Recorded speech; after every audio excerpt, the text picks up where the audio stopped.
got a video you want me to react to? Join the Ace Pit Discord right now. Scan the QR code on the screen, hit the entertainment tab, click reactions, and drop it in. Super easy. Submit today. Why are you gay? Why are you gay? Why are you gay? All right, man, we up in this thing one time. Taser gay. Reaction room, baby. Reaction room, man. Make sure y'all head over and get y'all some merch before we start the show. And make sure y'all smash the like, man. If y'all ready for an epic episode of this motherfucking reaction room. Smash that like button, man. Smash that like button, man. It's going down. It is Tuesday, man. We about to do it up. Hey, we did some members only. We did two members only. And we did a live yesterday. We went live and did like 2 reactions on the main side. Shout out to the Grays. You know I had to do it one time for my Grays, man. Where my Grays at? Represent aliens in the chat, Grays. Y'all gotta hold it down, man. Don't be scared to represent, man. You feel me? Don't be scared to represent, man. Bow down to the motherfucking Taser. TD Visuals, what's going on with you, big dog? Hey, shout out First Lady Kia with the 5 gifted already, man. Going crazy. Ooh. Who got gifted? Who got gifted right now? Who just got gifted by First Lady Kia, man? Make sure you go crazy and do it up. Shout out Aunt Baller. Yeah, got to show love to the Grays, man. Papa E is in the building. My boy got his new emoji. Papa E got his emoji. Chef Papa E. You know what I'm saying? If you smell. Papa E, what's the deal, man? You got something up in there for me in the Discord? We gonna see what Papa E cooking tonight. Y'all know how we do every Tuesday and Thursday. Chef Papa E prepares a meal for us to check out. You know what I mean? Taser gang. We gonna see what my boy got on the motherfucking menu tonight, man. What y'all think he got on the menu? What y'all think Papa E got on the menu tonight? We gonna find out. That's gonna be like after the third reaction. After the third reaction, y'all know how we do it. We gonna go see what Papa E got going in the Discord and let my boy do it up. Shout out to Dom on your dime. I see you up in here. Shout out Westside LaRon.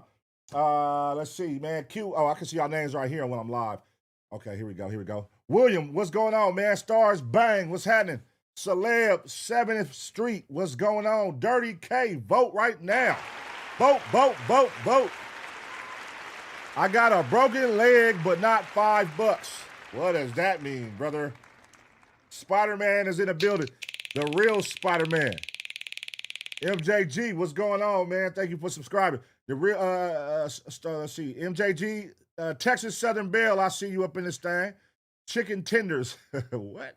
Oh, y'all think Papa E made some chicken tenders? Shout out. Papa E, you got some chicken tenders going in this motherfucker, man? We gonna find out, though. All right, so tonight we got all law and crime, y'all.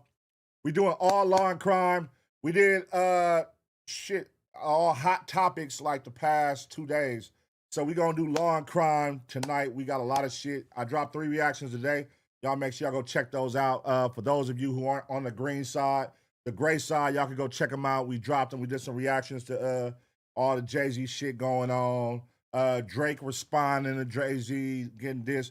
All that's out right now. Y'all can go check that out after the stream, man. For those of you who are tuning in, y'all know on Tuesdays and Thursdays, we gonna go live like 4 hours. Maybe 5 hours sometimes, you feel me?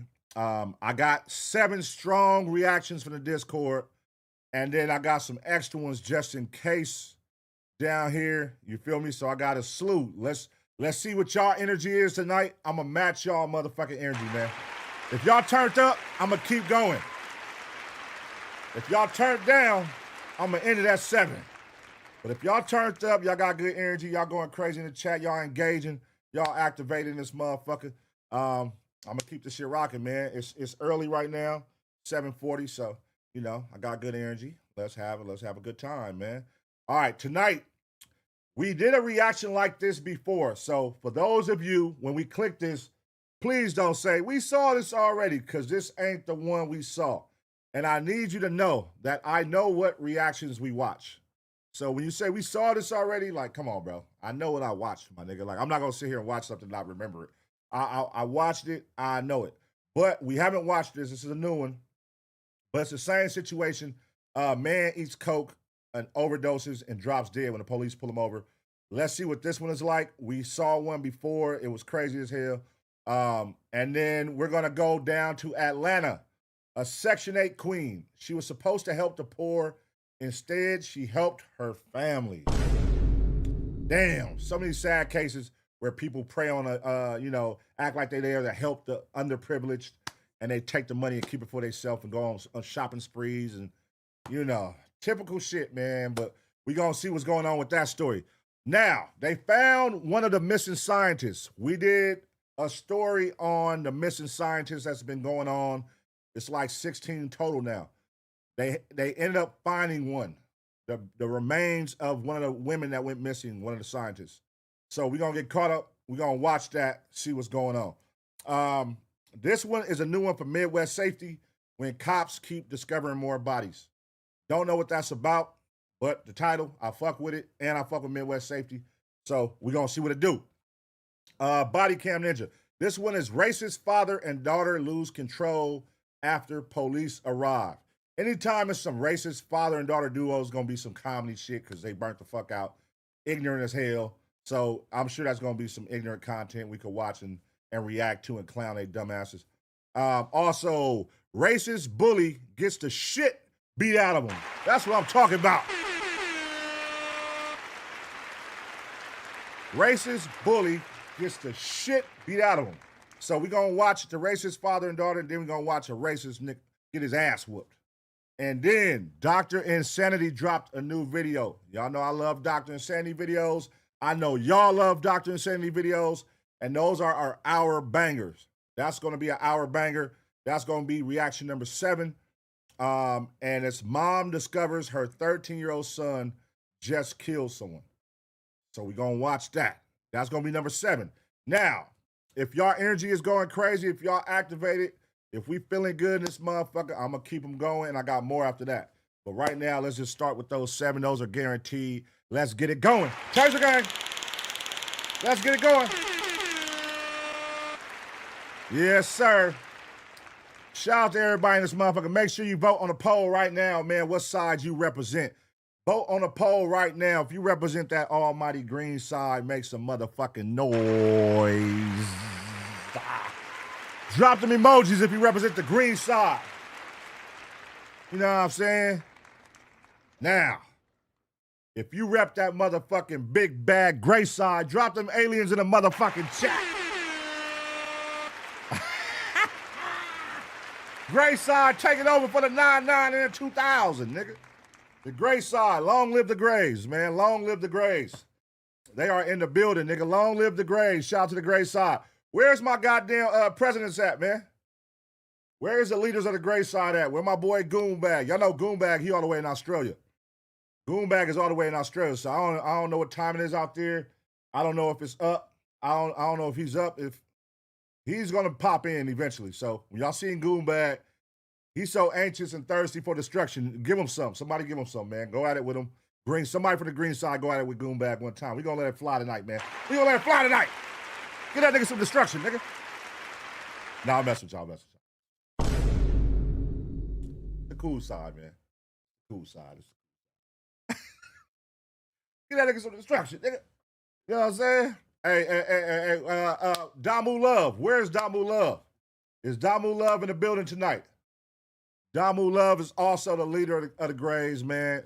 Damu Love, let's see what happens tonight, man, if you cross over or if you stuck on the gray side for life.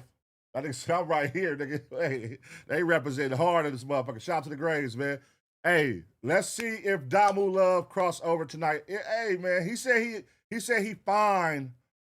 He fine with being on the gray side. That's what Damu Love said, man. Oh, hell no, man. What the fuck, man? Hey, Damu Love said he's fine with being on the gray side. He don't care no more. So, you know. So with that said, who wants to come to the green side? Raise your hand right now, man. We're going to try to get you a membership tonight. Oh, look, great one. All right, great one. Look, last week, Great One was definitely pushing the line to get a membership. Let's see if Great One gets a membership tonight. He was pushing the line all episode 2. Great One. Okay, you are who we going to focus on tonight, man. Great One. I think great one. Oh shit, Danny F. There goes Danny F. There goes Danny F. She kicked it off. She kicked it off, man. Danny F coming through, kicking it off. Hey, Danny F. I don't know if you got my message on the members only. I need you to DM me or I need to contact with you so you give me your sizes and shit. Get the merch. I put in a merch order today. So we're going to have some extra shirts. He said Monday they'll be ready. I'll pick them up Monday. So next week, for Tuesday episode, I have some shirts here that I'm going to give away. Danny F., I got one for you. Just give me your size. So, yeah, we're going to give them away. And if you made an order, I put in your order today. Somebody made an overnight for the Taser Gang shit. Yeah, I got that printed, ready to go. That's going out in the morning for you. But, yeah, it's all good. We going up. Merch is rocking and rolling now. And we did like 6 new shirts that we're going to be adding. We're going to be adding like 1 a week. We're going to be adding 6 new shirts to the shit, you know, some hoodies, all that shit, as we roll this motherfucker out and keep growing, man. Shout out to my boy, Jimmy Nugan. Jimmy Nugan, I think he made a spin that shit, a debit card. I think I put it as a new emoji tonight. Do y'all see spin that? Shout out my boy, Jimmy Nugan, man. And he made that. I think they said they made that on behalf of Danny F. That's her emoji, man. Spin that shit. Spin that shit. Danny F. Big boss in this motherfucker. Hey, drop the debit cards if y'all see them. Oh, there it go right there, Jimmy Nugan. Yeah, there it go. That's that Danny F shit right there, man. Spin that shit. Danny F. Big boss hog in this motherfucker. She be coming through going crazy with it. Making sure that y'all motherfuckers able to enjoy the green side for 30 days. So y'all make sure y'all show Danny F love, man. Make sure y'all show her love. Jimmy Nugget, he said, Nugget? Nah, Nougat, nigga. He said, I'm trying to convince my cousin to get a membership. That's right, my nigga. Convince your cousins. Hey, why is it like a foreign language in a chat? What the fuck is that about? I've been seeing that like the past couple days. Like a foreign language or some shit. Am I tripping? Let's fucking go. Hey, Danny F., that's your emoji right there. Jimmy Nugan made that. You know what I'm saying? That's going to represent when Danny F. coming this motherfucker going crazy, dropping them goddamn, you know, gifting and shit. Y'all make sure, and when anybody gift too, make sure y'all run that up. That is Danny F.'s official emoji on behalf of the Taser Gang, man. All right? Midnight Stacks. What's up, my boy, Midnight Stacks? I see you. He said, what about me? What about me? Yeah, hey, run them likes up, man. Get them likes. Hey, y'all make sure y'all push. Hey, mods, make sure y'all push for them to smash the like button, man. Get them likes going. Hop on that like train, man. Let's go. Get the motherfucking likes up. Hey, shout out Christian Cash. Thank you for being a member for 5 months, my guy. I see you. Thank you for being a member for 5 months. Get B-Lou to react with you. Oh, that'd be hilarious, huh? My nigga B-Lou, man. B-Lou is hilarious as a motherfucker. That would be funny as fuck. Let's see. How do you gift? Somebody tell him how to gift. Daddy F, how do you gift? Let's go. First Lady Kill, let's go. We got 5 more in the building. Shit. Let me see who got one. Wayne, thank you. You are now a member, man. D Money, you are now a member. Nunya, you are now a member. Dancer Queen, you are now a member. Oxford, comma, you are now a member, man. Let's go. Sheesh. Sheesh. Shout out First Lady Kill, man. Hey, hold on. Y'all gonna let the ladies outshine y'all, this motherfucking fellas? My green emoji's gone like I can't use M at all. Damn, there go Key. I don't know what to tell you. Your emojis are gone. You a member, right? You a member. I don't know. I don't know why. Let's go. Yeah, there goes Shaynowski holding it down for the fellas, man. Holding it down for the fellas. Shout out to Shaynowski, man, doing it up. Martin Felix, you are now a member. Jason Jetson Trades, you are now a member. The Mud Farmer, you are now a member. Teresa Strokes, Alex Biza, man, welcome to the motherfucking green side. The green side. Where the tasers are greener. Ah, man. Can we get Boo Capone and B-Lou on community? We working on that, man. We working on getting Boo Capone over there. Thank you very much, man, for asking. We are definitely working on that. We are working on getting B-Lou Boo Capone and Craig Smith. Let's go. Nestor Isaac with the 10 banger. Let's go. Oh shit. Shout out Nestor Isaac with the 10 banger. Hey, Big Noriega, you are now a member. Godzilla, you are now a member. Scummy, you are now a member. Hold on, this shit is going fast. God damn it. Larry Blaze, you are now a member. Daisy Q, you are now a member. One Kari, you are now a member. Wait, there, okay. Amanav, you are now a member. Zay, you are now a member. Oh, hold on, where my boy at? Oh, we gonna get you. It's gonna hit you tonight, man. Use my emoji at your will. Look at Papa E. Hey, Papa E, I love that you love your emoji, brother. I can really tell you love your shit. Shout out to you, man. And shout out to everybody dropping that goddamn shit right now. Going crazy. Let me see. Let me make sure I didn't miss nothing when I started. First Lady Kia, thank you very much. There go Key, thank you very much. I don't know what's up, Key. I don't know. That's something with YouTube. I don't know how to control like your memberships showing and not showing your emojis. All I know is if you're a member, you can use emojis. You know what I'm saying? But yeah, shout out Nestor Isaac and Shaynowski, man. All right, cool. So let's do this, y'all. Let's get this shit going. Let's warm it up. Let's warm it up. Y'all know we got to get our first reaction of the night to warm us up. We're going to do some law and crime all night. These are all law and crime topics, no hot topics. So let's see, man. It's time to deep dive and see all the craziness going on around the goddamn world, man. All right, let's see. We have not watched this video, so please don't say we saw this already. All right. It's a cold. Go.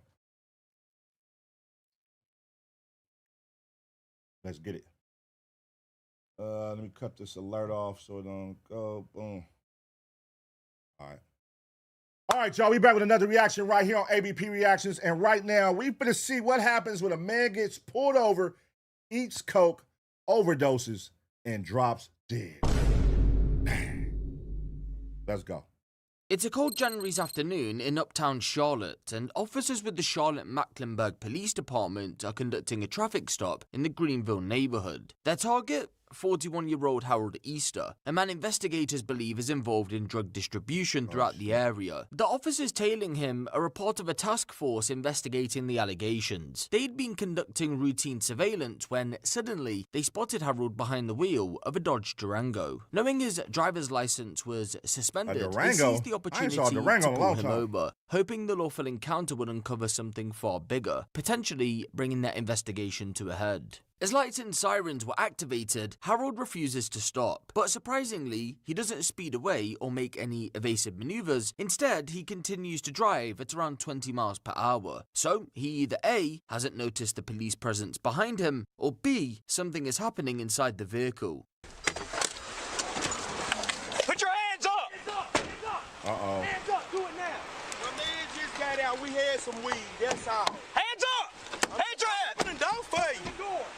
Put your hands up right now. Keep them up. Keep your hands up right now. Uh-oh. Uh-oh. Don't eat it. He's eating it. Oh, he's eating it. Man, y'all about to Stop. goddamn Stop. weed, Put man. your fucking hands up. Why would you Put eat your it? hands up. Damn. Hey, cut it out. Okay, it wasn't You're about... the driver. Get passenger. Get passenger. Open the door. Put your hands up right now. Keep them up. Keep your hands up. I'm sorry. Right now. He said, I'm sorry. Hey, stop! Harold, stop! My hands up. Stop! Y'all about to Stop. my hands up. Stop. Get up, get up, get up. It ain't no way I'm eating no damn coke. Put your hands behind your back. Oh, that shit out the window. Stop talking. Sit on the ground. Sit on the ground. Sit on the ground. Okay. Roll over on your stomach. Stay right there. Roll over on my stomach. What the hell is that about? Watch his right hand, Sheffield. Keep your hands right there. Hands up. What's up, man? Grab that mirror right there with your right hand. I'm just trying to let you know I didn't want him Get out. grab the phone. Get out. No, get out. Get out. Oh, he an Let's asshole. talk about the phone, man. Get on the ground. Oh, he an asshole. That's all. I ain't want him to get in trouble, man. We ain't got no gun or nothing here. Man, this niggas is assholes. Man, get that shit out my eye, bro. They got the shit all in the nigga eye. All the nigga nose.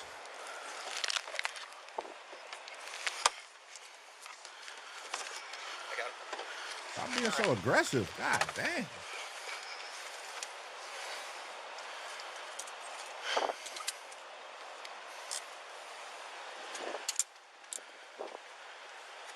You got him? Yeah.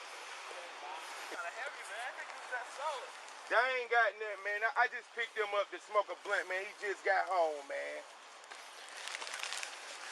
I was just wanting to let him smell some weed, that's all. I never understand why people swallow cocaine to hide it from the police when they're in a car. Just go on the freeway. I would rather take a chance at doing a high-speed chase than swallowing some coke. Go on the freeway, do a high-speed, and throw that shit out on the freeway, and then pull over if you want to. But there ain't no way I'm gonna kill myself over no damn cocaine or crack. No, not me. Yeah, he just picked him up, man. They ain't got nothing to do with nothing, man.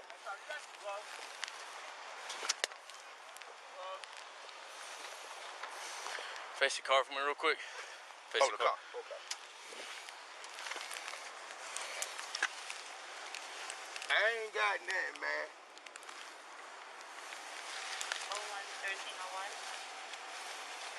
A bunch of pockets, man. Sir. Got a bunch of pockets. I like these jeans though.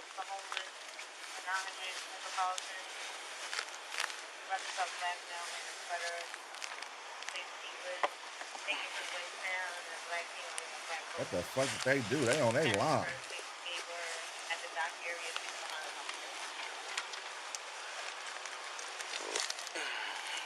Make sure there ain't nothing in here. Yeah, ain't nothing in there. Oh, this gonna go bad.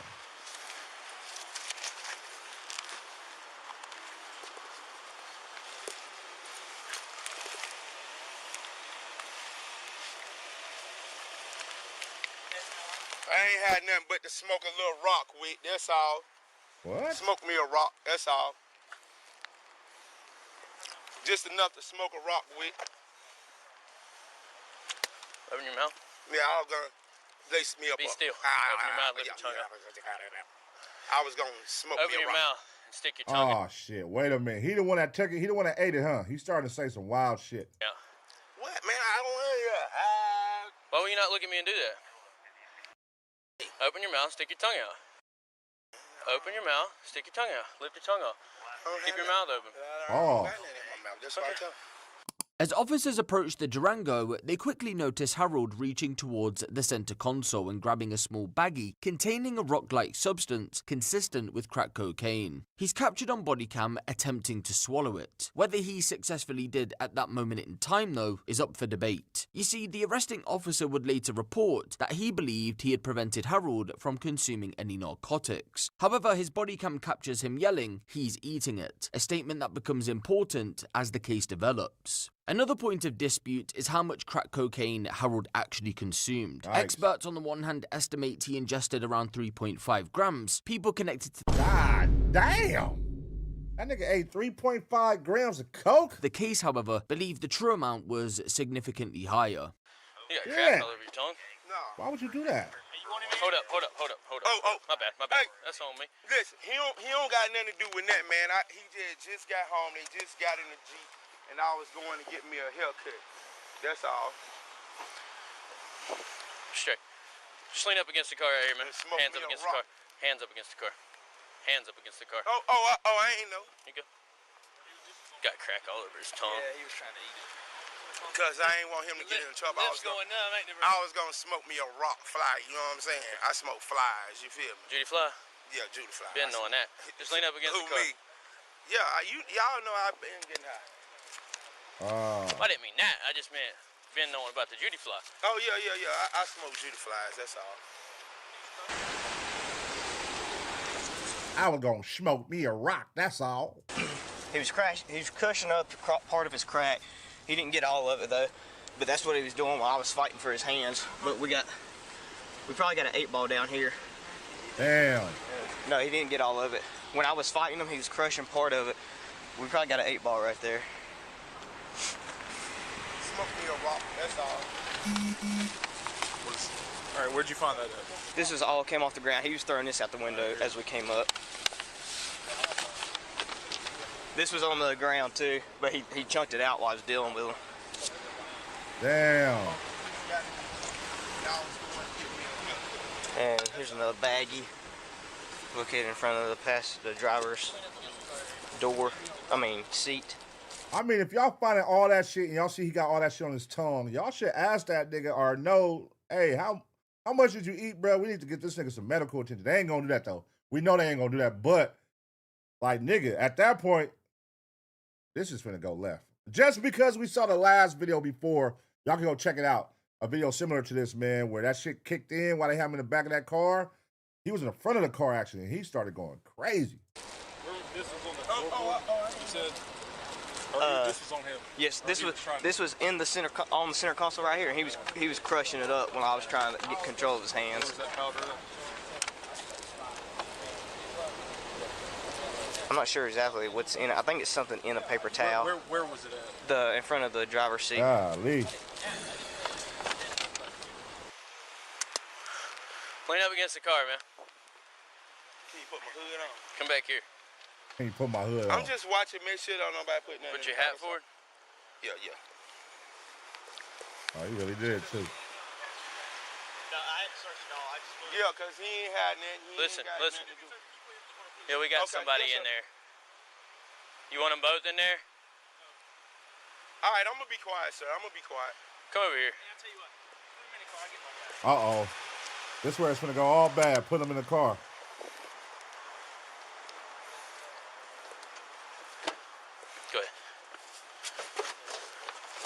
Go ahead. Can you turn the heat on? Nigga ate 3.5 grams of crack. Please, Mr. Joseph. You know I wouldn't let you piss on yourself. We on the way, babe. We on the way. Okay. All right, calm down for a second. I gotta get on radio. Hold on one sec. Woo! Mr. Joseph, I ain't trying to get on y'all nerves now. I'm just doing this so I don't piss on myself. You hear me? I feel you, brother. I wouldn't want to piss on myself either, so we're gonna get you I know. there. Can you crack this side of the window? We're about to open the door here in a minute. I know. Please crack this side of the window so I can get some air. I'm not gonna yell and nothing. I promise you. When I go on this side, All right. I can't breathe. You're talking. All right, here we go. Y'all notice when he first got in the car, he said, can you cut the heater on? Now he's saying, as they're driving now, he said, can you roll the windows down? That shit's starting to kick. Breathing. I gotta piss. We're about to take care of that. We're about to remedy that situation for you. Oh boy. So when I get my lawyer and I tell him that when I turned in my neighborhood coming from the barbershop, I was finna go take my homeboy home because he had just got out of prison and they brung him to see me. I was taking him back up there. Y'all was sitting at the stop sign. What? And seen my Jeep and came after me because y'all said y'all knew that was me and I ain't had no license. Harold. How you know I was driving? Anybody could have been driving my Jeep, Harold. my daddy Jeep, and had license. How y'all knew that was me? Harold. Right now, man, you're talking because you're feeling like you need to talk. Nah, I'm feeling like because I got to use the bathroom and I'm telling y'all the truth. I know what's going Well, on. what you need to remember is All right, talking because he ate fucking 3.5 grams of crack. That's what's wrong with that nigga. the more you talk, About to the shit more on trouble himself. you Next. get. So I ain't getting in no trouble. I don't answer I questions. just sit there quietly if I I do you. not answer questions. I ain't talking to y'all about nothing.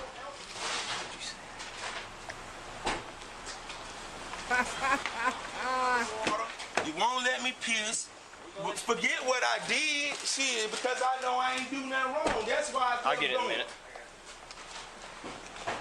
You talking about because I swallowed something, you ain't gonna let me get no water. You supposed to let me get water and use the bathroom. Once they arrived at the station, Harold was escorted to the restroom before being placed in an interview room. At that point, one would reasonably expect officers to request medical evaluation. After all, although the arresting officer claimed he prevented Harold from consuming anything during the struggle, he still believed he may have swallowed narcotics only minutes earlier. Yeah, that's what I was saying. They're not going to call no ambulance. They say they see it on his tongue.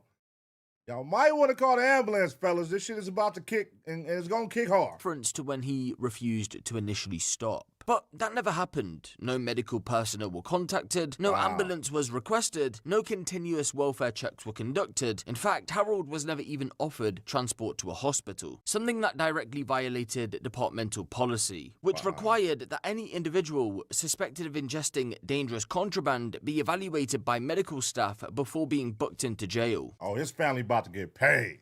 His family about to eat.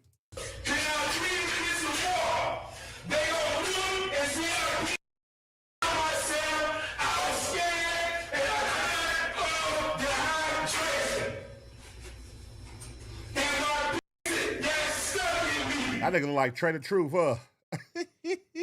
Shout out my boy Trader Truth, man. Oh, shit.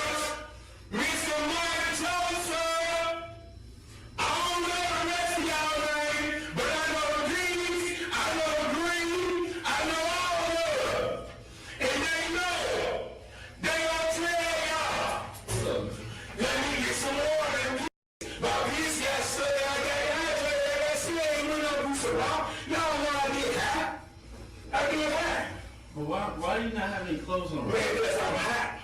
And I don't have some They don't got no clothes on, bro. Let me get some water. Because like I said, I ain't trying to disrespect y'all. Piss on the floor. It got stuck. Let me grab my own shit.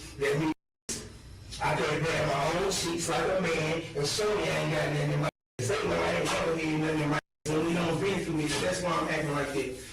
Because I'm a man like y'all. We mean in here, man. That motherfucker off that Whitney Houston. That shit kicking his ass. That nigga rubbing his hands. He about to start a fire with the motherfucking dry ass hands. It's men and women. You ain't no kids here. Y'all know who the killers is. Ain't nobody, a dumb motherfucker like that don't try to go out with the police because he don't want to go to jail or prison or whatever. You know what I'm saying? I got him. You know what I'm saying? I'm home, my kids there, my family there, my peoples. Just let me get some water, man. That's all I'm saying. I ain't trying to do shit. You want water? You want this bathroom? What are you trying to do? I want some water to get it back out because it got stuck. My piece. Can I get some more water, please, sir? I ain't get some water. I get some more water. They just got niggas some water. Can I get some more water? I've been told, but y'all saying, let me die from dehydration or the I smell a little bit of crack. So, can I please get some water? I'm scared y'all. And I'm better than the Sarge! So, that shit kicking his ass. Look. Oh shit. Get that nigga some medical attention, man. let me get some whip in. Y'all say that from here, from those from here. Sarge! Let me get some water. If you try to let me die, we shall not open. I only have movies. So, you know what I'm saying? I have a last one. I hope you know what's up. I ain't never died. I said what I would say, because y'all know what the kilo is. Sarge.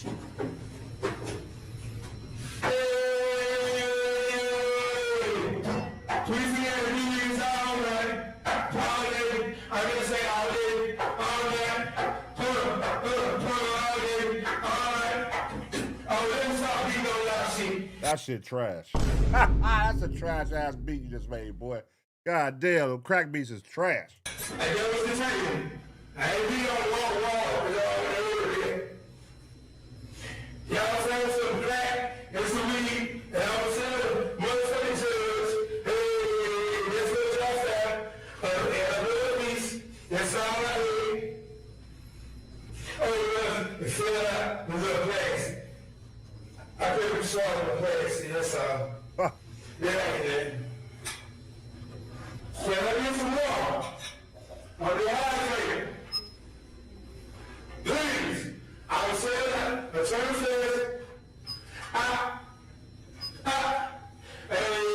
I'm happy now. No, thank. I think this shit started to turn that nigga gay. He started to do some gay-ass gestures. Hey, why they haven't came and checked on this man, though? They really just left that nigga in there like this. He really just, they ain't gonna check on this nigga. It feel like he getting, like it's kicking in more and more and more every minute, every second. God damn. After being left by himself in the interview room for approximately 45 minutes, Howard Easter experienced a seizure and collapsed. It would be a further 10 minutes before officers eventually rushed in and attempted life-saving measures, which included administering Narcan, though that proved ineffective as, of course, no opioid was in his system. While officers did briefly restore a pulse before transporting him to the hospital, Howard died a few days later from the acute effects of cocaine ingestion. Wow. Essentially, he died that day in the police station as he never regained consciousness and remained on life support from the moment he arrived at the hospital. Given the circumstances surrounding his death, the case was turned over to the North Carolina State Bureau of Investigation to determine whether criminal charges should be pursued. Investigators examined the possibility of involuntary manslaughter charges against the officers involved. Hell yeah. Hell yeah. Hit them niggas with that shit, because that's fucked up. How y'all gonna bring me in here? Y'all know I'm off this shit. Y'all say it's on my tongue. Y'all know I ate it. Y'all found a gang in the car. Y'all didn't even like, nigga, hey, just in case, let's go ahead and get you to the hospital, make sure you get tested and all that, and get you right just in case. And then y'all gonna take him in there and just leave him in that motherfucker, don't check on him, and then he has a seizure, and y'all don't come 10 minutes till after he had a seizure? Y'all left that nigga right there for 10 minutes.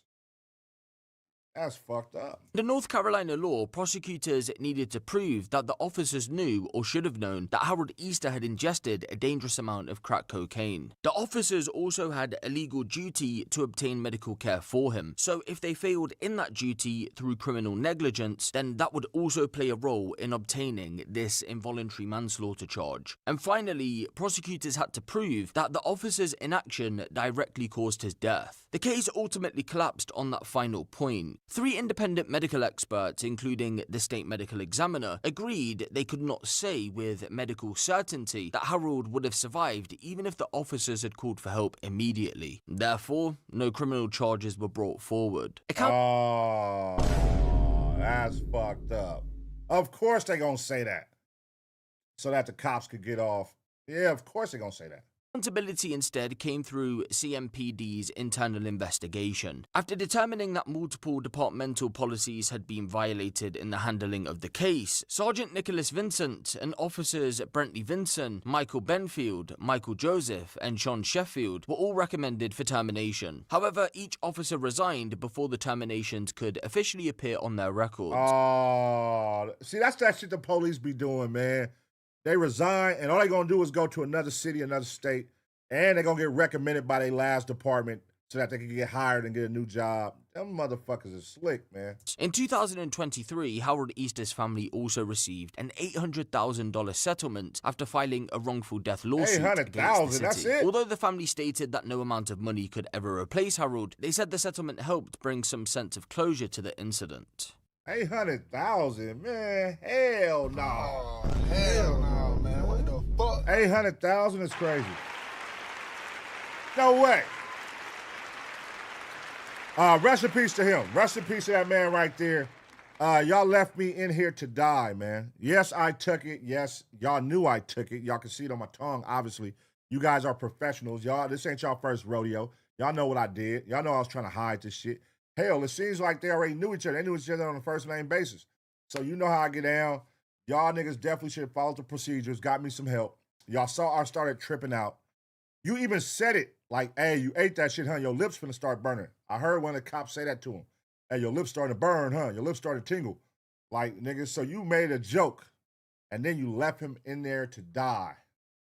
For 45 minutes, had a seizure. 10 minutes after, y'all come find him.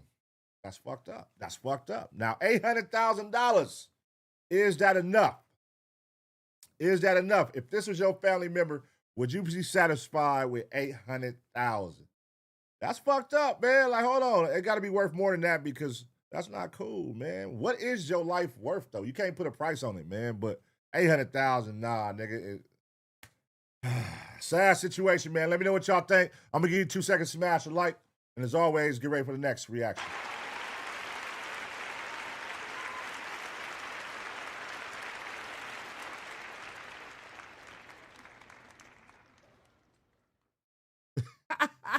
That nigga said better than nothing. From the 206 and put the Papa E emoji.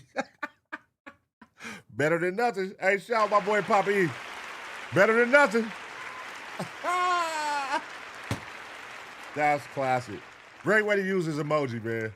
That's amazing. Better than nothing. All right. Shout out to everybody up in this thing, man. That's a sad situation. That was out in Charlotte, man. Out in Charlotte. So now we're going to go out to ATL, man. ATL, what do you have going? Another scam being ran in the ATL. Let's find out what play she ran on these people right now, man. Actors. Let's see. Let's see what play she ran. Nobody wins when the family feels. But my... All right, let's go. Let's keep it going, man. We're going to blow through a couple of these because I want to knock out a gang on tonight, man. So let's see. Let's make sure our energy going crazy in there. Hey, shout out Danny F for the 10 gifted. I saw her drop 10 while we was live. Shout out Danny F, man, doing her thing, going crazy in this motherfucker. Y'all know how I go. Hold on, let me refresh the screen real quick. Cito Cool, shout out Cito Cool. He said, I'm back, Pun. I had to take care of business. Glad to be back. Shout out Cito, man. Welcome back, my guy. Welcome back, welcome back, welcome back. All right, let's go. Let's do it up, let's do it up. Let's go. All right, y'all, we back with another reaction right here on ABP Reactions. And right now, we're going to check it out to ATL, where a Section 8 queen who was supposed to help the poor decided to help herself and her family instead. Let's go. I'm a community actress, and I live in the community. We have a crisis, and this crisis is not getting no better. It's getting worse. The minimum wages of Georgia is $5.15. Y'all could have prevented this housing. We got complaints, and that's why I perform that we get rent control, a stabilization. Senate Bill 125, Donzella James is in the House now. Y'all look comfortable. Y'all got a roof over your head. Y'all see these people out here. I demand. I'm not going to beg because it could be one of you. Because we is one paycheck away being homeless.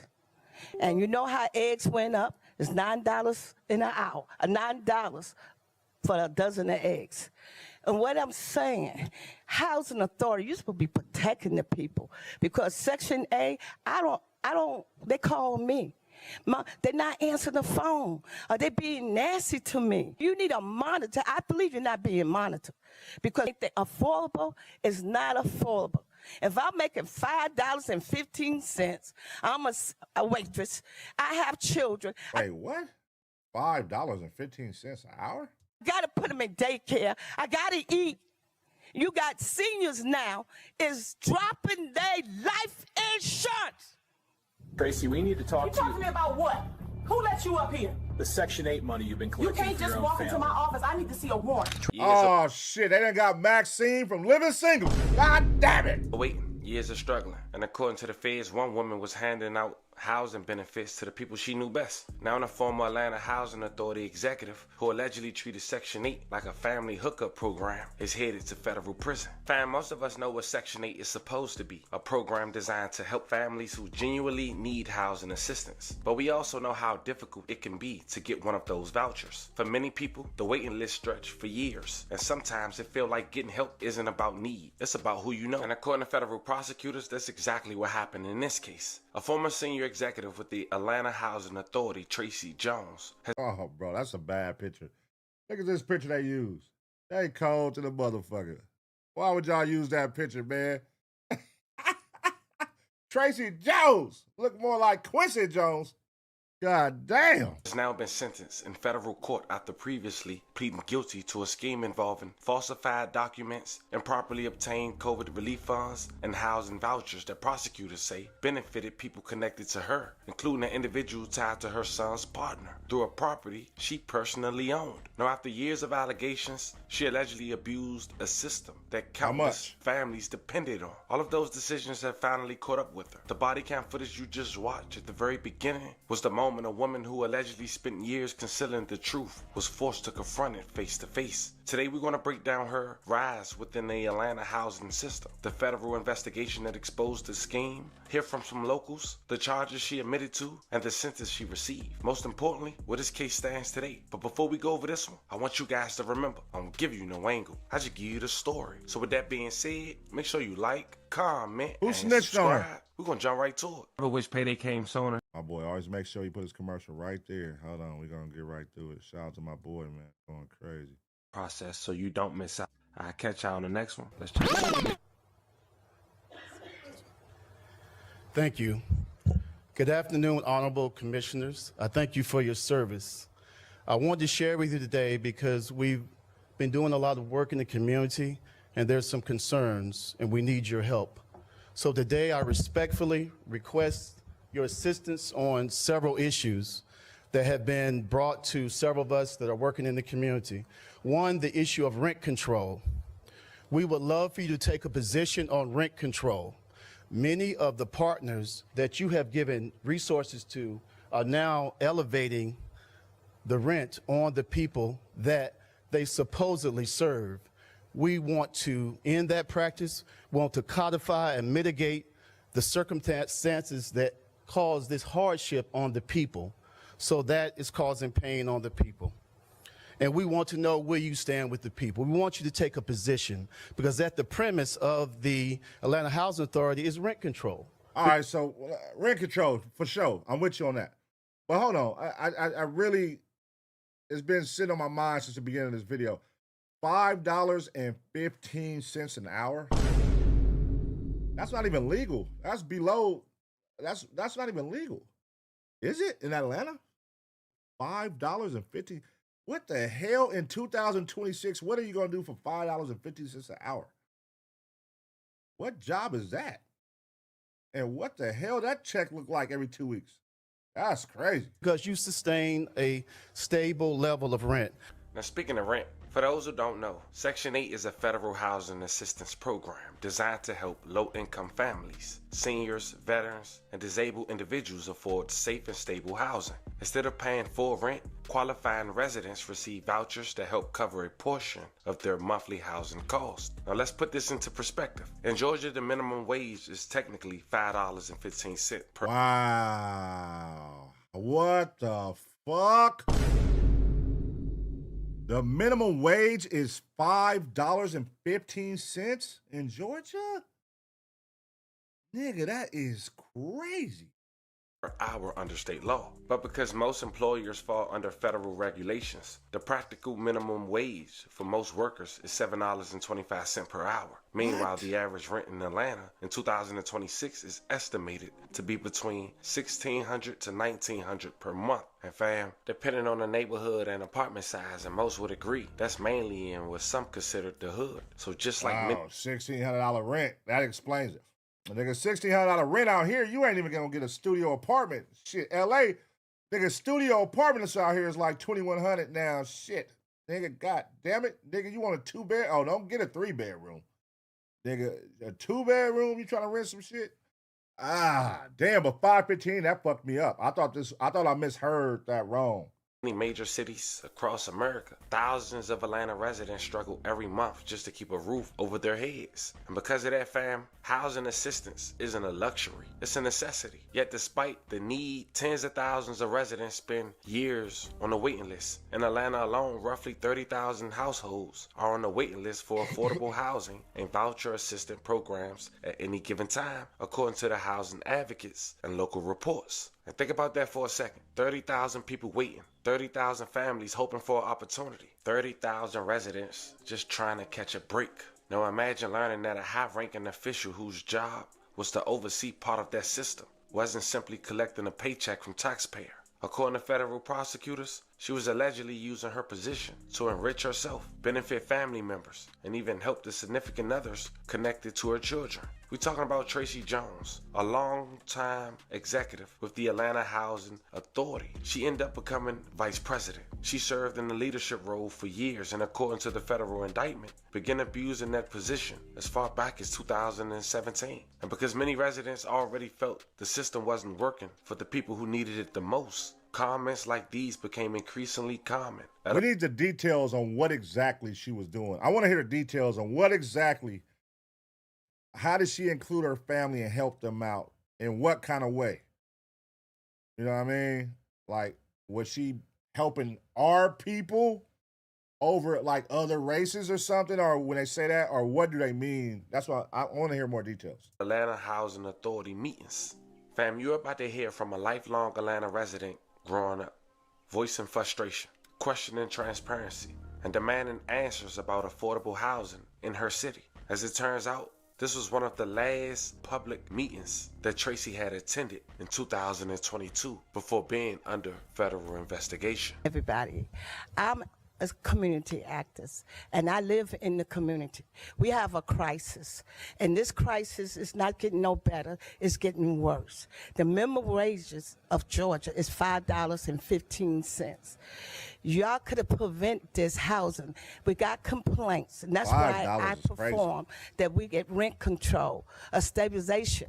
Senate Bill 125, Donzella James is in the House now. Y'all look comfortable. Y'all got a roof over your head. Y'all look comfortable. See these people out here. I demand. I'm not going to beg because it could be one of you. Because we is one paycheck away being homeless. And you know how eggs went up? It's $9 in an hour, $9 for a dozen of eggs. And what I'm saying. So you got to work for 2 hours to get a dozen eggs. God damn, that is crazy. $5.15. What jobs are paying $5.15? Like, is that like fast food? Like people are working out there like goddamn the burger spots and all that for $5 an hour? That shit sound like 1990. Shit, 1980. That shit sound like 1960. $5. What's minimum wage out here? I think minimum wage is like $18 to $20 in California or some shit. It might be more than that by now. Shit, I don't know. Our shit be going up like a motherfucker. But the cost of living out here is high as a bitch, though. I ain't gonna lie to you. But $5? Imagine making only $5.15 in California, in Los Angeles. Oh my God, that would be suicidal. Housing authority, you're supposed to be protecting the people because Section A, they call me. They're not answering the phone. They're being nasty to me. And they are afraid because they feel they get off the lease. You won't help them. So what are y'all doing? 12,000 people being evicted every month, and you say you care? What this was set up for is to protect the people. And I'm going to tell you, I served this country for 20 years in one day. And I come out. I served this country for 20 years in one day. And I've been all around the world. And this is America? And this how you going to treat our people? In the streets, you see them. I served America for 20 years in one day. Oh, wait. Make that make sense. What you say, mama? I served America in 20 years in one day. Out of it. I get phone calls. They get nasty with me. And you take it high. What is the problem with Section A? Nobody's not taking it in the city of Atlanta. And when people call Section A, their vouchers expired. Why? If you don't have enough people, a staff, hire these people, and you need a monitor, I believe you're not being monitored. Because when I was on the phone with one of the person, they didn't even call me back, trying to help one of the young ladies. And they'd be afraid, I don't want to call, because they might take me off the list. Nobody shouldn't feel that way. At all. That's why you got a job. Right. You're getting paid for this. And I'm sad. I'm thinking in another country, a third world. Learn from L.A. You see what happened in L.A.? What happened? You see and people coming in, and they think affordable is not affordable. If I'm making $5 and Hold on, why are you shooting shots at us? Hold on, what we do to you? Why you bring up L.A.? 15 cents. I'm a waitress. I have children. I got to put them in daycare. I got to eat. You got seniors now is dropping their life insurance because they cannot afford rent. You sit up here, you could look, but what you gonna do? Stop answering these phones. They are people. But if a dog was, I love dogs too. I got 3 dogs. If a dog was out there in the street, hot is what? You gonna pick up that phone. Hey, come and get this dog, because it's hot outside. How about these children? This is Tent City. 1970, you remember? Fort Ord was Tent City. Let's go back. World War II, we did have rent control because history repeating itself. Because people can't afford the food. People can't afford the rent. Atlanta, I like the old Atlanta because you would be able to afford. Talk your shit, Grandma. She cooking right now. She fucking up a couple words, but we know what she's saying. Hey, talk your shit, Grandma. And I'm hurt. I have a roof over my head. I'm retired. But some of the people out there is not lucky. It's not that they don't want to work.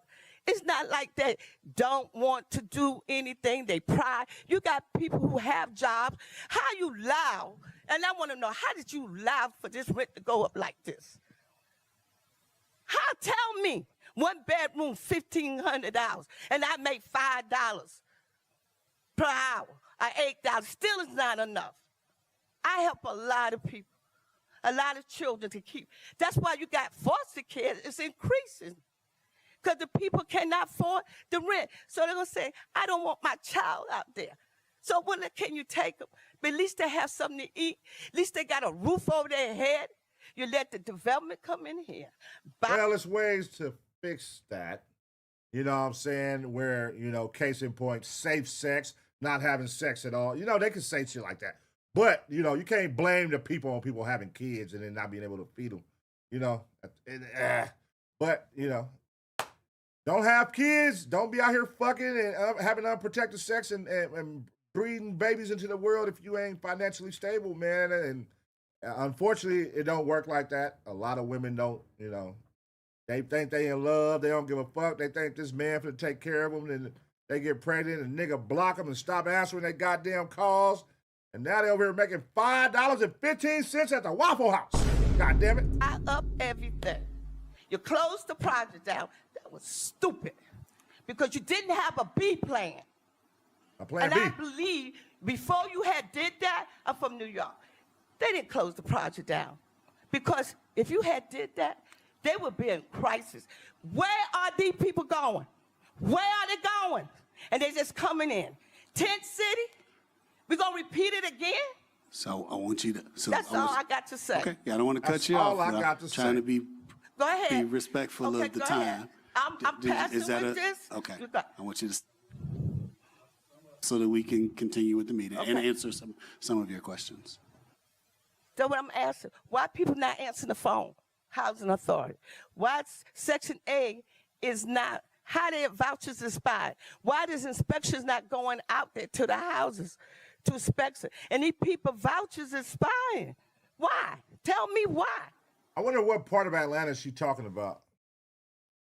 Like $5.15 an hour, $1,600 rent. What part of Atlanta is she talking about where the 1 bedroom was $1,600?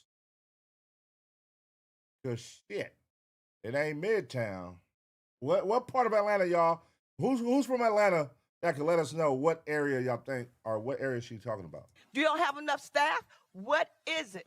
Do you want volunteers? What do you need? Because the vouchers should have never. All these people vouchers expired, and because they said the people won't come in to inspect the house on time. So let us, and I want to make sure, are there any other issues before I answer part of what you said? Well, what I'm saying, and I want to make, because I'm giving you more than three, more than 3 minutes. I thank you for that. I thank you for that. So I want you to sum up so I can answer. Go ahead. If you got some. I ain't got nothing else, okay. Go ahead. All right, thank you.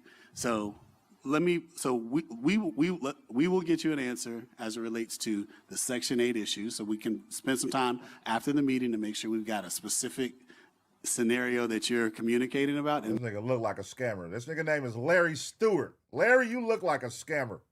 Nigga look like Braxton off the Jamie Foxx show. Examples to make sure that we've addressed that appropriately. And then I know that we have one more person. I'll just mention before we bring the last person up. I know that I've heard a couple times rent control. So just to be clear, rent control is controlled by the state. We don't control that. That's not something that Atlanta Housing controls. It's not something that the city of Atlanta can control. So it is not. It is an important thing. While the General Assembly is in session, these are the things that we should be communicating at our state and at the state level so that they can make the changes. We certainly, I mean, I won't speak for anyone. I will speak for myself in saying that rent control is not something that I'm against. I think we would love to be able to have some of those elements to be able to manage control or manage rent in the city, but it's not something that we can control. So that sounds like a cop out, Larry. You didn't take no accountability for nothing this lady just did. You made her sit up there for 10 minutes and pour her heart and soul out, only to tell her, hey, none of this shit you said mattered to us. It's nothing we can control. So I'm just giving you the point I'm making about the point I'm making. But let's move forward. I want to make sure that we get our last public comment in. But thank you, and thank you. Fast forward to December 2025. Tracy Denise Jones, a senior vice president overseeing the Housing Choice Voucher Program at the Atlanta Housing Authority, was indicted after investigators uncovered a fraud scheme involving the very program she was responsible for managing. Authorities allege Jones used a false identity and a shell company to collect more than $36,000 in Section 8 payments for a family living in her own rental property in Fayetteville. Man, all this shit over $36,000. I thought she was gonna hit the bank for some millions, man. Over 36. This is what you losing your job for and going to jail. $36,000. Man, oh my God, Atlanta, what is going on? This sound like y'all making Atlanta sound like struggle capital out there. And I know Atlanta got some nice ass houses. This nigga's out there getting some money. But goddamn, what is going on? I feel like we watching an episode from goddamn 1981 in this motherfucker. Also submitting false affidavits and persuading others to provide fraudulent documentation. Now fam, let's go over Tracy's 19-page indictment. She was charged on 3 federal counts: conspiracy to commit theft of government funds, wire fraud, credit application fraud. Count 1, Section 8 housing fraud conspiracy. Some say her son, girlfriend is also cooperating. The government say Jones owned a house in Fayetteville, Georgia, with the mother of her son's children. Look at that motherfucker, y'all.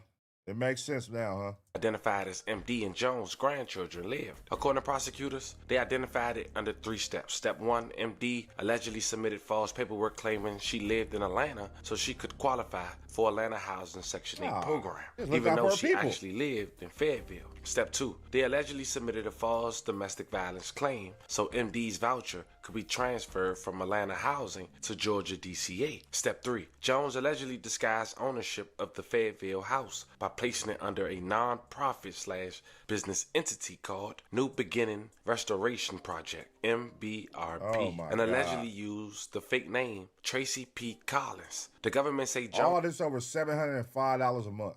Jones repeatedly certified that she was not related to the assisted family, even though her grandchildren lived there. As a result, federal prosecutors say she collected approximately $36,387 in Section 8 housing assistance payments from November 2019 to February of 2023. The cover-up allegation: when Atlanta Housing launched an internal investigation, prosecutors say Jones submitted a false affidavit denying ownership and control of both the house and MBRP. All this sounds like to me is I'm in position to help my daughter-in-law or my daughter and my grandchildren, so I'm gonna look out for them and get this shit approved in a different city like any fucking auntie, cousin, brother, or sister would do. What the fuck is wrong with that? But she got caught. Yes, that's what happened. But damn, I thought she did like some super criminal shit. Like all she did was help her people. Damn, y'all can't slap her on the wrist, give her a write-up, and hey, it's only $36,000. Man, these motherfuckers be in that Section 8 housing shit. They be stripping motherfuckers of millions out that shit out here in L.A.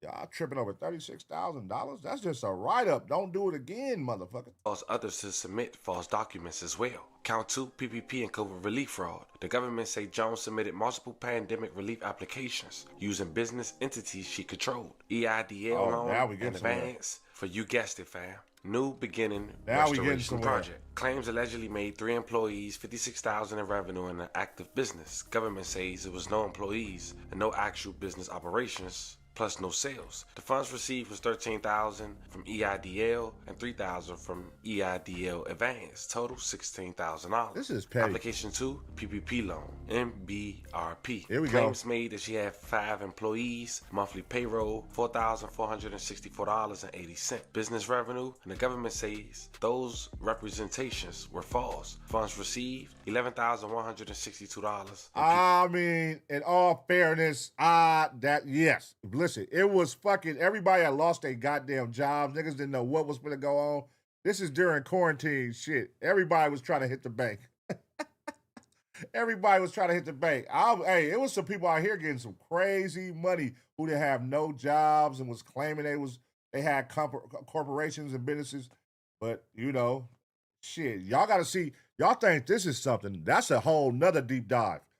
When you see what like the motherfucking Asians and Koreans was doing in PPP, what they was hitting for. Them niggas was hitting for 9 million, 12 million, 30. They was taxing.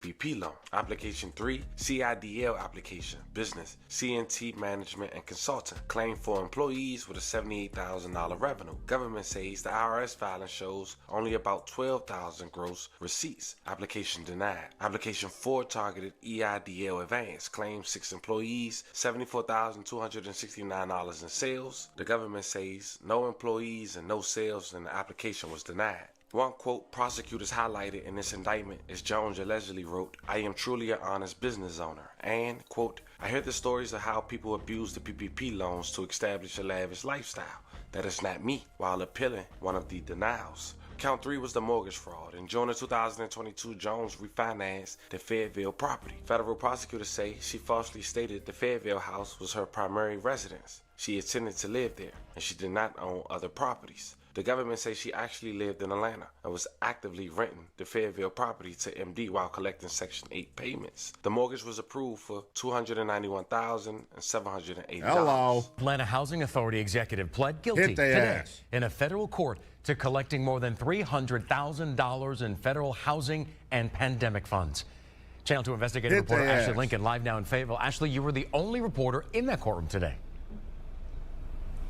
Yeah, we were inside that courtroom this morning. I can tell you that Tracy Jones, that former senior vice president for the Atlanta Housing Authority, spoke very quietly, mostly answering yes or no questions. But she did agree, telling the judge about the conditions laid out in this plea agreement. One of the details including her using federal dollars to pay herself to rent this Fayetteville home she owns. Hey, bro, we are always going to remember the PPP era, the quarantine era.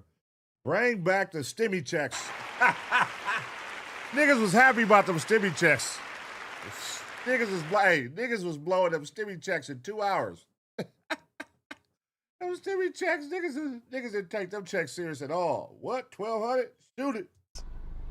A former Atlanta Housing Authority employee who asks not to be identified says the allegations leave a lasting stain on the agency meant to help families find stable footing. It's going to make people question everything about the process, the system. On Monday, former Senior Vice President Tracy Jones pleaded guilty to using her position for personal gain. Yeah, More than she ran it up. $63,000 prosecutors say came after Jones falsified documents to approve her son's girlfriend for federal housing vouchers. Vouchers used to rent a Fayetteville home With her grandchildren. You know what I mean? Listen, if ever a reason to do some fraud, it don't sound like you did nothing for no outsiders. If ever a time and it's your back against the wall and you got to do something out of your element for the better good of your grandchildren, I understand it. It ain't right, but at least she wasn't just out here just, you know what I mean, doing it for anybody. Like for her grandchildren, I understand it, man.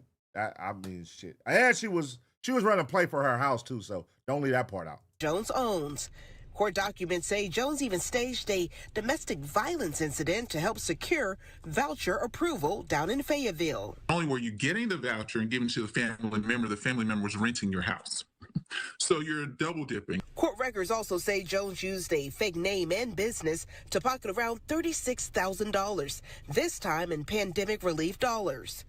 Then in 2022, authorities say Jones falsified paperwork again, this time to secure nearly $300,000 in a Federal Housing Administration mortgage on that same Fayetteville property. Yeah, that's where she fucked up. That's where you hit their ass. 36, you would have been straight. They probably would have gave you a slap on the wrist and not made a big deal, but they still would have wanted their bread.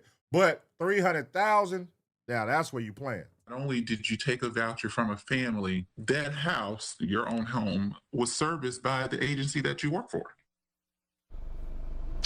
And again, Jones pled guilty to conspiracy to commit theft of government funds, wire fraud, and credit application fraud. Now a judge could sentence her to up to more than 20 years in prison. That is up to the judge's discretion. The judge will formally sentence her in May. Reporting live tonight in Fayetteville, Ashley Lincoln, Channel 2 Action News. In return, on the second day of June of 2026, Tracy Denise Jones was sentenced to 9 months in federal prison, followed by 9 months of home detention and 15 months of supervised release. She was also ordered to pay $65,598.80 in restitution. And she ain't got it. She ain't got it, man. She got to sell that house. They like, hey, if they didn't take that motherfucker. A $63,546 fine. Jones pled guilty in February to conspiracy to commit theft of government funds, wire fraud, and credit application fraud. Another chapter closed and another one open. But what does this mean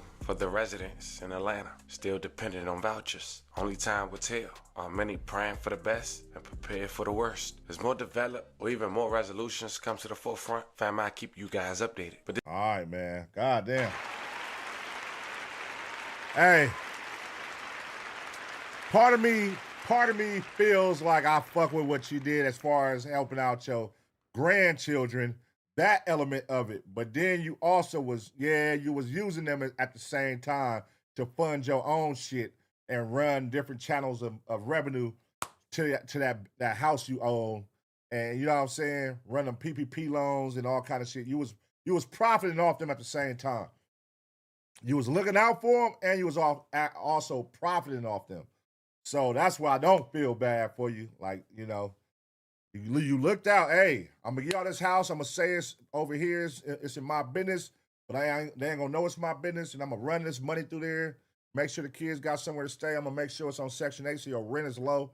You feel me? But y'all gotta make sure y'all pay me because that's my shit. But I'm gonna hit their ass for $300,000 to make sure they cover this shit. Boom, boom. Like, she ran a play. But, you know, you got sloppy, you got caught, and it's over with. It's over with. Now you got to do 9 months and then, you know, start from the bottom. Nobody's going to want to hire you in one of these positions now because nobody's going to trust you. So where will she go from here? Maybe to the Waffle House for $5.15 an hour, man. But let me know what y'all think. I'm going to give you 2 seconds to smash a like. And as always, get ready for the next reaction.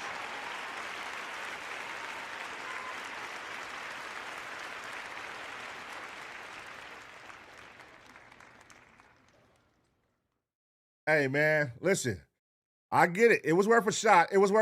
But would you have gave up your job for that? For $36,000 and then the $300? That's where the $300 is. That's why I was like, okay. But still, is it worth it? Is it worth it losing? They said you was there for a lot of years. I don't know. But based on what they're getting paid out there, shit, what was she getting paid? What was she getting? She was probably getting like $19. Now that I did not know the minimum wage was that low in Atlanta. God fucking damn. $5, $7? Federal $7?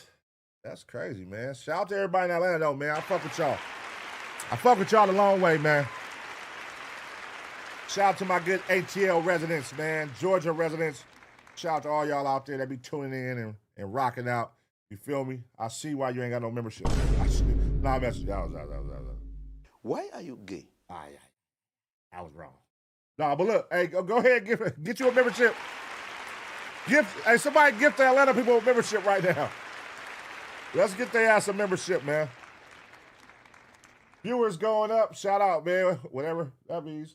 Hit the like. It's free to support. Hit that like, man. Hit that like. Like train, man. Like train. Everybody hit the like. Come on. Give me the likes right quick. Come on, man. We got 6 more reactions to go. 5 more. 5 more to go. Let me get them likes up, man. Oh, shit. What y'all putting up in there with rainbows? Yeah, that's crazy, man. Shout out to everybody up in this thing, though. He said, come on, PU. It's a jokey joke, man. It's a jokey joke. Somebody said, give me a great one. Somebody give Great One. He still ain't got one. Damn. Shout out to Great One, man. Shout out to the Grays in this motherfucker holding it down. All right. Let's do this. Let's switch it up. I want to watch the scientist one, but I'm going to wait to the next one. Let's put some action in front of that. Let's put some action before we go to the scientist shit. Let's put one of these racist videos. Let's move it up. Or this one, when cops keep discovering more bodies. Let's move that one up. Then let's do the racist one. And then let's do, matter of fact. All right, let's see.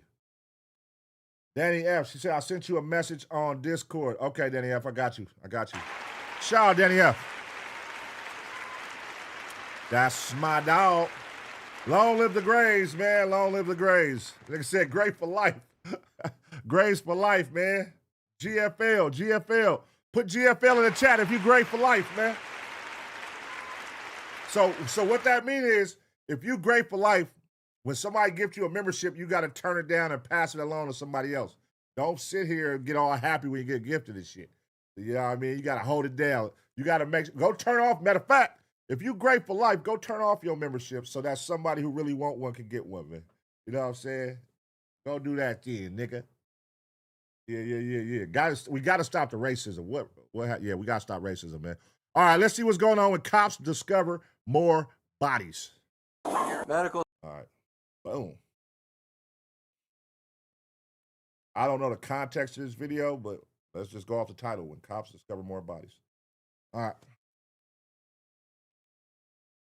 All right, y'all, we back with another reaction right here on ABP Reactions. Right now, we finna see what happens when cops discover more bodies. Let's go. How many people live here? 2 adults and 3 children that I know of. Nobody's heard or seen it from any of them, right? There's 6 people. Oh, there's 4. Have you guys heard from the wife or anything like that? She's trying to call. They're trying to call every day. They've been calling. Nobody answers any phones. For 4 days? Nobody's been to school. Nobody has been that's out not of the house good. in front of the neighbors. Okay. There's 2 callers, right? I'm the only one that called today that I know of anyway. This is the sister-in-law. Her sister's his wife. Okay. And what's your relationship here? I'm friends. Just friend. Okay. Yeah. We got the second caller saying that there was a male who was naked, rocking back and forth in the garage. That was me. That was you? Yes. What? Why was you naked in a garage? You observed him in the gentleman naked in the garage. Oh, you called. Okay. Rocking back and forth. How did you see him in the garage? I jumped the fence over here, went around, and then went back over here. Medical stage down the road. Hi, puppy. You guys know the dog? He's really nice. Let Lieutenant come here and make a decision what he wants to do at this point. It's been Saturday, Sunday, Monday. We're on day 4. Well, we have enough to go welfare check on him. Is he still inside the garage? He said he saw him in the garage. Unless he's moved since. Rocking back and forth. 312, can you have fire respond down our direction to use their ladder to get over the fence? He's off the whole family. Huh? He's off the whole family. Yeah. Need your ladder to get over. Ladder coming through. 319. If you got any more available units in my way, please.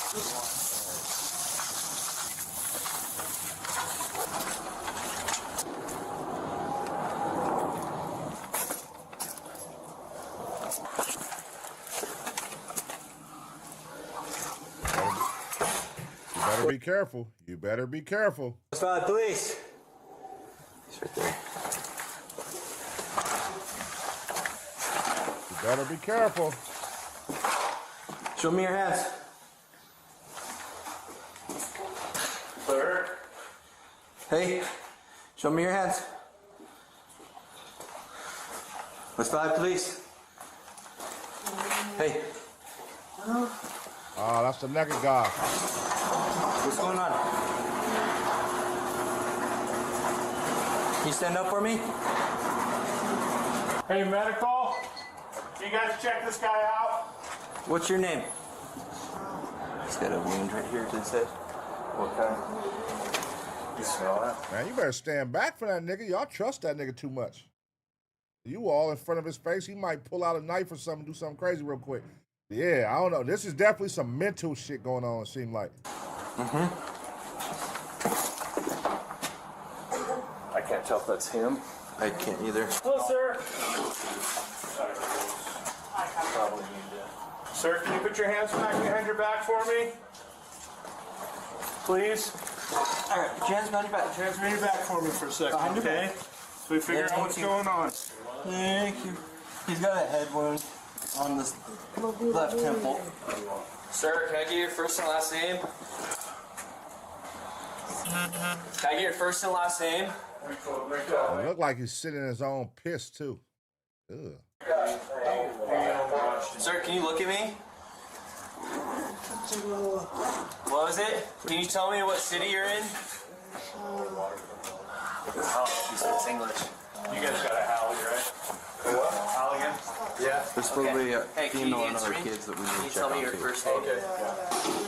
Sean? You guys need the Hallie? Ray? Yeah, we're gonna Y'all didn't even check the rest of the house before you let all them people walk up. You supposed to make sure shit is clear before you bring EMTs and everybody to walk up, because somebody could pop out this door and start shooting. See, y'all fucked up right there. Y'all didn't check the house and clear the house first. Hey, man. R-A-Y? Yeah? What's your date of birth, Sean? I know. Hey, Sean. Hey, Sean. Where's your family? Is there a key in the house? What's going on? Send more units. You have any pain We anywhere? have one more coming right now. Okay. Yes? Can you look up? You do have pain? Can you tell me where?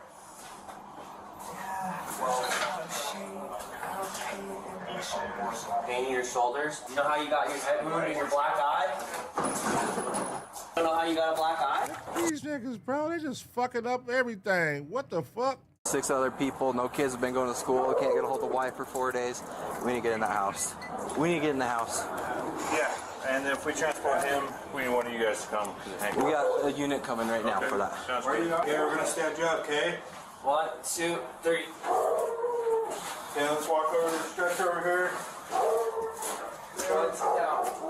We need someone to go with the ambulance to ride in the ambulance. We possibly have family inside that. I haven't heard of in days. He's got a black eye and a wound to his head. Like we think somebody's dead. Damn. I wonder who he is in relation to the family. Because clearly the family, all their cars is there. They ain't came out in 4 days. I'm going to assume the worst has happened. But I wonder who the fuck he is. Like a cousin? Is he the dad? Is he a roommate? There's 4 kids, mom and dad. Kids haven't been in school. They can't get a hold of the wife. They haven't been able to get a hold of him. We found him like this, naked, rocking back and forth in here. Black eye with a wound to the head. But we can't get to the door. And we're gonna force it, but I'm just waiting for Mike to make. He wants to wait for the LT. There is a possible handgun. We got a shield. But we're trying to take welfare on them? Because we think he might have hurt them. Not the other way around. We don't know, because he's not talking. I got 1, 2, 3, 4. I just want to make sure if we're okay to force entry and go in. I think at this point we are. Go, okay. Cheers, bro. I need someone with the axe. We're making entry. West Valley Police! Go. West Valley Police.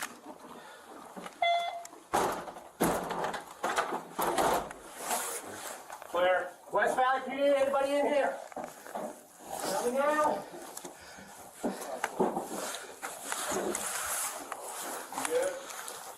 So far, nothing. Anybody in here? Come on now. Somebody check them. Hold on. 312, 2 down, unresponsive. 2 down, unresponsive. Oh, damn. They're dead. Oh, yeah. Obvious echo 2. Those are 4. Back here. And a child. Oh, there go 4. There go 4 right there. 2 and 2. 2 and a child. Okay, pull that ambulance over and go 82 now. Oh my gosh. Damn. Fucking fuck. Dugan, do not let that guy go. Keep with him.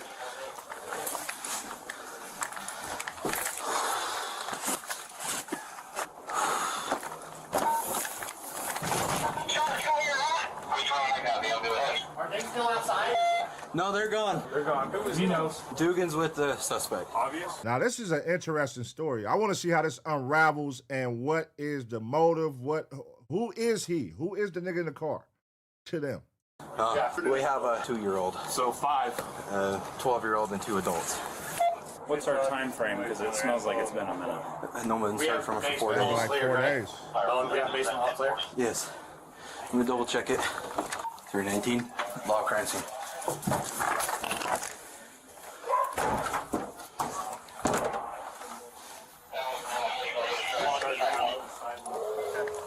I got tape. You got tape? Tape off the whole house.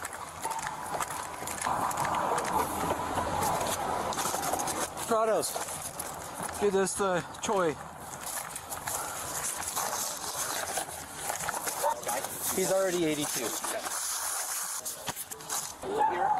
He's neighbor. This is family. That's family. Okay. Oh my gosh. Do we take photos? No. We're gonna let detectives do all crime scene, they'll warrant, they'll do everything. Yep. So, Damn. Thank God that neighbor called, huh? Well, I mean, it's too late, but shit. I wonder how long. Did he kill him 4 days ago and just been sitting in the garage for 4 days? Did he kill them all at the same time at once? Did he kill them in their sleep? Like, what the fuck? He didn't have. They didn't see no blood on his hands, no blood all over his body. what I saw, we have 2 adults down, gunshot wound to head. There's 2 kids in the back bedroom. Oh shit! One looked about 11, 12. The other one's about 2 or 3. guys are with the guy Both with GSWs to the head. Didn't see a firearm there. All right, okay. We found with a gun. Suspect in the garage. He had a black eye and an injury to the head, and he was naked in the garage, rocking back and forth. So initially we did a welfare check on him, but then there's obviously the odor coming from the house too. So where's the gun at? It's been 4 days since they heard from anyone. At this point, you can suspend. We're just outside waiting for detectives. What does it look Gunshot like? wound, probably to 1. 4 days. Yeah. They're starting to bloat and smell. One guy's got bubbles on his skin. Wait, how the fuck nobody heard that in the neighborhood? That's 5 people, 4 people dead in the house, 4 or 5 people. He had what he did, put the shit over a pillow, a silencer, a potato, what the fuck he used? How nobody didn't hear 5 gunshots? You would hear that like, wait, hold on, what the fuck is that? I ain't no fireworks. Did we find this guy? He was in the garage. He's got what looks like a contact, like he might have tried to shoot himself, and it like, what are we doing? bounced off. They're just confirming death. I mean, it's obvious, but they want to confirm. So when I saw him rocking like that, with the contact wound, I was like, he's killed them all. It looks like he got punched in the face too. He's got a big old black eye. Well, they could have fought. Who knows? There is supposed to be a handgun in the house. I didn't see it. No. Who was our complainant? He's the white guy that's over near the... He's a neighbor. So the neighbor called because the family was here trying to break in, right? Yep. We were here last night on Graves, but we didn't have enough to go in yet. So. Yeah. They've been dead for days. It wouldn't have helped anyways. And my concern was he's going to be armed in that garage. Thank God he wasn't. I mean, my theory was they're already dead. When I saw him sitting away, they're already dead. It's just a matter of... He'd been there a while. He was making no sense. Can you two go stand in the back just so we don't have... Curious. I mean, you can start getting media; they'll show up anywhere. So watch from the fans or climb over. Okay. There's just a dog. She's friendly. I didn't give you a bullshit job. Yeah, go watch the back fence and look for media. Man, what the fuck? Oh, hell no, man. What the fuck, man? Go watch the back fence and look for media, bitch. What the? Oh, you low on the totem pole at your department. It's rough. I was good till I saw the kid. Yeah. I heard. The 2-year-old. Yeah. It's about the same age as my son. We did find him in the garage, though. But he's okay, right? Like he's conscious of people that went 82 or whatever. We have no idea how he's involved yet. Everybody's inside there naked. The only surviving person located in the home. We don't know his age, we don't know his ID. Will you go off? Days later, the 17-year-old suspect who was found alive in the garage, Sha Ray, was determined to be an innocent victim. Investigators believe that his father, 42-year-old Day Ray, was responsible for shooting each family member, including his surviving son. Pictured here in an earlier photo. Nigga, wait a fucking minute. I did not see that coming. I thought that was the dad in there that killed the family. So the dad did kill the family, but one of them survived and was just in the garage for 4 days while his family was dead in the house. Why did he just sit in the garage? Why didn't he go get some help? Ray, along with his wife, 38-year-old Boumé, their younger son, 11-year-old Bo Ray, and 2 daughters, 8-year-old Christina Ray and 2-year-old Nye May, died from the injuries. The sole surviving 17-year-old Shaw Ray suffered from a traumatic brain injury and spent between 2 to 4 days in the home without medical attention. 2 decade-long family friends, Michelle Harding and Bridget Schmidt, shared their perspectives. We were there Friday for a few hours and honestly felt nothing but just pure love when we left that home. The siblings, there was so much joy and laughter and giggling, and we just had such a good time. After the incident, both Bridget and Michelle were at Shaw's hospital bedside. December 22nd, I received a call in my home from a family member at the hospital saying he's now asking for his parents. I said, we'll put on our shoes, we'll be right there. We allowed him to ask questions, and then we gave him the hard answers and explained to him what had happened to him. And that his family was all gone and who had done it to him. And his first response to us is probably one of the most loving sentences I've ever heard in my life. And he says, but I still love him. He kept trying to wipe something off of his eyes, and it wasn't long after that when we shared the news with him about the new vision loss that was a part of his life. He's been able to pull himself out of it and recognize that he's a living, walking miracle, and there's a reason to live. So he got traumatic brain injury now, and he's blind. So he did get shot in the head, but he didn't die. But it fucked up hella shit. And he got to live with that for life. Damn, man. Hell no. My dad just killed my whole family and attempted to kill me, but I survived. And now I'm blind, and now I can't remember shit. Nah, man. Take me, man. Take me, Lord Jesus. Take me. Nah, man.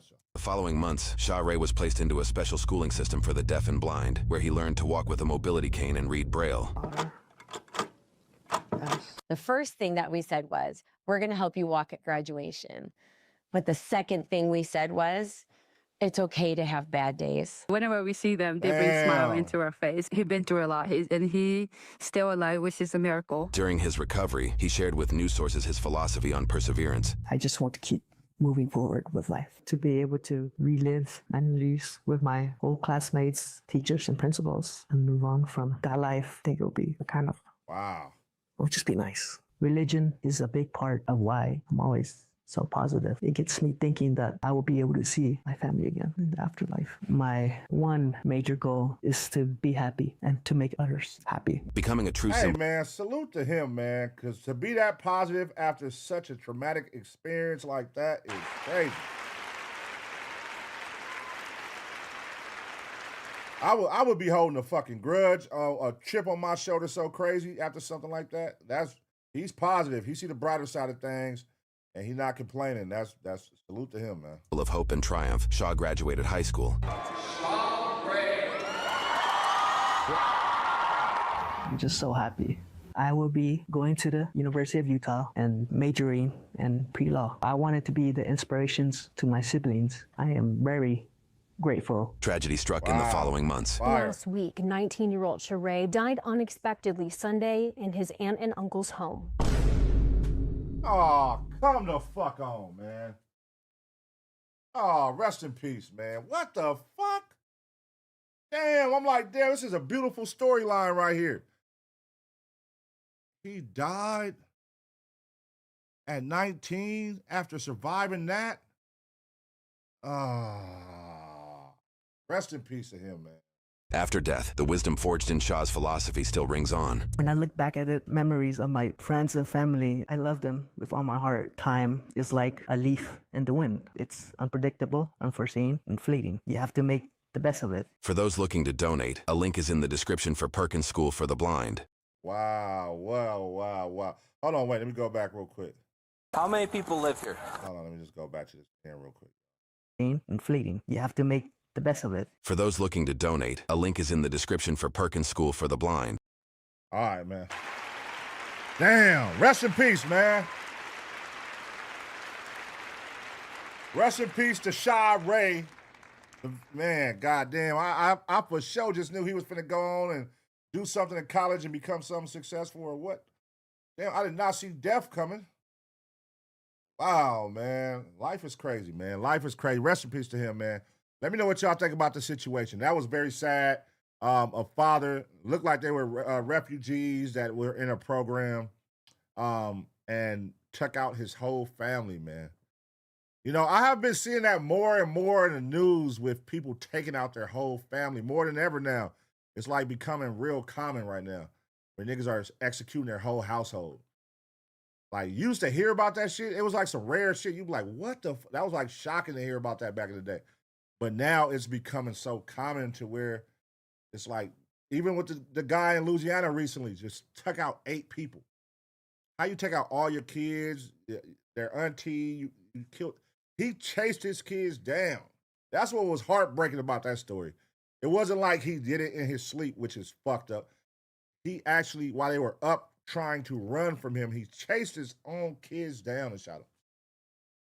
Like, that is some fucked up shit. There's some dark shit going on in the world, man. You never know what somebody is going through, man. Shit, you know. Sad situation. Condolences to his remaining family, wherever they may be. And let me know what y'all think about this one. I'm going to give you 2 seconds to smash the like. And as always, get ready for the next reaction.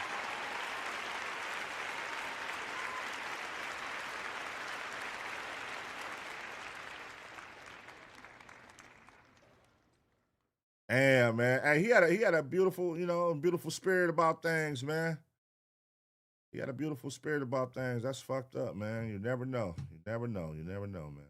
All right, let's switch it up a little bit and let's get into some recklessness, man. Some mayhem. Get into some mayhem. And y'all probably thought I was talking about another reaction, but that's not what I'm talking about. I'm talking about motherfucking Papa E's cooking. You dig? What Papa E? It's cooking. Yes, sir. Yeah, let's see what my boy got going, man. Drop them Papa E emojis in the chat. If y'all ready to see what Chef Boy Papa E got going, Chef Papa E is in the building, man. Let's see what he got for us tonight. Papa E, where you at, man? Go ahead and break it down for us. Let us know detail what you made for the people, man, so we can see what's going on in this motherfucker. Let's see what it do. Okay, chicken and gravy with fried cabbage is on the menu tonight. Where my boy Papa E at, man? Is he in here? Papa E, is you in here, bro? Papa E probably didn't take a break, man. He about to miss his segment, man. Papa E, look, they flooding it right now for you. Oh, there you go. There go Papa E. All right, Papa E, let's see. Hey, Taser Gang, are you ready? Are you ready? Come on. Let's do it. If you smell. Papa E, let's get it. Let's see what my boy got going, man. Hey, Papa E, you got to start making versions without the music because that shit give me a copyright, bro. But hold on, let's break it down from the beginning. All right, let's see. Let's see. Here we go. That look like bacon right there, right? All right. Let's see. Okay, chop the bacon up. Okay, you got some hot links. Is that onions, bell peppers, tomatoes? Okay. My boy got some cabbage. Let's go, Papa E. Let's go. With the chicken. Let's get it. Yeah. Yeah, y'all better stop playing with Papa E, cuz. Hey. Let's go. With the mashed potatoes. Oh! Papa E, you cold, bro. You feed them kids. Feed them kids. My boy be feeding them kids, nigga. Hold on, man. Check it out. Run it back one time. He breaking it down. Yeah, we got to get you on Snapchat, my boy. TikTok. You got to get you a TikTok going, Papa E. Look, y'all. All right, who fucking with it? Let Papa E show him some love in the chat if y'all fucking with it, man. They said, pass. Hey, shut the fuck up. Y'all got to stop being like that, man. Papa E, go ahead, bro. Go crazy. Get them plates off, nigga. It's time for selling plates in a minute. Yeah. All right, y'all. How much should Papa E sell his plates for when he started pushing them plates, man? You know what I mean? Or is it priceless? Is this meal priceless? How much should he sell them for, man? I'm gonna say $19.99, Poppy. $19.99, my brother. Let's get it. All right, let's see. Strong Sativa said marinating some meat, waiting for pun to start. Oh, hell no. Yeah, hell no. Ain't no fucking way. Nah, that can't be real. That gotta be some chat GPT. I know your house don't look like that, brother. I ain't gonna believe that. That's out. All right, let's see. Darius H. Darius H got something for us, y'all. All right, my boy got a little bit of plating going on. Niggas is getting fancy for the Discord, cuz. Let's go, Darius. Nigga getting fancy for the Discord. Look at that. My boy plating, huh? You know goddamn well you ain't eating that shit like that at the house, nigga. Cut it out, man. You did that shit strictly for the gram, brother, for the Discord.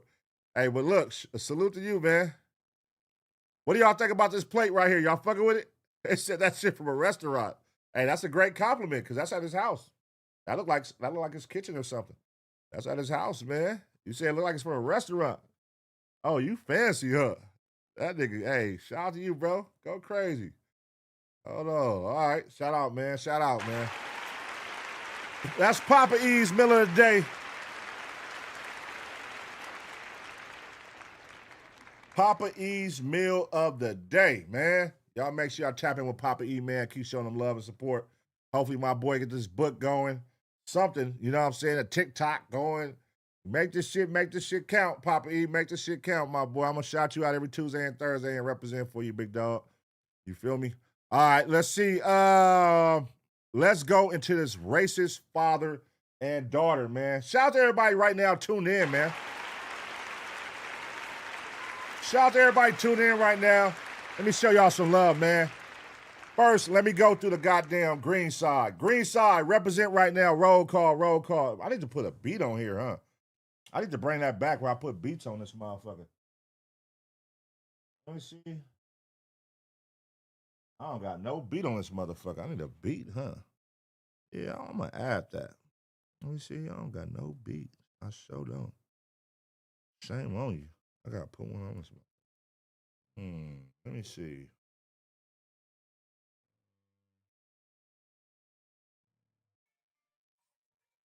All right, Martin Nash, just send me some new shit right now while we online. See what this.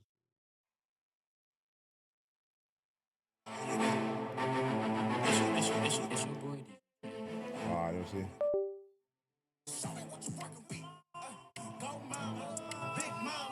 All right, hold on. Let's see.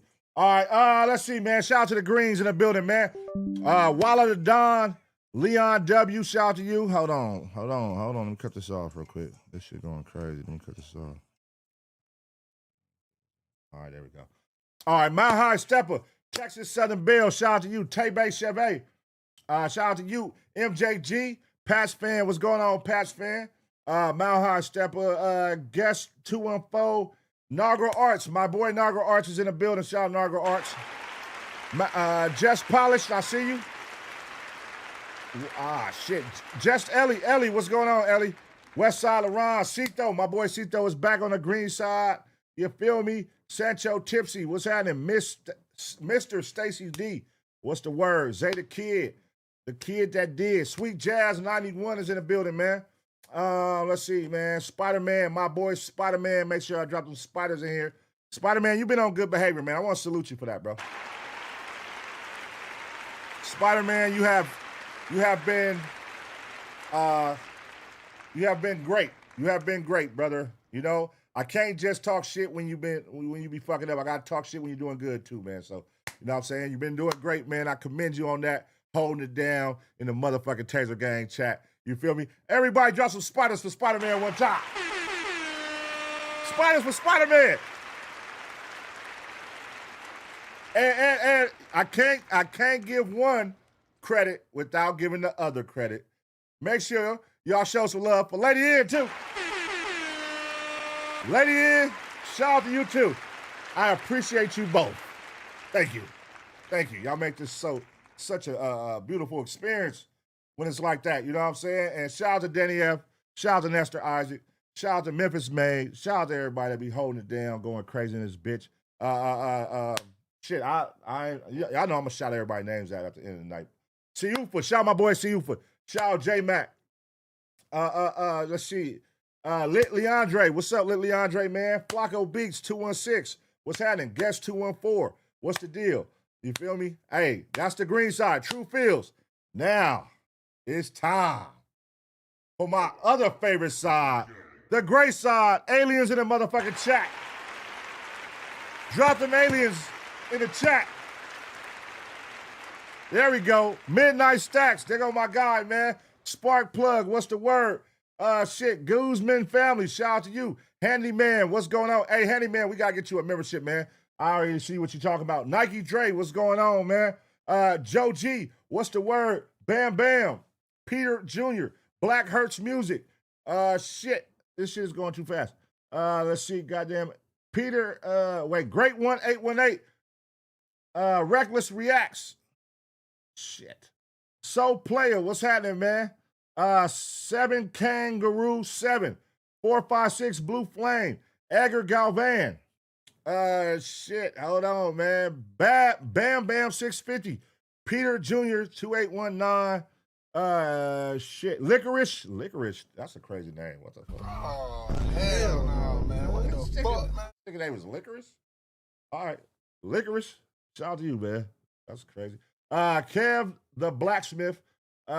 Ocean Reviews. Long Live the Grays. Shout out Ocean Reviews. He always holding it down with Long Live the Grays. Let's go. Hey, Daddy F with 5 more in this motherfucker. 5 gifted. Shout out Daddy F, man, with the 5 gifted. Let's see who got it, man. Okay, Orlando. Hey, my boy O, you on the green side?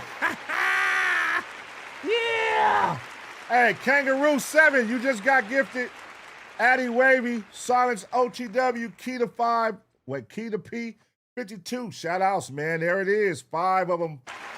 Welcome to the green side. Hey, y'all really be going crazy in this motherfucker, man. Oh, God, I be having fun doing this shit with y'all. Y'all motherfuckers is wild. Y'all be going up. Shout out to, hey, y'all done embraced the gray side. At first, when we separated and we made the green side and the gray side, it was a little beef. There was a lot of people who were like, man, don't, you showing love to the greens, but not the grays. But then it took for motherfuckers to start embracing their grayness. They started embracing their grayness. Why are you gay? Once they started embracing their grayness, it has elevated the show 1,000 to 1,000 now, because y'all represent, y'all don't give a fuck if y'all ain't green, and y'all go hard for the grays, man. Long live the grays. Why are you gay? Nigga said it's still beef. Hey, they be crossing over, though. Y'all crossing over. Y'all stop talking shit when y'all cross over, huh? Yeah, man. Oh, there you go. I like that. Hype it up. Y'all, wait, you can hype a video while we watching it? Make sure y'all smash the like, man. Like train. Like train. Long live the grays. Make sure y'all smash the like right now, man. Make sure y'all smash the like. Also, if you want to submit videos for Thursday, we'll be back live Thursday. Thursday is the Late Nighters edition. I go live at 7 on Tuesdays. I try 7 on Thursdays, but it's not possible. So I'll be going live like at 9, 10. And if I don't go live on Thursday, if I'm too tired, I'll wake up, or I'll do it Friday evening or Friday morning. You feel me? But I'm aiming, every week I aim to try to do it on Thursday nights, man. You know what I'm saying? But y'all do got to understand, I do have a lot going. I am a parent, you feel me? My kids, I'll be doing shit. Thursday is one of my busiest days when it comes to like streaming, radio, all that type shit. Shout out to the Grays, man. Shout out to Nestor Isaac. So just bear with me on Thursdays, man. And, you know, I take it back to the essence of the Late Nighters. We started doing reactions on Kick on the late night side. So I keep it true to the essence of what started this shit. Let's go. Siufa with the 5 gifted. My guy. Shout out to Daryl Smith. Shout out to Caleb Cox. Shout out to E-Money Main. Shout out to Spaced Out Allen. Spaced Out Alien. And shout out to Edge 218. You are all now members, man. Shout out to y'all, man. Shout out to C. Ufa dropping the 5-piece on their ass. Appreciate you, big dog. Appreciate you, man. But yeah. So yeah, let's do it up. And if you want to know how to submit reactions, you got a video you want me to react to? Join the Ace Pit Discord right now. Scan the QR code on the screen, hit the entertainment tab, click reactions, and drop it in. Super easy. Submit today. And that's how you do it, man. Just scan it, boom, go on the Discord. It's going to take you, you're going to see on the right, on the left tab, it's going to say submit reactions. Take the YouTube link, drop it in there, and then I'm going to go through, and like I did today, and I'm going to pick out the ones I fuck with. You feel me? So shout out to everybody who be submitting. Shout out to everybody who be holding it down. You feel me? This is something we do for all the people, the like-minded motherfuckers, to get away from the podcast side, you know what I mean, who just want to watch some wild criminal shit, law and crime shit. You feel me? And I do still do hot topics, but I usually only do hot topics on the member side. But if I do go live on a day outside of my Tuesday and Thursday on the gray side, I do some hot topics, man. But I usually keep hot topics strictly for the members. For those of you who are wondering what be going down on the member side. The member side is more so, you know, I do more dialogue and talking with y'all, let y'all in on some behind the scenes, what's going on, update you with the merch. You know what I mean? Like today, we did it. Was that today or yesterday? You know what I'm saying? We did a call with AceBoy Manny. Y'all, shout out my boy AceBoy Manny. You know what I'm saying? LA Try Guy and Manny, we had something we talked about. You got to be a member to know what we talked about, though. But y'all can go check that out. Just exclusive shit. We be over there talking shit, you know what I mean? And we may go live in the morning. We may go live at night. May go live. You never know, man, with the member side. So just make sure you get you a membership and you get access to all these cool emojis. And yeah, you get to see all the reactions early that come out. Because all the shit I be dropping like early throughout the day, that be shit I did like a week before. I be spacing them out like 2 weeks, you know what I'm saying? So, you know, you get to see shit early and all that. But yeah. All right, let's keep it going, man. Let's keep it going. Racist father. All right, let's go. Let's go. Booyah, booyah. All right. Racist father and daughter lose control after police. All right, y'all, we back with another reaction right here on ABP Reactions. And right now, we finna see a father and daughter who are both racist lose control when the police arrive. Let's go. Go arrest your own kind of dope here, Salazar. On February 15th, 2025, officers responded to a state park after a caller reported that he was being harassed by 2 individuals. What do you mean you don't know what's going on? What's going on? Okay, yes, let me hear one person talk, okay? Okay, so what happened? Well, his wife came to the car and asked me, is my daughter okay? I said, my daughter's fine. Then the next thing I know, he comes over here, starts screaming. My daughter came back over here because we were eating lunch over there, screaming and hollering at my daughter, screaming and hollering at me. And I told him, I said, listen, get in your car. Nobody's bothering you. And he goes, oh, no, you bothered me. I said, I never bothered you. Your wife came and asked me, is my daughter okay? Okay. Okay, he's got wolves instead of dogs.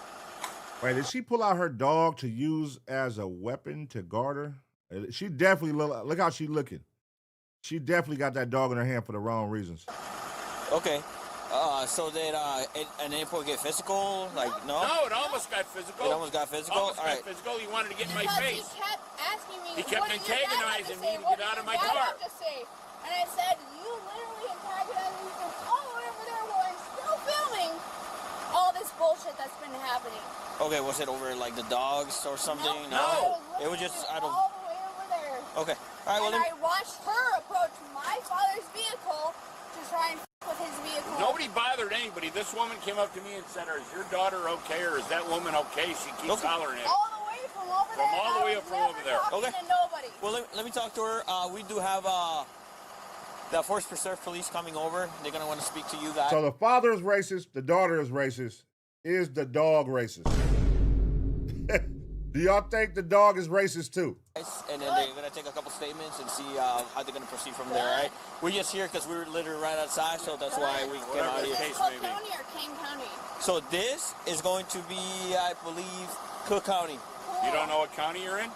We get 3 counties, Kane, Cook, and DuPage, sir. You don't know what county you're in? You're a Bartlett police officer. What county are you in? DuPage, Cook, and Kane, sir. What county are you in? Right now, this is DuPage County, sir. Oh, this is. You're a Bartlett police officer. What county are you in?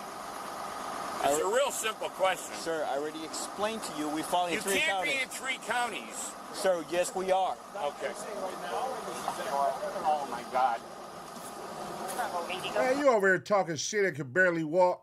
You don't shut your bitch Shut ass your up. bitch ass up! I wish you would be talking shit to me. You can't even walk, nigga. Are you guys part of the Democratic swamp or what? Yeah. You cannot be in 3 different counties, dude. Yes, we can, sir. No, you can't. You can't. No, you The can't. city of Bartlett falls in 3 counties. No, it we does got not. Kane County, we got Cook County, and we got DuPage. Okay, well, that's news to me. Okay. So let's file it with the President of the United States. We're standing in DuPage right now. Okay. The Bartlett, the town, covers 3 counties. No. How many times have I been attacked by you clowns? No. I'm not a miss. Hey, why did they turn up on him all of a sudden? Why are they tripping? I'm a miss. Why would you lie? I'm a miss with a Z. No, he's a maniacal clown. Why would you lie? He's a maniacal clown. I got nothing to lie about, dude. Literally, they're Kane County's just over there. You can see the sign when you go over the bus. Hey. Guess what? Wait, time out. No. Oh, yeah, I know meth when I see it. This is meth right here for sure. This is definitely motherfucking... Oh, hell no. This is meth. Fuck, man. This is... I think it just kicked in, though. This is why they started tripping. The meth kicked in. Police are in Cook County. The Elgin police are in Cook County. Okay? McHenry County sheriffs are in McHenry County. Kane County sheriffs are in Kane County. Where's your cameras? Bartlett That's your camera? police That's your are in what camera? county? Is it on? Good. You see how it's not red? It's impossible. It is not possible. It's impossible. Look it up, you can see. It's against all laws and jurisdictions. I don't know what to tell you, sir. I mean, it's... Well, it's the first I ever heard of it. Well, it is. I got nothing to... You got a problem? I got nothing I against don't know What the hell? You're the one that's getting aggressive. We had no... We are not getting aggressive. Yes, I'm not the one that called the police. When you walk towards me... No, we are literally walking though. Literally, When you're walking like this... Sir, man, do not touch me. look on the If you yellow put your line. hands at me one more time, I will arrest you. Literally, Do you hear me? look Do on you the hear me? If yellow you put line. your hands at me one more time, Look on I the will yellow arrest you. line. Back up. Taser time. Back up or you go to jail. Back up. Back up or you will go to jail. Taser time! It's taser time! Come on. Tase her ass. Back up and do not walk towards me. Oh, what, because we're not fucking Puerto Rican and Mexican? You're going to arrest us when we're natural-born white citizens? What? Go f*** yourself. That makes nothing. What? Makes no sense at Yeah, all, it sir. does. Yes, it No, does. it makes no sense at all, sir. Absolutely. Only because you want to bring race into this is not Oh, going that to... has a lot to do with Yes, race. Oh, yeah, it does? Tell me. What? Did you look at arrest the any yellow people line, that we're protested apart. a couple of weeks ago here? That protested here, there was no process, Yes, sir. there I have was. no... I'm lying. Sir, There was not a protest in Elgin? do you know where you're at right now? Yes, No, I I'm do. an idiot. I don't know where I'm at right now. Well, obviously you don't know where you're at because I you do don't even know where what I'm county at. you're in. I know where I'm at. Okay, so where are you? We're in Bartlett. Bartlett? We're at Okay. the Forest Resort. We come all the time. Okay, and what county are we standing on right now? I have no idea. You have no idea? Cook Three County. different counties. Okay, you know what date today is? Yes, I do know. What is the date? Oh, today is February 15th, sir. Okay, what date? 2025. 2025. Okay, what about what day of the week? Oh, it's Saturday. Saturday. Who's the president of the United States? Oh, Donald Trump. Donald J. The guy that's Okay. fucking all your people up and sending them back to fucking Mexico. Oh, come on, bro.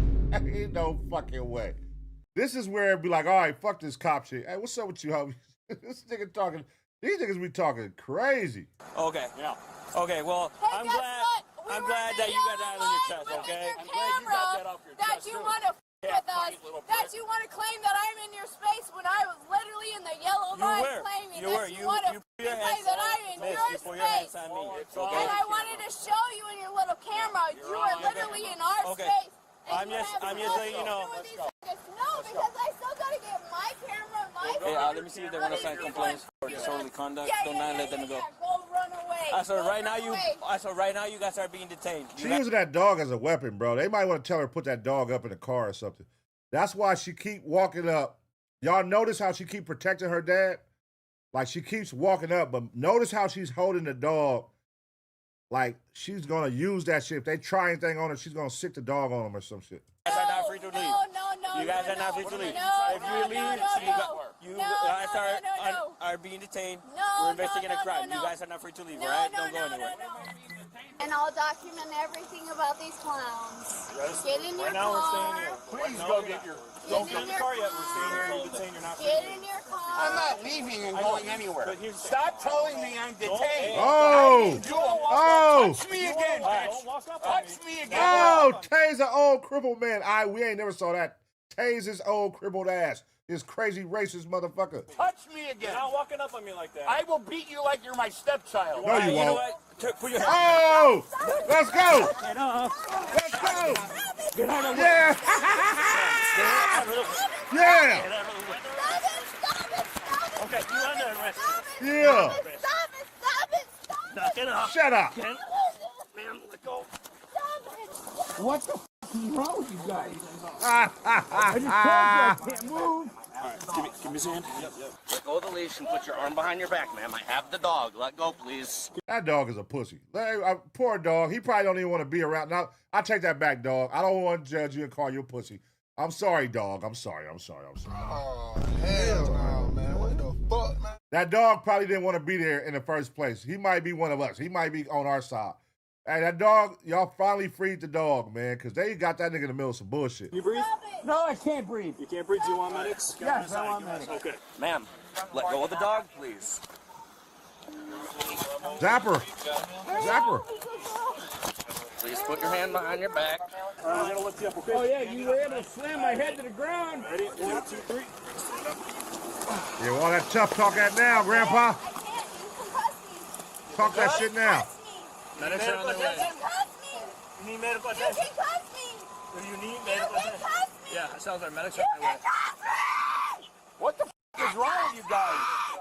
You can cuss me. Yeah. You can cuss me, my father. You can cuss me. What is wrong with you people? Hey, now this is some Karen shit at its finest. They literally the ones who started that energy. The cops was there on some cool shit. These niggas started talking crazy to the police. Y'all raised this shit up for them to respond like this. They was chilling. You the one started talking tough. I'll beat your ass. I'll do all this. And as soon as they put your ass on the ground, you switch your tune up and I play never laid victim. a hand on you guys. Why are you fucking on you? You're not going to walk up on them and give my face a You can cuss me, my father. You can cuss me, my father.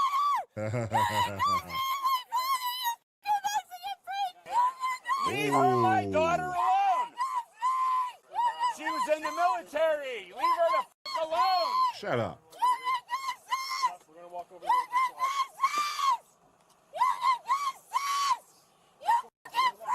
You're not going to pull me around, mother. I can't walk. What is wrong with you? I cannot walk. You literally concussed us, you fucking freak! Get up. No! You literally fucking concussed us! Let go of me. Let go of me. A A charge for what? You don't call no shots, You're going to nigga. get sued. Keep f***ing with me.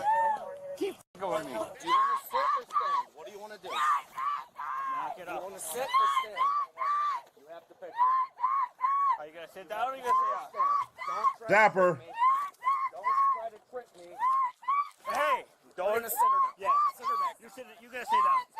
Now you're sitting. You guys are so screwed. Just got here. I still don't even know what. Oh! She headbutted that nigga. Zapper. Hey, just sit down. Ma'am, if you don't get out, we're gonna put you in a wrap. You already did. We're gonna be completely restrained. You already did. You're gonna be. You already did. You're gonna be in a wrap. You're gonna be completely restrained. Illegally. Trying to hold her out. She said Mexican freaks. Bitch, you still talking shit? What the fuck? You still talking shit? You want us to feel sorry for you while you talking shit and saying racist slurs? That's what's not gonna happen. Now they finna put her in that damn sling. They finna wrap them legs up, wrap her arms in her chest, and connect that shit. Can you guys leave her alone? She's trying to fight our officer. This shit is killing me. Calm down. Take a deep No. Come on. No. You just hit the No. JT concert last No, night. I Stop. don't Take a give a deep. She never hit him. He's a lying little half plane. All right. He's a lying little. You. Go arrest your own kind of don't belong here, Salazar. Wow, you still being racist. God damn it, I can't walk You guys are Nazi fucking freaks. Get the fuck out of my country now. What? You don't belong here. You don't. You don't. What the fuck were we doing? Stop. What were we doing? Stop it. No, I Yes. don't. No, you illegally fucking detain me for no fucking reason. No, it's not So true. what the fuck are you detaining me for, you freaks? There it is right there, California license. Hey, did you know U.S. Code Section 6, Section 8 says all the illegal aliens have no right to be here? Does that go through that strap or no? Just Oh. But you know, our freedoms and liberties and justice for all don't matter. Our amendments don't matter. Our constitutional rights don't matter. Shut your bitch ass up! Man, shut up. We ain't trying to hear that shit. Because we're not fucking Mexican. And we're not fucking Spanish. Our whole family served in the fucking military to protect this country. To get these fuckers a job. Look at this dude. Hey, knock it off. Look at his camera. Hey. Knock it off. No, look at his camera. I can't right now. Zapper. You need to look at his camera. That you think that you can illegally detain me. All right, well, we got medics here. No. They're going to check on you, okay? No. They're You don't going want to check medics? on you. You don't want They're medics? going to check on you. You don't want medics? They're going to check on you. All right. They're going to check Hey, on you. Listen, they're going to check on you. No, okay? they're going to check on you, Salazar. Okay. For fucking illegally violating my First Amendment, Second Amendment, and Third Amendment rights. Get the fuck off me. All right. Get the fuck off me. You want to talk to her? Get off me now. You guys are so screwed, you don't even know. You have no idea how bad you're going to get sued. You think it's funny, don't you? I was gonna say you got no idea how bad you're gonna get sued. What are you gonna sue him for? What did y'all see them do wrong in this video? What did y'all see? Now listen, so I be with motherfuckers when they be on these cops because there is some bullshit cops out here that be doing some illegal shit and be over aggressive and all that. But in this situation, they didn't do nothing wrong. Y'all invited this type of energy, bro. Y'all the one that took it there. Y'all the one started screaming out threats. Y'all the one started wilding the fuck out. What did they do wrong? How can you sue them? You're going to be laughing when you're in jail and Bubba sticks a fucking dick in your ass. If I take this off of you, are you going to calm down? Oh, I've never been violent. I've been fucking nice as with all you fucking Nazi. Can you take this So off? get the fuck off me now. All right. I tried. How did I know with wolves that are undocumented that they're Nazi fucking cops? They're undocumented Nazi cops? Yeah, What? just like you. Just like you. Okay. What's your date of birth? Arrest illegal aliens and then come and talk to me. I don't know. I'm just here. What are you doing? Where's my phone? Hey. Where's my phone? Zapper. Where the f is my phone? Right now, where is it right now? Where's my f***ing property? Where the f is my property, you clown? Where the f is my property? This bitch is really batshit crazy, man. Golly. Both suspects were taken to the hospital and later booked into jail on multiple charges. The female suspect was charged with a felony count of battery on an officer, 2 counts of resisting arrest and disorderly conduct. The male suspect was charged with resisting arrest, disorderly conduct, and attempted assault on an officer. All right. Okay. I don't feel like that was enough. You know what I'm saying?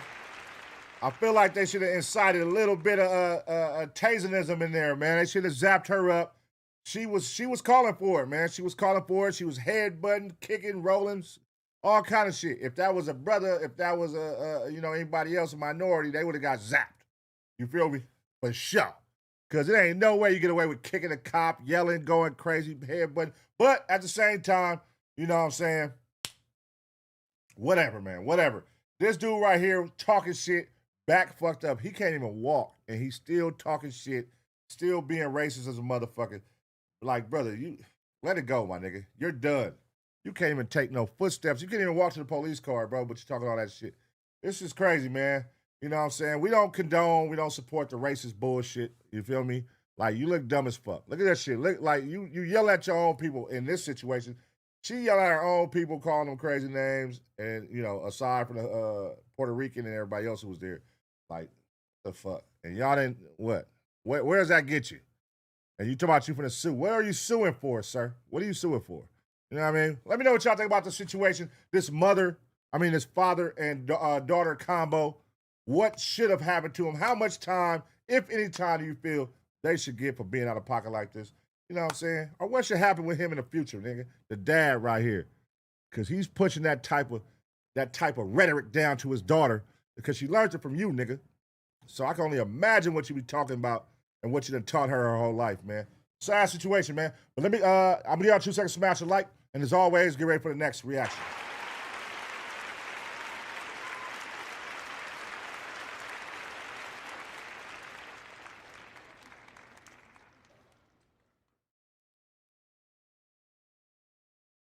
Hold on.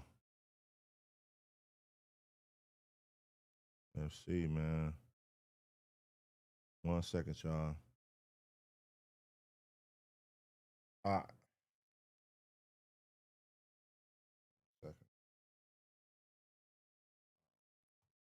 All right. Had to look at my text. It threw me off for a second. All right, let's see. Should we watch the missing scientist one now or the racist bully? Oh, let's go. Let's do this. Let's keep it within the vein of the racist shit so we get that out the way. And then we're going to go to the missing scientist, law and crime. And then we're going to finish with Dr. Insanity. That's what we'll do. That's the order we'll do. All right, let's do that. So this is going to be the opposite. This is going to be a racist bully getting his ass whooped. Okay. All right, y'all. We back with another reaction right here on ABP Reactions. And right now, we finna see what happened when a racist bully gets the beat out of him, man. Let's go. Sir, do you need medical attention? I don't. I just got a busted knuckle. He gonna need some medical attention, though. I'm not gonna lie. I hit him I got a little portable speaker in my car. Is he intoxicated or? He's drinking a beer right now. Okay. Leaning on my car, I asked him, "Can you please back up? What's the issue?" Yeah. And he's like, "There's no issue." And then he pushed my car. I was just like, "Hey, step away from my car." I stepped out. I'm asking, like, "What's the issue?" And he gets tough, start taking off his clothes and stuff, pushing me, and he said, "There's no issue." I backed up. Okay. Reach in my car, grab my speaker. I'm like, "Hey, I want you to get away from me. Can you please go over there?" It's all on camera. She got it. Then he pushed me again. That's when I swung. Okay. You need fire up here. He's saying that guy probably needs medical attention. Yeah. Do you mind if we step in? Yeah. Is there anybody else here? Yeah, I might be here. I'm gonna call you back. Damn, that nigga leaking. Hello. Hello. You see this? I do. Yeah. I've been jumped, and now the police are here. There's 1, 2, 3 cops, buddy. My head is split wide. The South would have won. We would have had it made. Open, buddy. I've got blood all down the front of me. Some black dude from next door has called the cops on me. Send my mom. Send whoever. Can you talk to me? Thank you. Yep. All right. Whoop your ass. On, man. What's going on? Let's go out here. Hey, hold on. Let's stay right. No, we're gonna go right out here. Hey. Right out here with a dude. Hold on a second. No. Stop. Do you see this? I do. We're going to try to get the bottom. We're not going to go out the side and start hooting and hollering. Damn. We're going to do it from right here. We're going to do it from right here. Yeah. So I get my head split wide open from right here, and you give a f about him? No. Oh, yeah. I know what's finna go on here. He for the snap. He one of those. Him. I didn't say that. Okay, let's step out on No, the we're gonna porch. stay right here. No, we're not. I'm going out. Zappity zap time. Okay. Step back. Have I committed a crime here? Do you see We're me? trying to get you taken care of. You, I'm fine. I want out on that porch. Just wait a minute. I want out on that porch. Just wait. You, him, him. Do you see my Whoa. head? I do. Go ahead and... I want out. Now I'm leaving. Stop. All right, here we go. Jimmy, do you see this? Here we go. Do you see this? Place your hands behind your back now. Because why? Because you're out of control. That's My question is, why did he wait to get tough? Why did he wait till the police came to get tough? If that nigga called the police and he been sitting outside all this time, you could have been went out on the porch and you could have been got cracking. Why did you wait till the police got there to turn your shit up to 1,000? That's some hoe shit. Because I've been attacked. He's pretty aggressive right now, so we got him in handcuffs because he wanted to push out and start fighting with these guys again. So We're trying to get you taken care of, man. Officer Wolf, We're trying to get the medics to fix your head, I man. don't care about my head. This is bullshit. will you do me a huge favor? I don't care about going, so we're trying to keep him from coming out here because he wants to come out here, and the last thing we need is more fight. I appreciate it. right? Oh, beyond. All right, that's what I thought. He shouldn't have been driving, bro. I agree with you 100%. You're letting him go! That's him! But if you guys want to hang out here, I'm going to stand here. If he comes over here, I'll take care of it. Okay? Bitch. I appreciate if you guys just don't say a word. You guys can go ahead and let him outside. I got the other half over here. This piece of shit over here is the motherfucker that split my goddamn head open. Do you see this motherfucker over here? Calm down. Why am I sitting on this top? Can you sit down here for me? No, I did nothing. Do you see my head? Yeah. That piece of shit motherfucker over there did it. Wait, so how is this going to work once he get out the hospital? If that's his next door neighbor, he got to come back home. Ooh, that's going to be ugly. If he's still on that type of time when he got out the hospital, he might fuck around and get chipped. No, I'm done. I don't want to go on this cot. Until my family gets here, I'm not going on that cot. I don't want to go to the hospital. I'm fine right here. Can I at least take a look at your head there? You can take a look at my head right there, and you can charge that piece of shit, motherfucker, scumbag, black-ass piece of shit right there. That's what you can do. Hey, Hey! Oh. Shut him up. Medical attention for your ass. I call medical attention for your ass. I call medical attention for you because I love you like a son. I want that scumbag, racist piece of shit over there to go to jail. Hey, Mike. Hey, why he call him racist? What the fuck? You just called him an Nigger, brother. So the medics know. Have you had any alcohol or drugs today? No, I don't drink. I don't do drugs. That nigga over there, he Taking probably does prescription quite a bit. medication? Nope. Mike, what caused all this tonight, man? What caused all this is I came over here to talk to my buddy. He came out and apparently has a problem with white people. He don't like white people. So So he don't live there. Okay. that's where this all. Do you see my head? Yeah. Do you see his head? Yeah. Uncuff me, I'm done. We're Uncuff not me. done yet, man. I am done. Do you see me? Do you see him? Uncuff me! Okay. Goodbye. You're not going anywhere. Let me go. Where he thought he was going? That nigga said, okay, goodbye. Where the fuck you thought you was going, bro? Hey, trying to lean into me, I'm just going to let you fall to the ground. I'm Just trying wanna not to do that because I want you to I get just hurt. want to let go. All right. Hey, Dude, you're going to fall. fine. Fine. Zap You this try to walk nigga, away, man. I'm putting you on the ground. I've done nothing. Nobody said you done anything. Why is he f***ing trying to take me to the hospital? Taking you to the hospital. I don't want to go to the You hospital. don't get a vote. Nope. They're gonna take you to jail. Oh, he kicked him. Oh, it's over with. He done kicked the cop.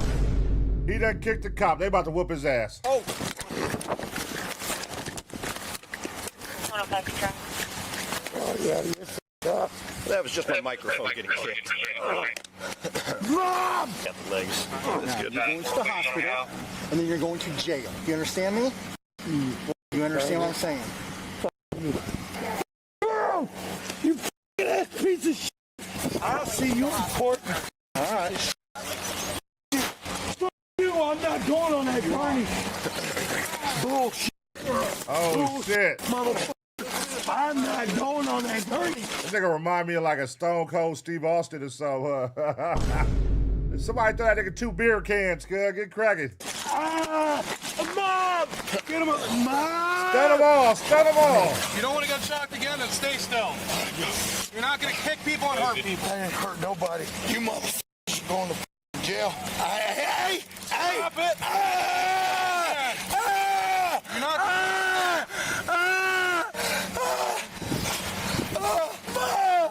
Do you see me? I'm the threat. Yeah, if he's staying when you're kicking and battering, you want. Grown ass nigga calling for his mama. Mom! Did you get it all? This suspect, Michael, was charged with aggravated battery on a peace officer, hate crime, and aggravated resisting obstructing. He is presumed innocent unless proven guilty in a court of law. While Michael was never able to lay his hands on the victim, this next racist suspect sucker punches multiple staff members at a bar. Yo, he just assaulted two of us. Oh, okay, we got a 2 for 1, y'all. We got 2 for 1. What's going on? Huh? What's going on with these guys out here? No, they tried to make me pay more money than I owe. But they say you didn't pay your tab or something? Or? No, I paid my tab. Go in there and look. No. How do they know my name? Sir, I'm just, they called me over here. That's why I'm here, okay? I'm here to keep peace. Want to make sure nothing's going to happen. No one's going to fight. You shut up. Hey, I'll beat your ass. Hey, shut your fucking mouth. I park here, dude. I will beat your ass. I will fucking beat your ass. Point at me again. What do you mean? I point at you, bitch. Calm down. Nah, you get out of the way. Calm down. Let us do this. Listen to me.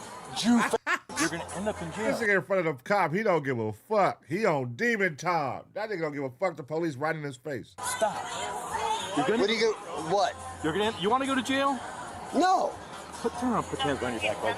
I don't want to go to jail. All right, then chill out. Then chill out, because I ain't playing games. All right. I ain't playing games with you.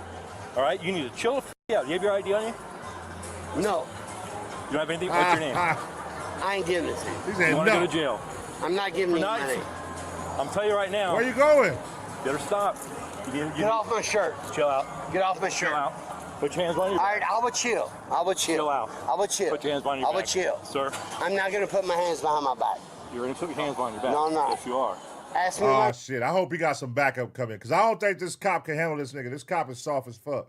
I don't know if he ready for bruh. Name. All right. I'll give you what you want. You're going to chill the I'll out, give you right? what you want. Yes. You chill the out. Yes. You're not going to play around no more, are you? Are you going to play around? You're going to ruin your Sunday. You need to chill out. Listen. No, you listen. I haven't. You listen to me. I haven't been playing around. Huh? I don't consider this playing around. I do. I think it's stupid, childish. I think it's stupid too. All right, then calm down. All right. Calm the All down. right, let go of me. No, you're going to put your hands behind your back is what you're going to do. No, I'm going to put them down. Put them behind your back. No, I'm going to put them down. I'm not putting my hands behind my back. You're going to end up in I've jail. done nothing wrong. You're going to end up in jail. Dude, you're going to get drilled. I've done nothing wrong. Did he just tell that nigga he finna get drilled? I paid my tab and I left. This cop is soft as shit, dog. Come on, man. What's taking so long to arrest this nigga? Put this nigga in some cuffs. You scary motherfucker. Huh? I paid my tab and I left. Sit on the ground. Sit on. I'm not going to sit. Sit on the ground. I will stand. Sit on the ground now. Sit down on the ground. You ain't going to tell me what to do. Sit on the ground. I'll leave this as post. You're going to sit on the ground. I'm not going to sit You're going to down. sit on the ground. What you're You're going to do? stupid. Sit on the ground. Do you think I'm that dumb? Sit on the ground. Let go of me. No, I'm not letting you go. I'll drill you you in sit the down. mouth. This cop is scary as shit. Drill me in the mouth and see what happens to you. Get stupid. I guarantee, I hear sirens coming, y'all. I guarantee this nigga's gonna get super tough when his backup pull up. You can tell these type of cops, man, they be hoes by themselves. As soon as some backup come, them niggas turn that shit up to 1,000 on niggas. I'm not trying to. All right, get stupid. I'm trying to go home. Sit on the ground. I'm not going to sit on the ground. All right. I'll stand. Sit on the ground. Sit down. I'm not going to stand. Sit the down. Let go of me. Sit down. Let go of me. Sit down. Let go of me. Tell you right now to sit down. Let go of me. Sit down. Let go of me. 2 seconds still. You're gonna let go of me. You got a taser? Yeah, Dude, taser ready. Dude, I'm not. If you're gonna get the He's trying to. don't sit down, you're gonna get tased. He's trying to throw me. Sit down. Yes, sir. Sit on the ground. Yes, sir. Sit on the ground. Here we go, y'all. It's taser time. Let's get it. Sit on the ground now. Do it. Sit on the ground now. You're gonna get tased. Come on. Let's go. Sit. Sit down. Sit on the ground. Too many warnings. Sit. Eric, come over here, man. I'm good. Too many. Get on the ground. Shut up. Get on the ground. Stay down there. Put your hands, Dave. Put your hands. Put your hands. Well, you're gonna get maced. You're gonna get maced. Put your hands behind your back. Or you're gonna get. Oh, hell no, man. Man, what the fuck, man? What the fuck was that? How the fuck you gonna pull out the taser and say, nigga, and give him 5 warnings and then put it away and then pull out mace? What? Man, that was a letdown. Mace. What do you want? All right. Okay, look out. Look out. Look at me. Look at me. That's it. Put your hands behind your back. Put your hands behind your back. I told you you're gonna get sprayed. Put your hands behind your back. You're gonna shoot me now? What's your name now, motherfucker? Yeah, tough guy. What's your name? My name's Tough Guy. Stupid. All that talking, what'd you do? All that badge you got. Yeah. I thought you were gonna hit me. You're a liar. See this right here? This You're camera? a liar. See this camera right here? You're a liar. Yeah, we'll see. Somebody set me up. Nope. You're stay right there. Nah, gang. You still don't listen. Just let me sit up. No. Stay on your side. Lift your feet up to your chest so you can breathe. There you go. Just like that. Quit pushing on me. Just like that. Let me sit up. All right, so what happened? So I approached him. I said, sir, you still have a tab open at the bar. Oh. That was the biggest fucking letdown. I just knew we was finna get some taser action. That nigga had the red beams on that nigga ready to go. I'm so let down. That just fucked me up, man. God damn it. I thought we was gonna get some taser action in the first half. I thought we was gonna get some taser action in the second half. What the fuck? And then he just went off the handle. He said, what motherfucker? I said, sir, I'm just saying that you have an unpaid tab. And then that's when he approached us and swung on. He swung at you? He swung at him first, got him first, actually hit him. He rocked and then he hit me over here. Okay, where'd this all happen at? Right here? Right here. So it's because he didn't pay his bar tab? Is that? He paid one of the servers, and then he still had a live tab at the bar. So he's walking out, and then when my bartender's like, Shane, you go get him. He hasn't paid his bar tab. I said, okay, not a problem. I'm like, sir, you haven't paid a bar tab. And then he got completely belligerent, and then he's like, wait, call me. I'm like, no, sir, I'm just saying that you haven't paid a bar tab. And then he came just to assist me, and then that's when he walked off. And then he showed up, and then he started swinging on me. Who did he swing at? He swung at? He sucker punched me hard, like rocked my fighter. He rocked my face. You have your ID on you? Yeah. So I can remember. And then that's when I went to go get you because he started getting physical. Y'all took all my just like some fucking Jew-ass thieves. What did I do? What the fuck did I do? For what? Come on, man. I can't see. Sit back, watch your head. I can't see. You're gonna take me to jail. Yeah, sit down. For what? You're going to jail. I just told you we're going to jail. Disorderly conduct and battery. Duck your head in so you don't hit it on the floor. Loosen up the cuffs a little bit. Sit down. They're tight. They're as loose as they get. Stop making it worse, please. Put your feet in there. There you go.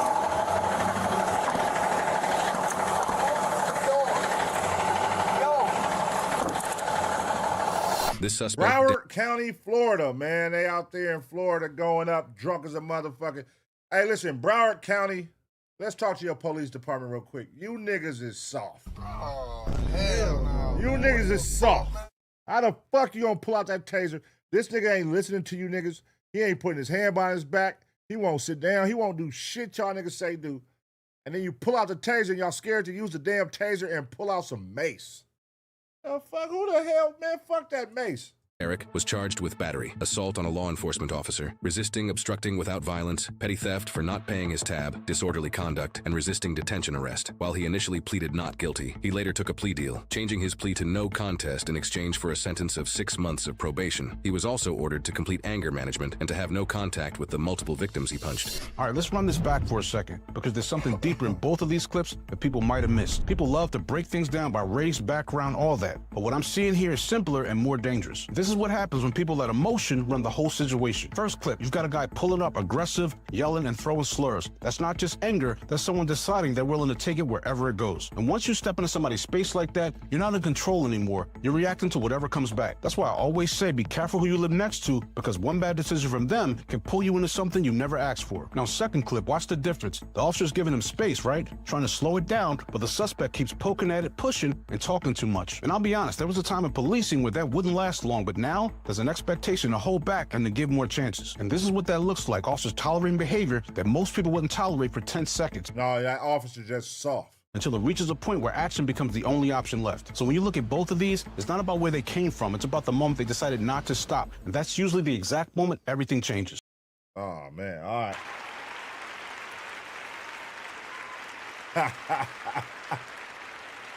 Ah, man. Goddamn, 2 wild motherfucking videos where we was teased with taser action. We didn't get none. Yeah, well, let me know what y'all think about both those police departments, how they handled those situations. What y'all think about those officers. That second officer was super soft. The first ones, they took care of business. They did their thing. I can't really say too much about the first ones. You know what I mean? Once he kicked into this thing, they attacked his ass. Whatever. But I could have went for some taser action on that one. The second one, that cop right there, you ain't shit without your homeboys, man. That's the only way to summarize that up. You ain't shit without your homeboys. Soon as you start, y'all notice when he got in the handcuffs, he started talking crazy? Yeah, hit me now, motherfucker. Like, you told him, hit me down once you cuffed him. Like, you can't even get him to put on handcuffs, nigga. Stop popping it, man. You know what I'm saying? But let me know what y'all think. 6 months probation. What do y'all think? Was that fair? Was that doing too much? Should they have just let him walk away? Was he in the wrong? Was he in the right? How do y'all feel about the police officers? I'm going to give you 2 seconds to smash the like. And as always, get ready for the next reaction.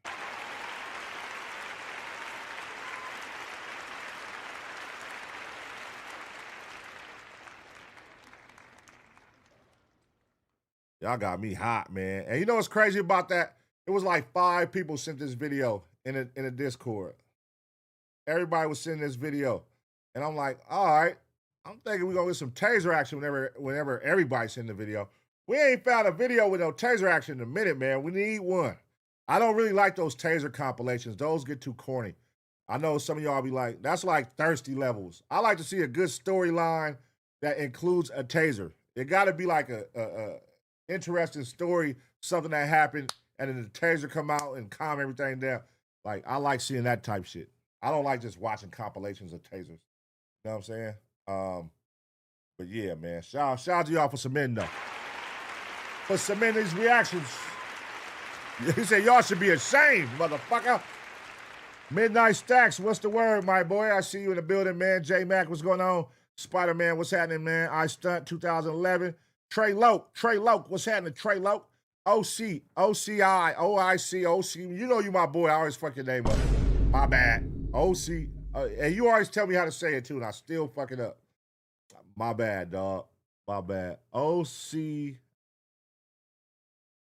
All right. Man, you gotta spell your shit differently. Oh, ONGTV, what's going on, man? Allen's MW, what's the word, my boy? Lady N, what's happening? Guzman Family Pyro, what's going on? All right, let's see what we got. Okay. So here we go, man. Now this is we're gonna switch it up from the recklessness. Now we're gonna get into some conspiracy theory shit. Conspiracy theory time, y'all. Y'all know about these scientists that's been missing, that's been coming up missing mysteriously. Now they found the remains of one. They couldn't find them. You know, they're missing. They found the remains of one, and they say it looked like the body's been there for a year. So let's see. Let's see. And then we're going to do this one, and then we're going to finish it off with the hour banger, the movie, Dr. Insanity. Y'all know Dr. Insanity always delivers a movie. We're going to finish it with Dr. Insanity right after this one, all right? So make sure y'all go crazy in the motherfucking chat. Make sure y'all engaging. Make sure y'all, get you a subscription, man. Gift one if you can. And also, most importantly, man, make sure you like this video, man. Hit this motherfucking video. Hey, get on that like train, man. Smash the like. Hype me up. All that good shit, man. We need it. We need it for the channel, man. Let's keep growing this motherfucker, all right? Let's go. At Los Alamos. Here we go.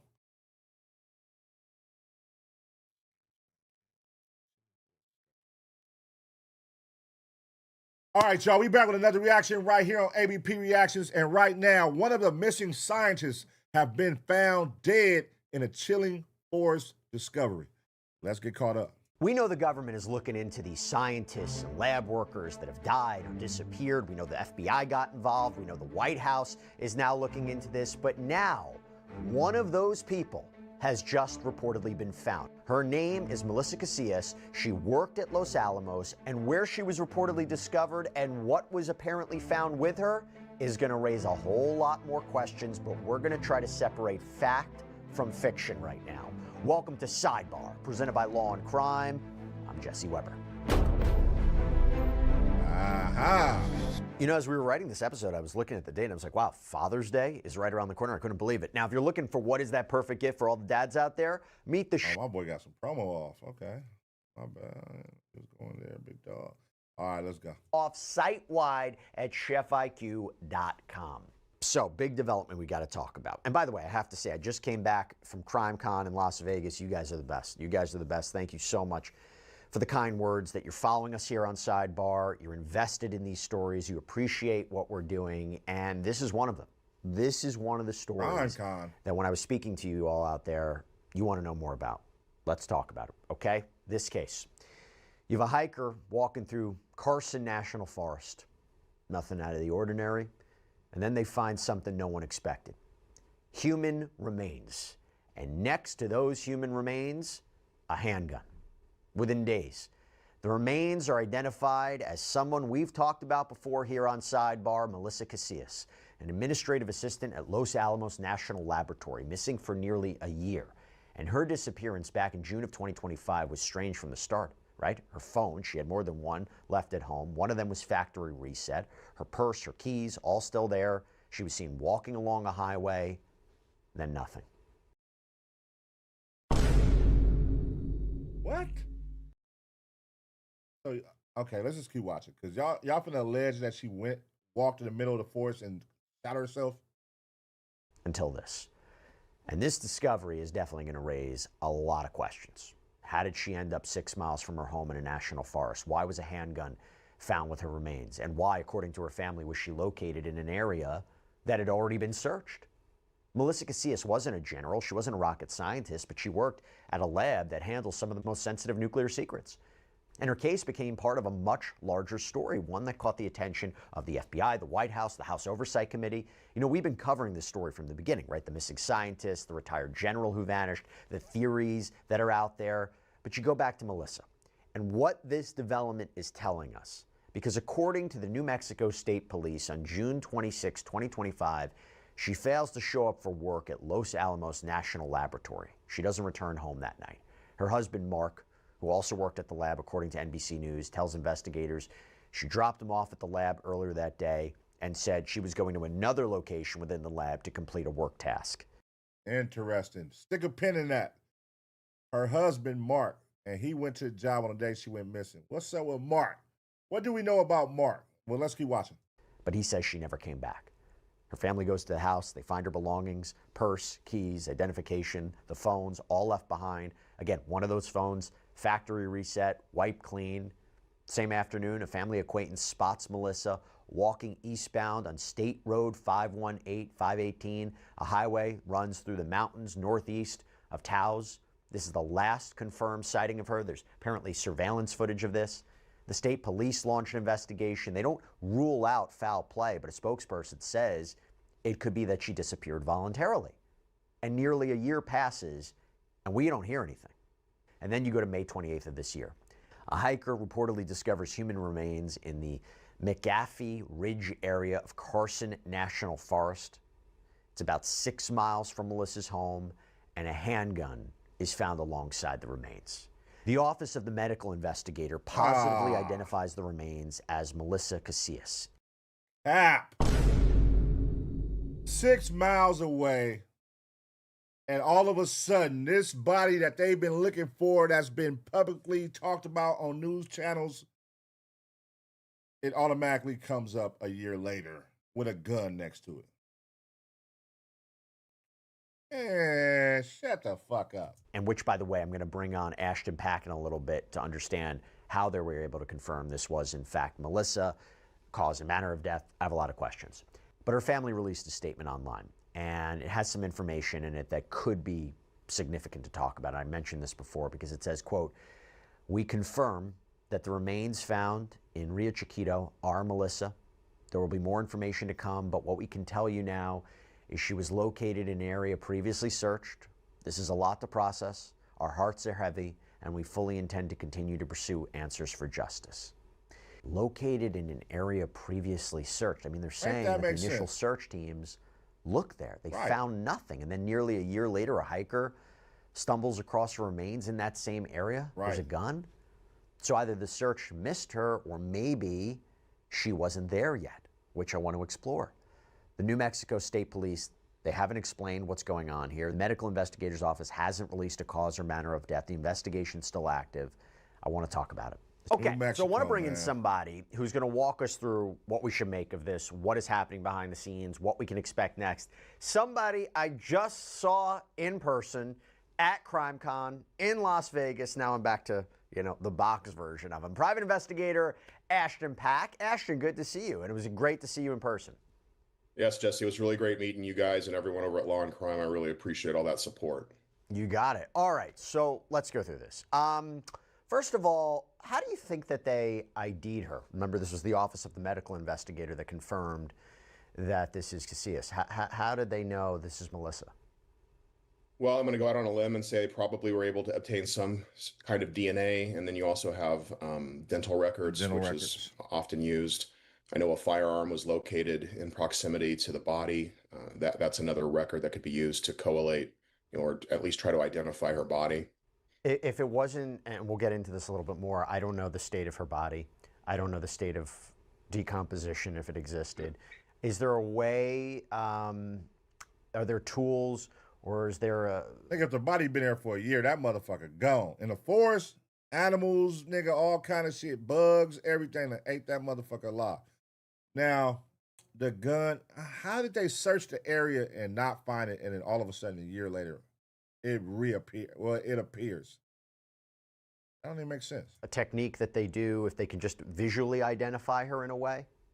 You know, the technology is constantly expanding when it comes to, technology for evidential use and for crime scenes. I can tell you if your body's down in the New Mexico high desert for a modicum of time, there's probably nothing left other than skeletal remains. But things that don't degrade as fast as the biologic side of our vessels, are, you know, things like the purse, the clothing, the ID maybe in the pocket. I think I read somewhere that she had actually left a bunch of things at home. Yep. But the clothing, you're not gonna, you know, she was seen running down a highway. You're not doing that with no clothes on. She and carried the dental records. Correct, dental records, and quick, there's right. You can get those back quick. I'm not sure how fast they can get them back, but it's definitely something that they can use. Okay. They're probably, you know, I always say we love to get to 100% when we're in law enforcement. When I was working investigations as a cop, sometimes we can get to about 95 pretty quick, and it takes us a couple more days or weeks to get to that 100% mark in an investigation or the identification of a body.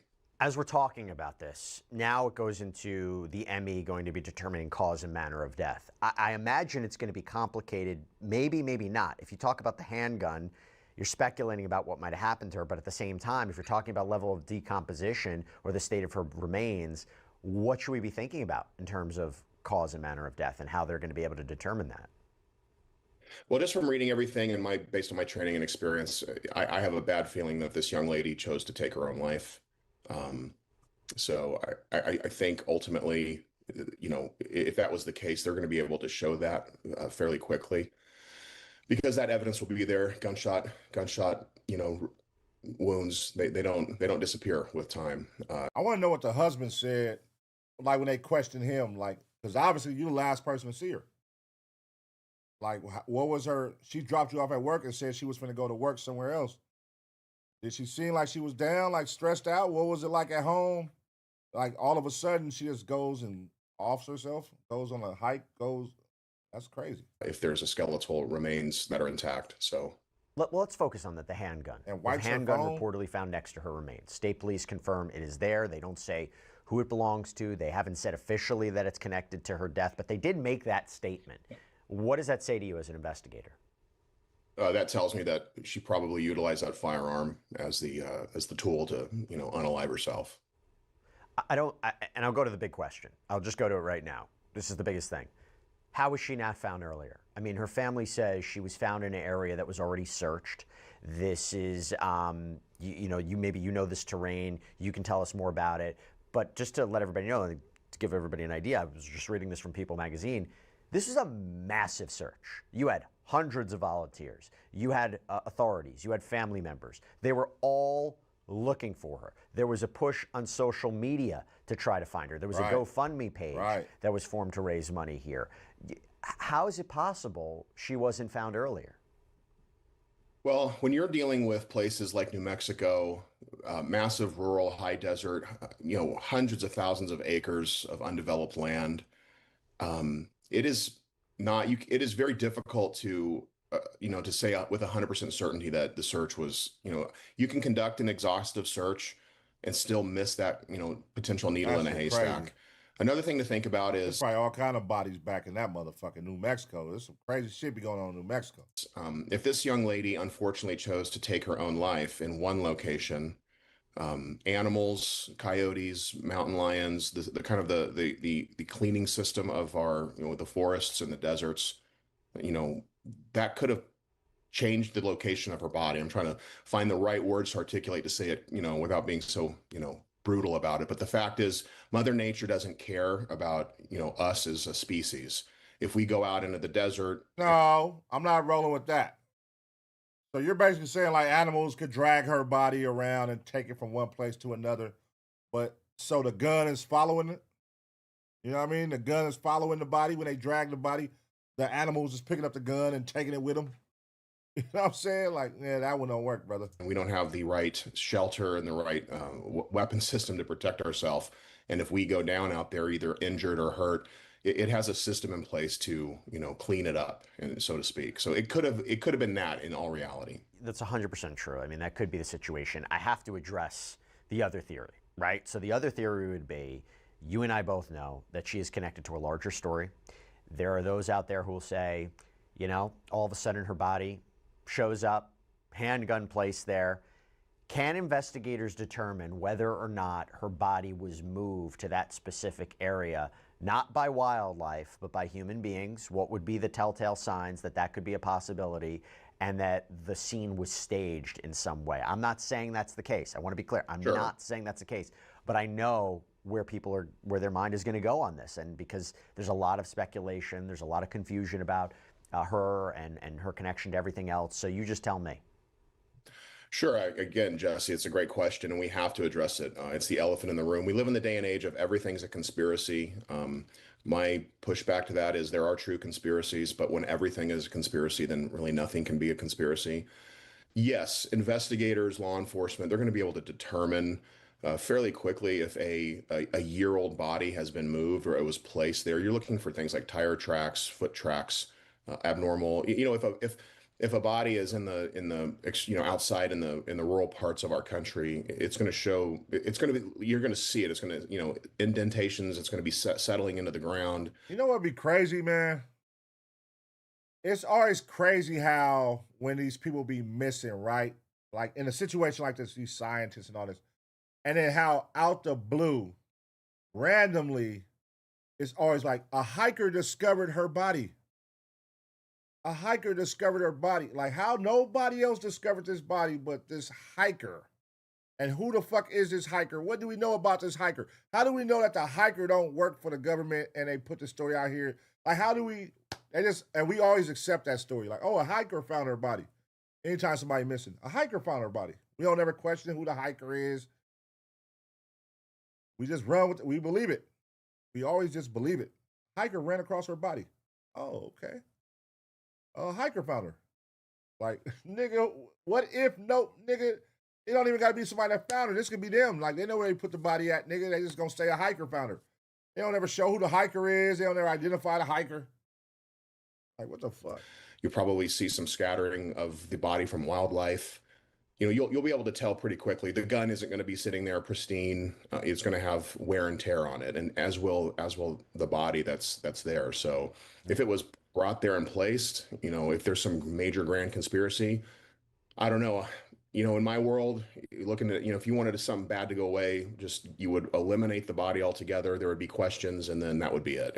If I was a bad guy, I wouldn't go a year later and place the body. If I was a terrorist nation, foreign actor, some bad guy who's, you know, part of a global mass conspiracy against our nuclear scientists, it violates Occam's razor. It's just not the simplest explanation, which is usually the right one. When would authorities release more information when they have it? I mean, a lot of eyeballs are on this case as well as the other ones. When would they release information to the family? When would they release information to the public and the media? They're probably in good communication with the family, and they'll probably give the family information faster than we'll get it. Of course, you know, you get the information, generally speaking, when they get the information, they have a time. You know, law enforcement has to make sure it's right. They have to vet. They have to sometimes double check, double test, because we don't want to make a mistake. Because again, you know, if you make one mistake, it gets blown into some massive conspiracy on Twitter or on social media, and it can be a black eye in the you know on the investigators, and so they just don't want that. But family will get the information probably fairly quickly, and they probably have an agreement that, you know, the family isn't, and you know, the family is likely not incentivized to go out and share this information before it's ready. But law enforcement and the investigators, they'll share with media when they're prepared to share it, and that they've really vetted it and made sure that they got everything right. Do you find it strange that her remains were found 6 miles from the family home? No. I mean, honestly, she was seen walking down the road by, I want to say, either a family member or a coworker. I think this woman was having a very bad day. Caught on surveillance. I think she was having a very bad day. So she was in a car. All right, let's make this make sense. Let's just back it up. She was in a car that day. She went to drop off her husband at work. She says, I'm going to go somewhere else. She comes home. She leaves her car. She takes her phone, wipes her phone clean, then goes on a walk to go take a hike with a gun, allegedly, to go in the middle of nowhere in the woods and kill herself. Something. Why the phone need to be wiped clean? Why is that? That's a red flag. Why does the phone need to be wiped clean? Or allegedly, why are they saying she did that? Why do they think she did that? Surveillance still. Yeah. Well, I guess that's the question, right? Like, you know, on one hand, her husband said that she was under immense stress, that she was reportedly walking on State Road 518. You talked to me also about the idea that, you know, what was found at her home, right? I thought what was found at her home was very, very interesting as well. I think that's a big part of the conversation. The factory reset on the phone. Police say that it was a phone that was wiped clean. And, you know, and then this is what's leading you to believe that this was self-inflicted? What? Well, I mean, you know, she's just because the phone wiped clean. You know, if you're if you're in that suicidal mindset, let's just assume for a moment, maybe she's thinking like, I want to make it as, you know, as easy for my husband to pick up the pieces as it can be. So I'm not going to do this at home. I'm going to reset the phone so that they can be kind of, you know, maybe resold or just refurbished. Man, shut the fuck up. How the fuck you a cop saying some stupid shit like that? He just said he was a detective.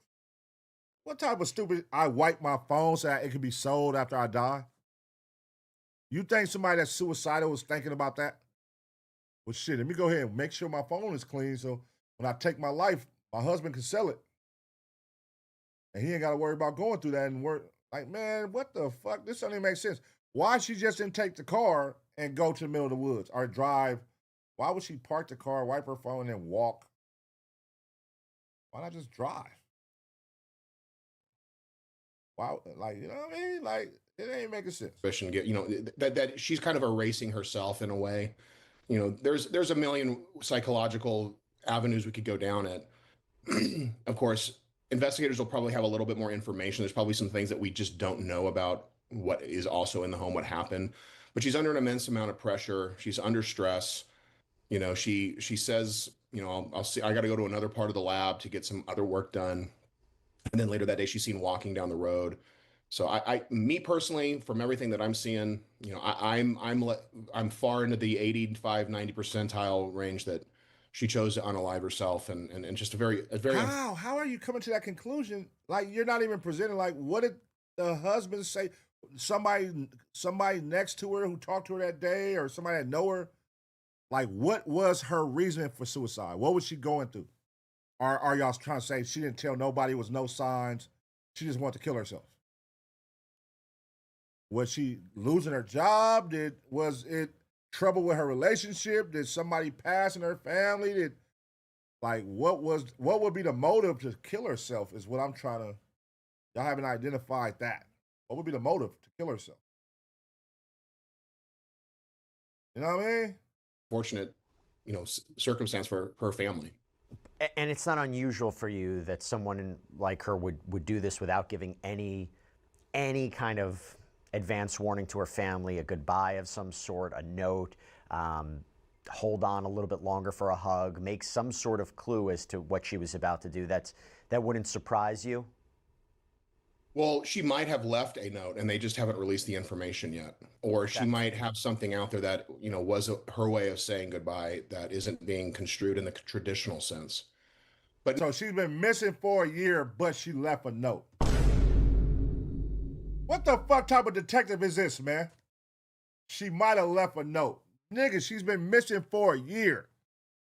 If they had that note, they wouldn't be searching for her, motherfucker. Well, I mean, they would have still searched for her, but they would have had, she wrote a note saying what happened. Like, man, shut up, man. This nigga's pissing me off. He sucks. No, it doesn't surprise me, Jesse. People make these decisions every day. She just happens to be a high-level, scientist with a security clearance working in, critical space of our nation's national security space. She off. And so, it's unfortunate. I think there's a lot of, I worked in government. I worked on federal task forces, and I worked, with the intelligence community as well, not just a frontline street investigator and cop. And there was a lot of pressure because there's so many threats out there. There's so much happening that everyday Joe citizen, Jane citizen, they're just not aware of it. And so I know a lot of people who work in the intelligence community and federal spaces, and the weight of the world is on their shoulders, because there are some legit bad guys out there that want to do our country and our families and our kids harm. And that responsibility lies on their shoulders to get it right.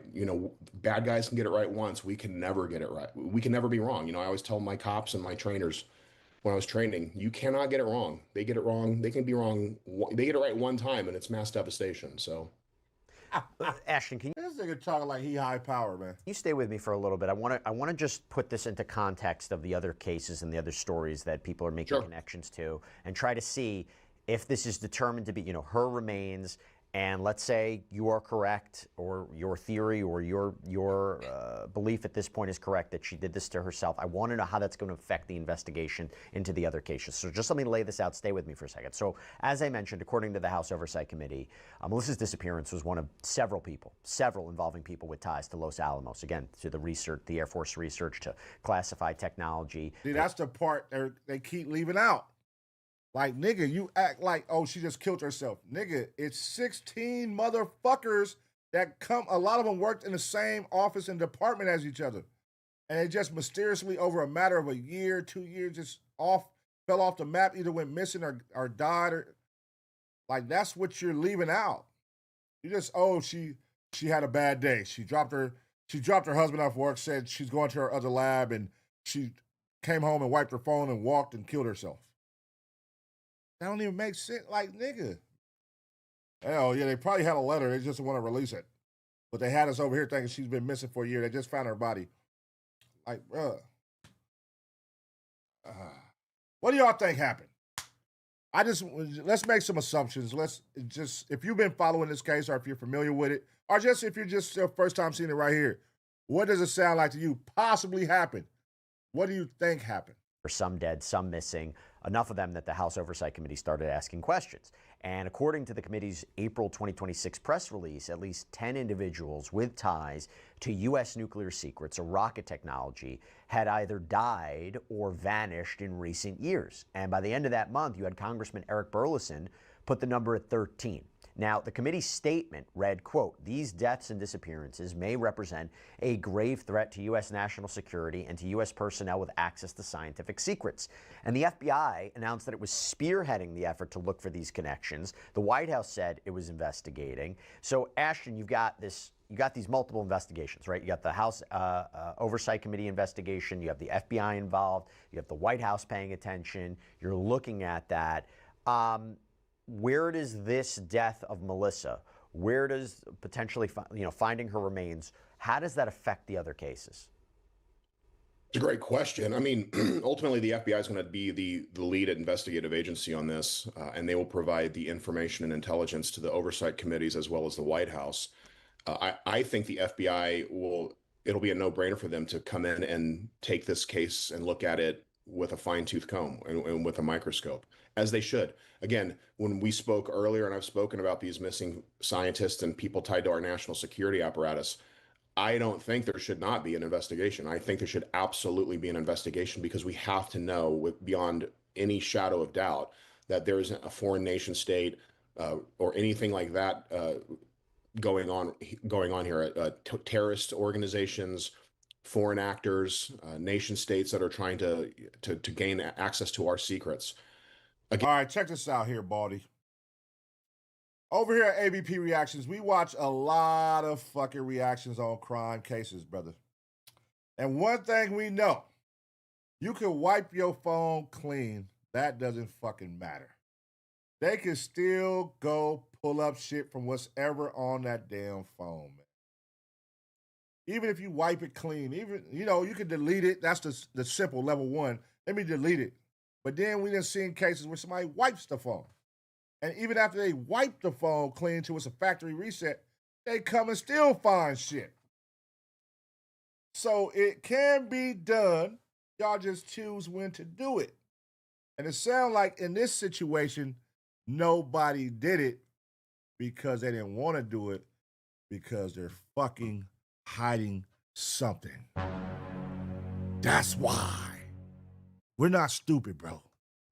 Again, the United States of America is so technologically advanced that unless it's a revenge thing, I don't see where you're going to get out of 13 scientists the ability to forward or to diminish our ability to conduct, nuclear technology and build nuclear weapons or advanced weaponry. Maybe it's not even nuclear. We're so technologically advanced. There are things out there that are so unbelievably advanced that if you saw them, it would be like taking an iPhone to a Neanderthal. We would look at it and go, sometimes I think what we see in the skies that we can't explain, that are so these anomalous things, that's really, it could be something absolutely that we can't explain, but I think sometimes it's our technology.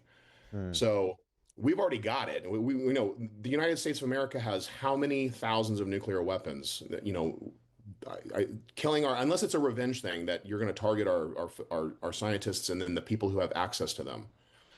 So I question that motive, that reason to target our people. But FBI will conduct the investigation. I think they should absolutely look Or you might know too much. It could be just as simple as that. You know too much. Or you don't want to be a part of something, or you stop wanting to be a part of something that you wasn't supposed to be a part of, that they didn't want people outside to know. And you probably threatened to blow the whistle. Because all of a sudden, we haven't seen where they said they searched her last Google searches. Everybody uses a computer. I'm sure she has a laptop. What was her last Google searches on her laptop? Did they wipe that clean too? What was her last Google searches at her job? Did they wipe that clean too? You know what I'm saying? Like, they're not doing none of the basics they do for street niggas. Like, we done watch crime shit where they went back with niggas who killed their wives. Simple, something like that. Niggas who kill their wives, they go and find out everything, any orders they made, where they was at, where this was at this time.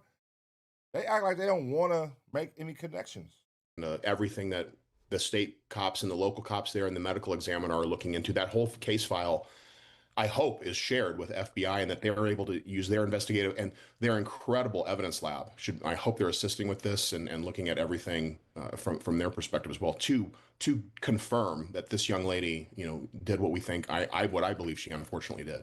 Let me just lay this out a little bit because I want your thoughts on something else. So these cases that we're talking about, they span more than 3 years. They stretch across multiple states. The circumstances are all over the map. There's Michael David Hicks, a NASA JPL scientist who studied comets and asteroids. He died in 2023. The cause of death, never publicly disclosed. Monica Reza, why not? Rocket scientist, vanished while hiking in California. Her work was funded by the Air Force Research Laboratory. Nuno Loureiro, an MIT fusion physicist, shot to death in his own home. 12-year-old daughter found him. We know that death was connected to the Brown shooter. Carl Grillmeyer, astrophysicist, shot dead on his front porch in the desert, according to the LA County Sheriff's Random. We covered this one. This nigga lived in a desert by himself. Nobody lived next to him. Nobody lived to the right, the front, the back, the side. He was the only house in the desert. And randomly, some man walks up with a gun and shoots him while he's on his front porch. In the middle of the fucking desert, the only person that lives there. Didn't steal nothing, didn't take nothing.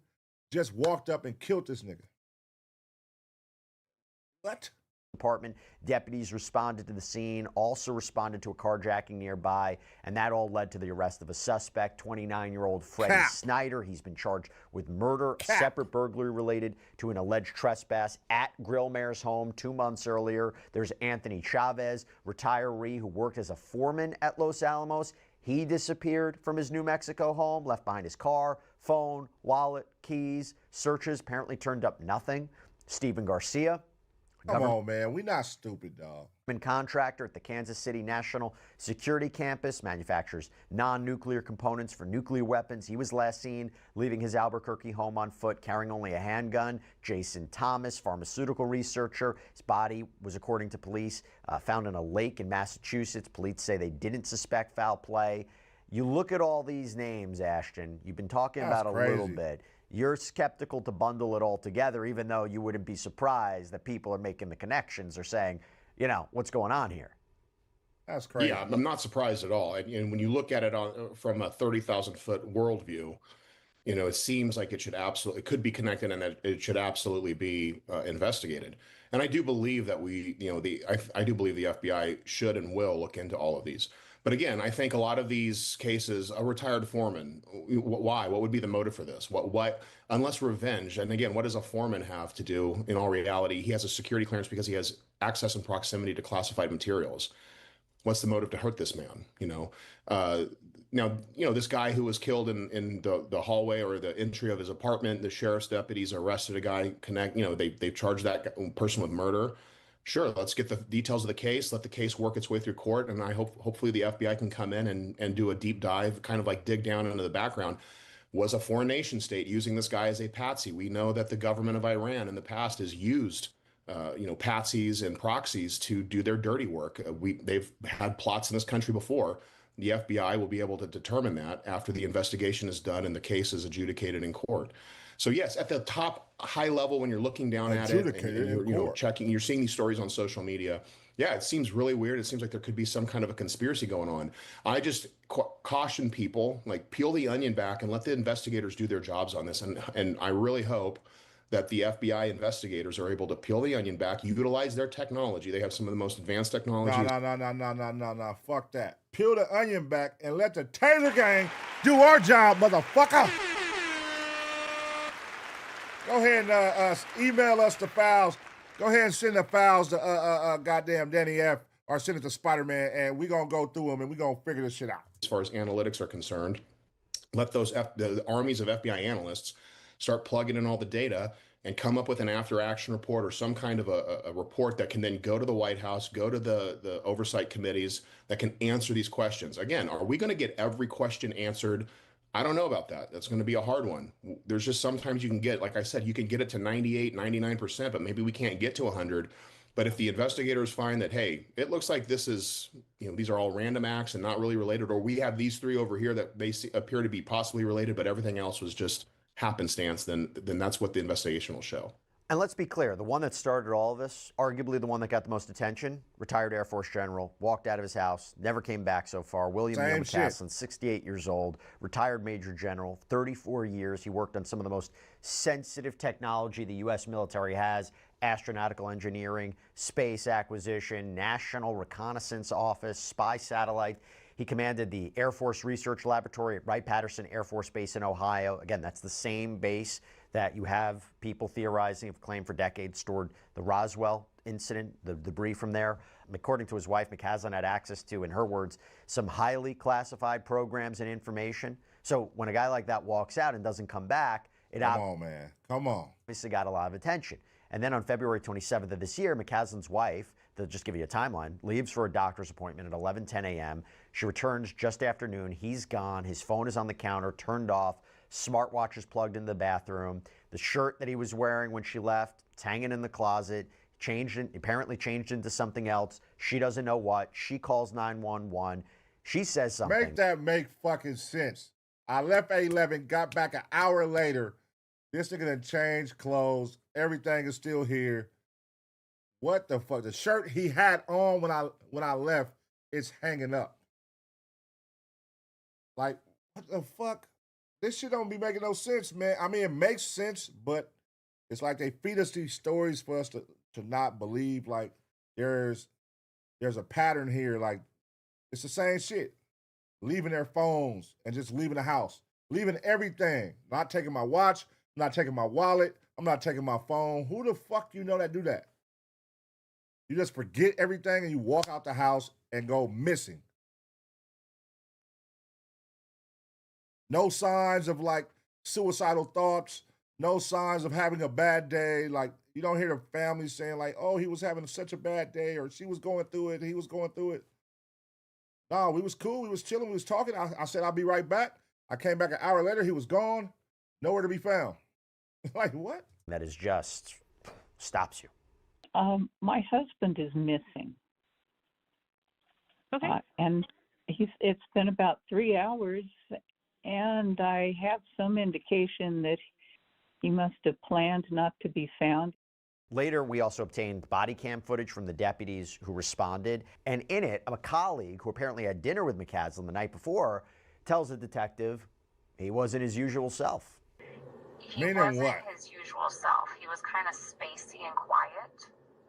Is this some classified information? Does he carry like a security clearance or anything like that? He has a very classified security clearance. He was the head of Air Force Research Lab. Oh, I know what y'all doing with this video. Y'all trying to seize this shit and feed us to answer those questions that y'all know we gonna ask. And hey, make sure we hit all these key points on this video right here, on this body cam. Call in, say that. Shut up. We own you motherfuckers. We know what's going on. We know what's going on. We gonna unpack this motherfucker.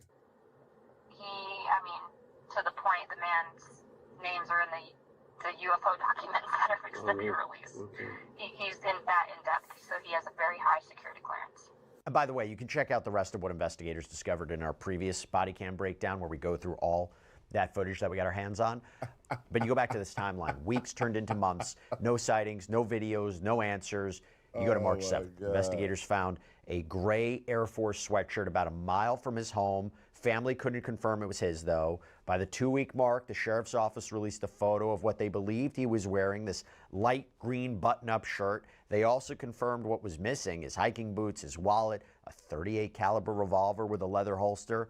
And as of today, as I sit here, General McCaslin is still missing. And investigators, they haven't linked McCaslin's disappearance to Melissa's death. There's no evidence connecting the two. But again, both worked kind of in the same orbit, right? McCaslin at the Air Force Research Laboratory, Melissa at Los Alamos. Both cases became a part of the same public conversation. Ashton, let's just wrap this up real quick about McCaslin. Do you think we're going to get an answer there? And if we do get some sort of answer there, how's that going to change the story of everything we've been talking about? Well, hopefully we can find out, some of the items that the colonel was, or the general was wearing when he, we can find either a body or parts of what he was wearing, or the gun with the holster that would, open up a little bit more, idea of what happened to him. Oh, you think so, Sherlock? This goddamn nigga is bullshit. This a nigga who was just getting a check and acting like he was doing a job. That's what he's giving, because he don't know shit. Nigga, this is the most simple shit you're speaking on, man. Give us some groundbreaking shit. What should they do, man? What do you hope they find? You just literally repeated everything they said that the nigga walked out the house with. Hopefully they found his gun case with the gun. You think so?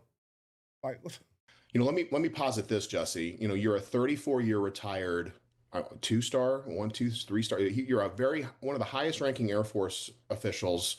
You were involved in some of the most sensitive, classified things in your career. You had you're working for the United States Air Force. You're a decorated part of the warrior class of keeping this country, safe.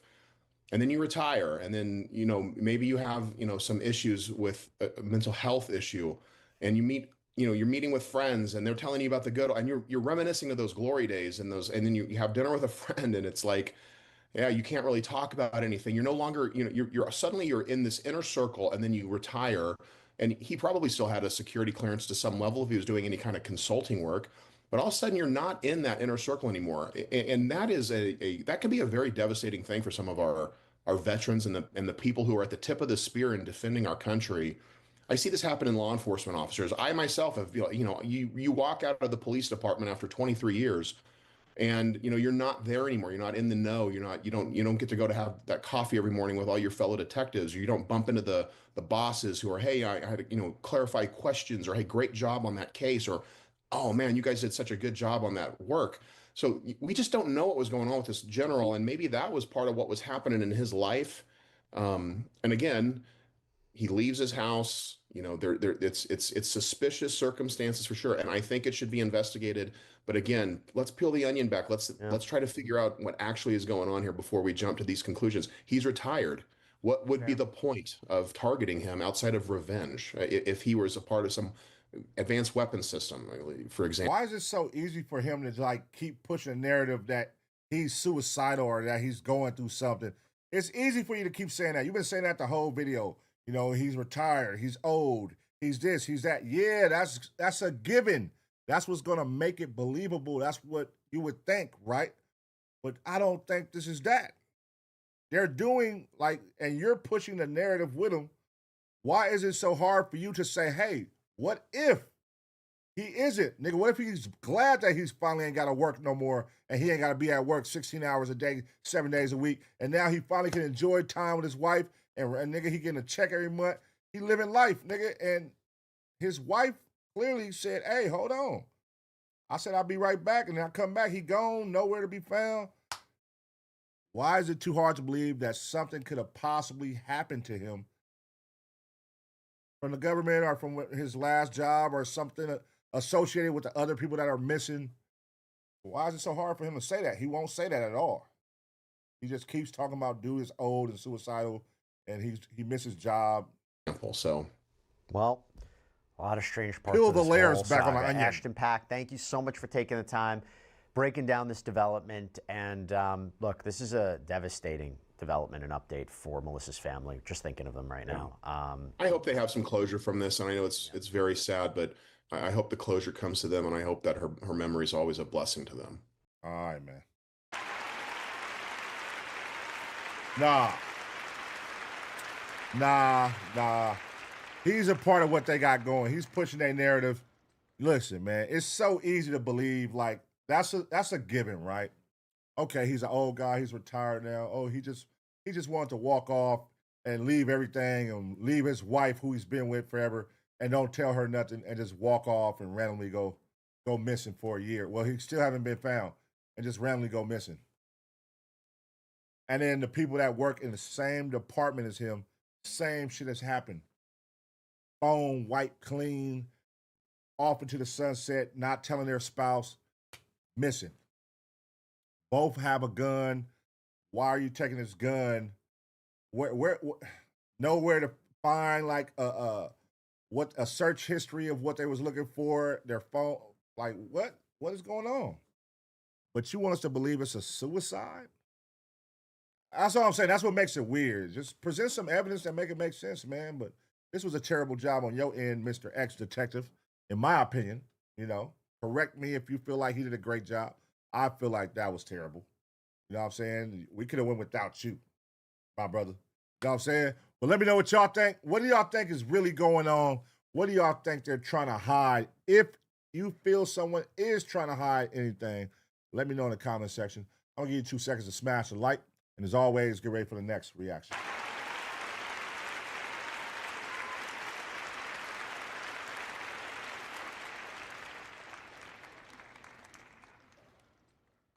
All right, y'all. Hold on 1 second.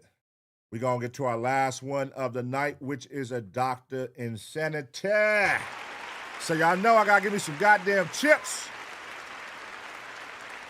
Let me get some chips, a little snack pack, because I've been on this motherfucker for how long now? 3 hours?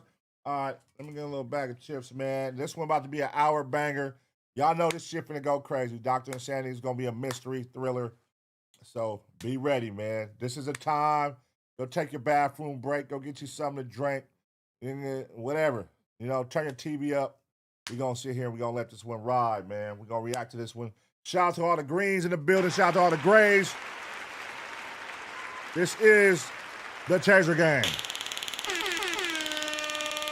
You know what I'm saying? Here we are, man. What we on? Episode 77. Way more if you count the goddamn members only. We'll probably be on like episode 200. But we nearing our episode 100, man. We're going to have to do something for episode 100. Episode 100. Might do a react-a-thon, bring some people over.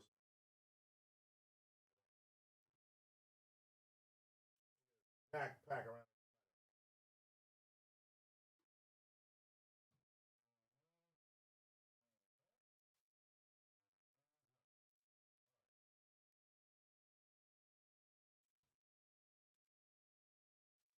Pack it up.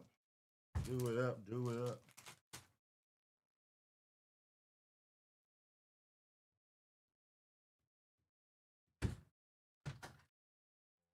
Oh, wow, wow. Oh, wow, wow. Dr. Insanity coming up. Let's do it up. It's going to be an hour banger, y'all. So we're going to do about an hour, 30 minutes. Hour, 30 minutes to go. Shout out to everybody on this motherfucker, man. All right, we in here, man. Y'all ready? Y'all ready to rock? Let's get it.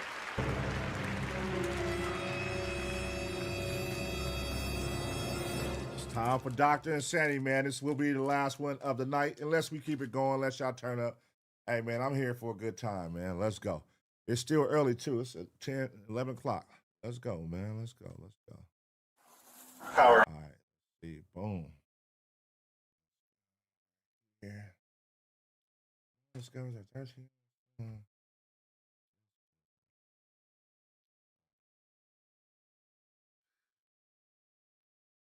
All right, y'all. We back with another reaction right here on ABP Reactions. And right now, we finna see what happens when a mother discovers her 13-year-old son just killed somebody.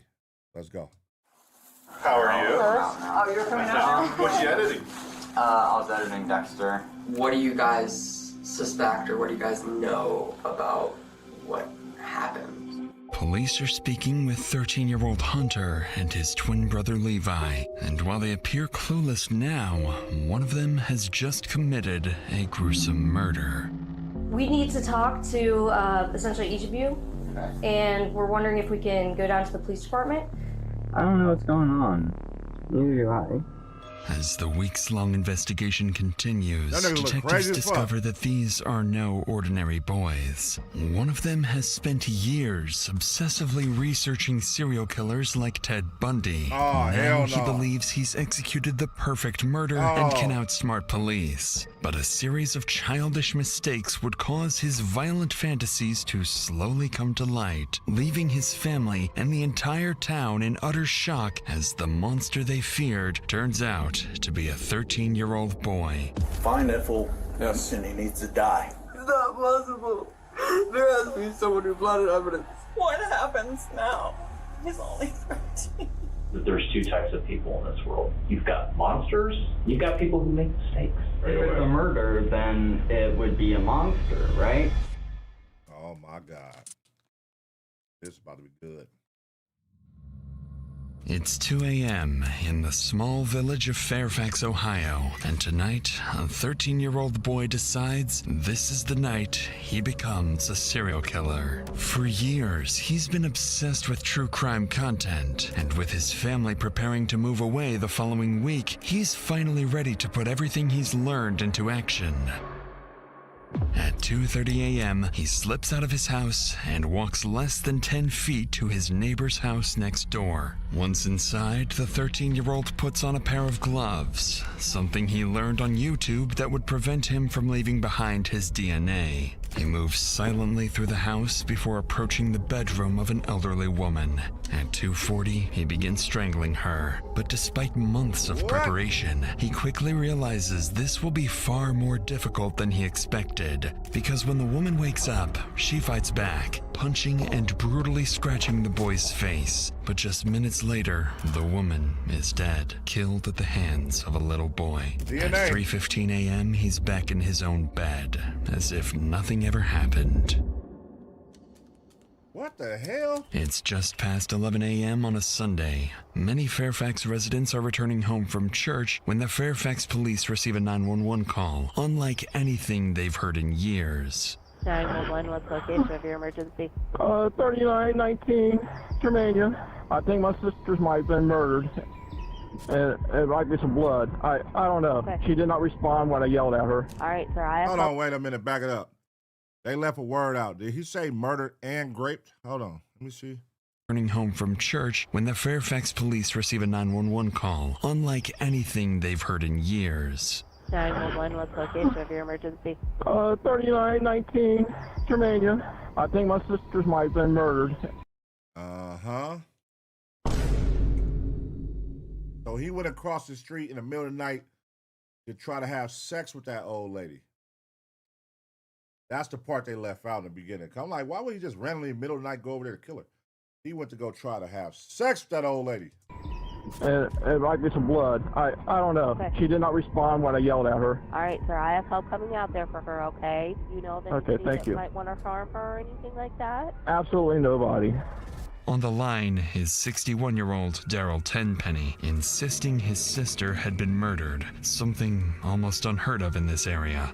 Moments later, first responders arrive at the house, unaware they are not only walking into a carefully staged crime scene, but that the killer is still nearby, watching police's every move. Yeah, let's go ahead and get it out. We'll do confirmation stuff here. Is it confirmed? Hey, I don't know. He believes this has been murdered, so camera on. It's always been on since I hit my lights.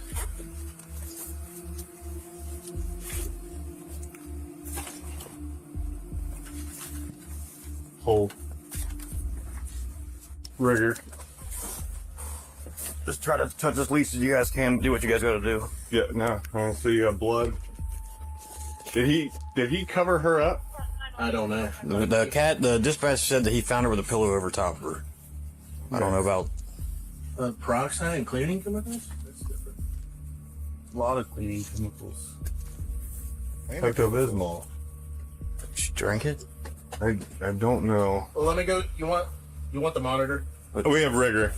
On the bed lies 64-year-old Sheila Tenpenny, partially clothed and deceased for what appears to have been several hours. As officers continue to inspect the house, they notice nothing appears to be stolen, supporting their working theory that Sheila may have taken her own life. And with that assumption comes the first accidental success for the 13-year-old killer, convincing him he's already outsmarted the police. However, what officers spot next would flip this theory upside down. It's just a female DOA on Germania. Just kind of odd. Pillow over her face and some chemical Hair cleaner in the house. underneath. Blood and hair underneath your fingernails. Blood splatter around the bed.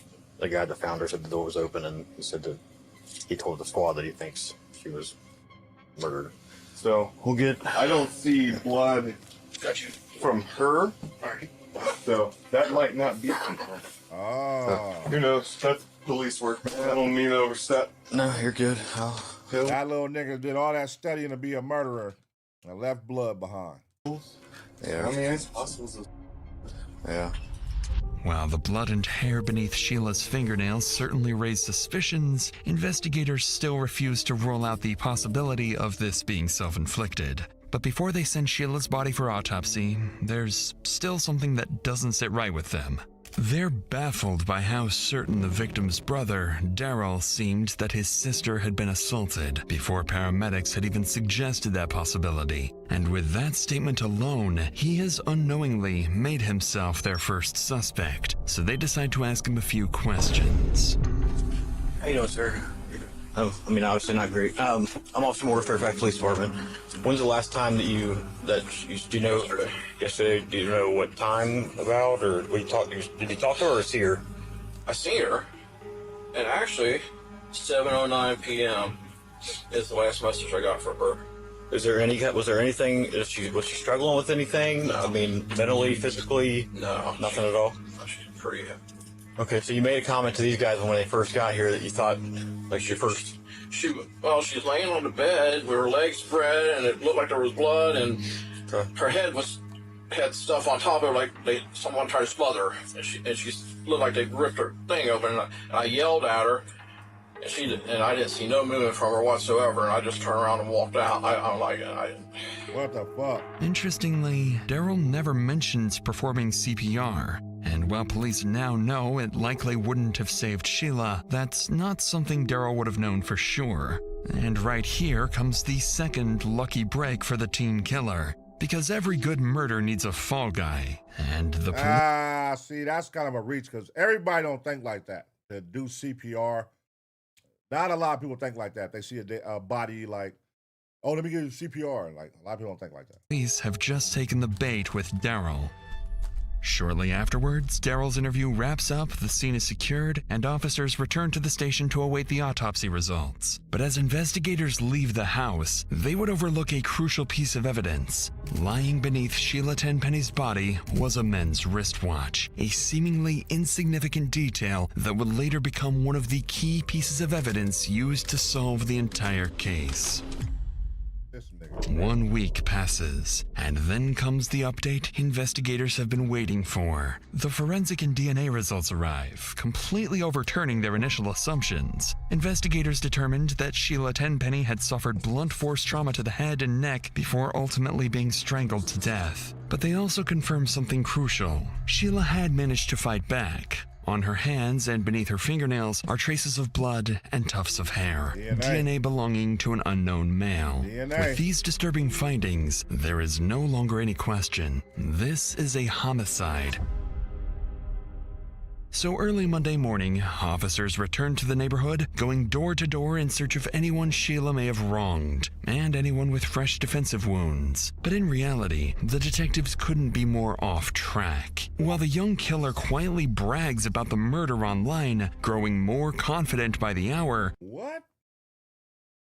This one was a fighter. He's saying it like he did more than one. That nigga put that shit on Discord. This one was a fighter. Knowing the victim had absolutely no enemies. And as police begin surveying the neighborhood, they have no idea which interaction will bring them face to face with Sheila's killer. So you're one of the trusted family members. What we're doing is getting elimination DNA from anybody we talk to, as long as you're willing. Thank you very much. And then how about your hand? Just let me double check your hands. I know you work with them on the other side. Yeah, that's great.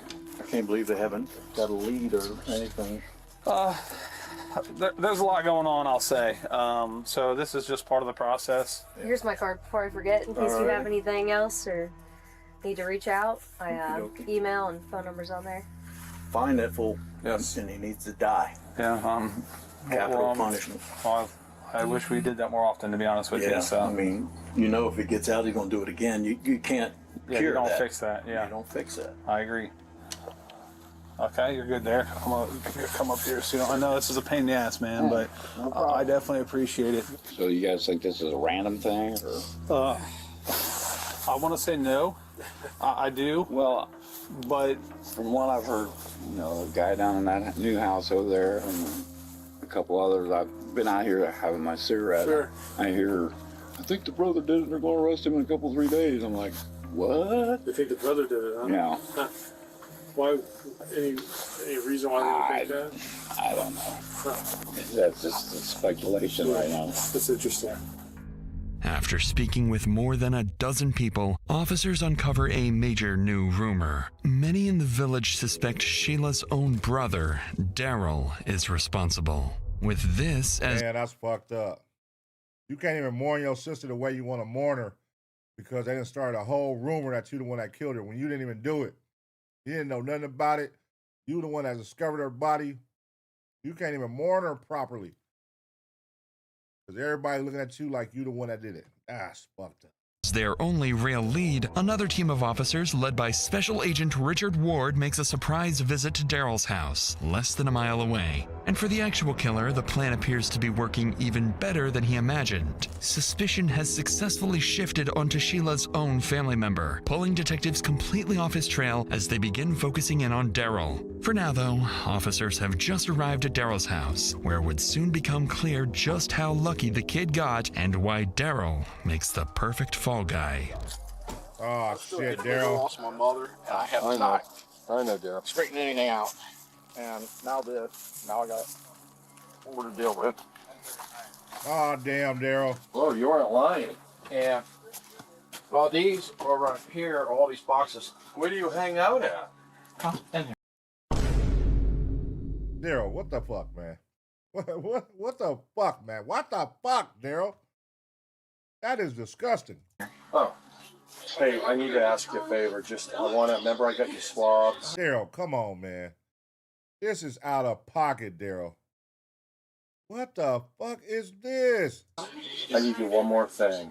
Could you just show me your shirt, underneath your shirt, that you don't, I just want to make sure, I want to satisfy myself.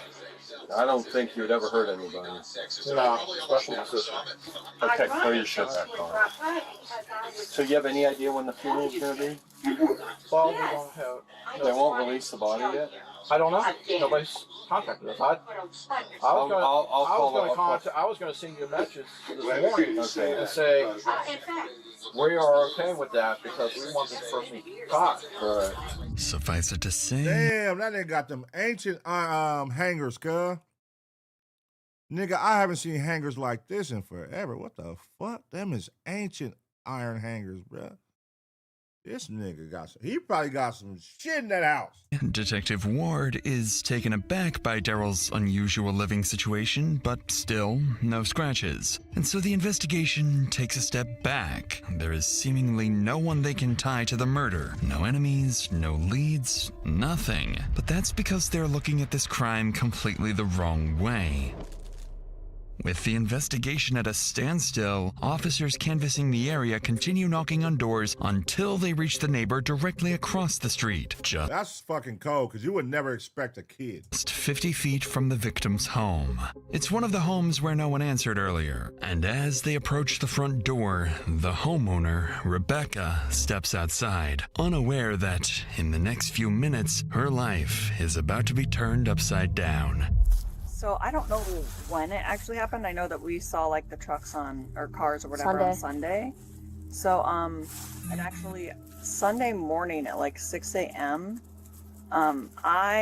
We had to run to the ER because my son, the cat, I guess, was sleeping on his face, and they startled each other in the dark. Oh, and man. it scratched him, and so we were worried that it could be bad or infected. And so Is he okay? Yeah, he's fine. Okay. It wasn't a big deal, but it was just like trauma. Oh, now they're looking for somebody with scratches, and who all of a sudden has scratches? Traumatizing, and I was like, everybody get in the car. Just a few feet away, 13-year-old Levi Cart looks through the living room window and notices his mother speaking with police officers. Panicking, he pauses the YouTube video he was watching, runs up to his room, and locks the door. Back outside, officers begin piecing things together. The boy with fresh scratches across his body could very well be tied to Sheila's murder. In a few moments, detectives will step inside to follow up on this lead. But what they will soon find will defy their expectations. But before we get to that, it's worth noting that covering stories like this, you've realized just how much people are forced to carry.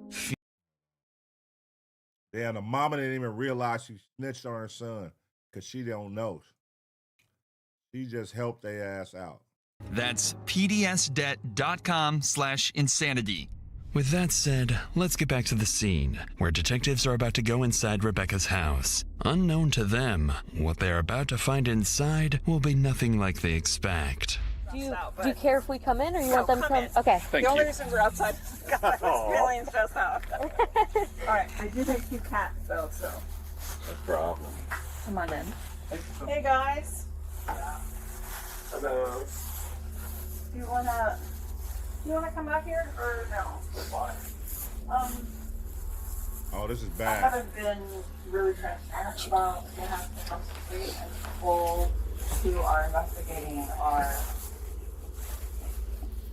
talking to everybody, and they just want me to talk to everybody who lives. Hey bud, can I talk to you? Do you want to talk in the living room or do you want to talk in your room? There are people who are here to talk about. Damn, the mom has no idea, bro. This is crazy. This has got to be some heartbreaking shit. To find out it's your 13-year-old son. Something that happened actually earlier this week. I know, what game are you playing over there? Is he gaming? Yeah, he is. Dexter? Oh, he's cap cutting. Oh, editing. Oh, hi. Oh. This is cool. Now you are Hunter. Do you want to come sit down? Yeah. Naturally, this is not the suspect the detectives were hoping to see, as 13-year-old Hunter Cart enters the room. Realizing they may have jumped to conclusions, the detectives still begin to question the boy. Perhaps he knows something after all.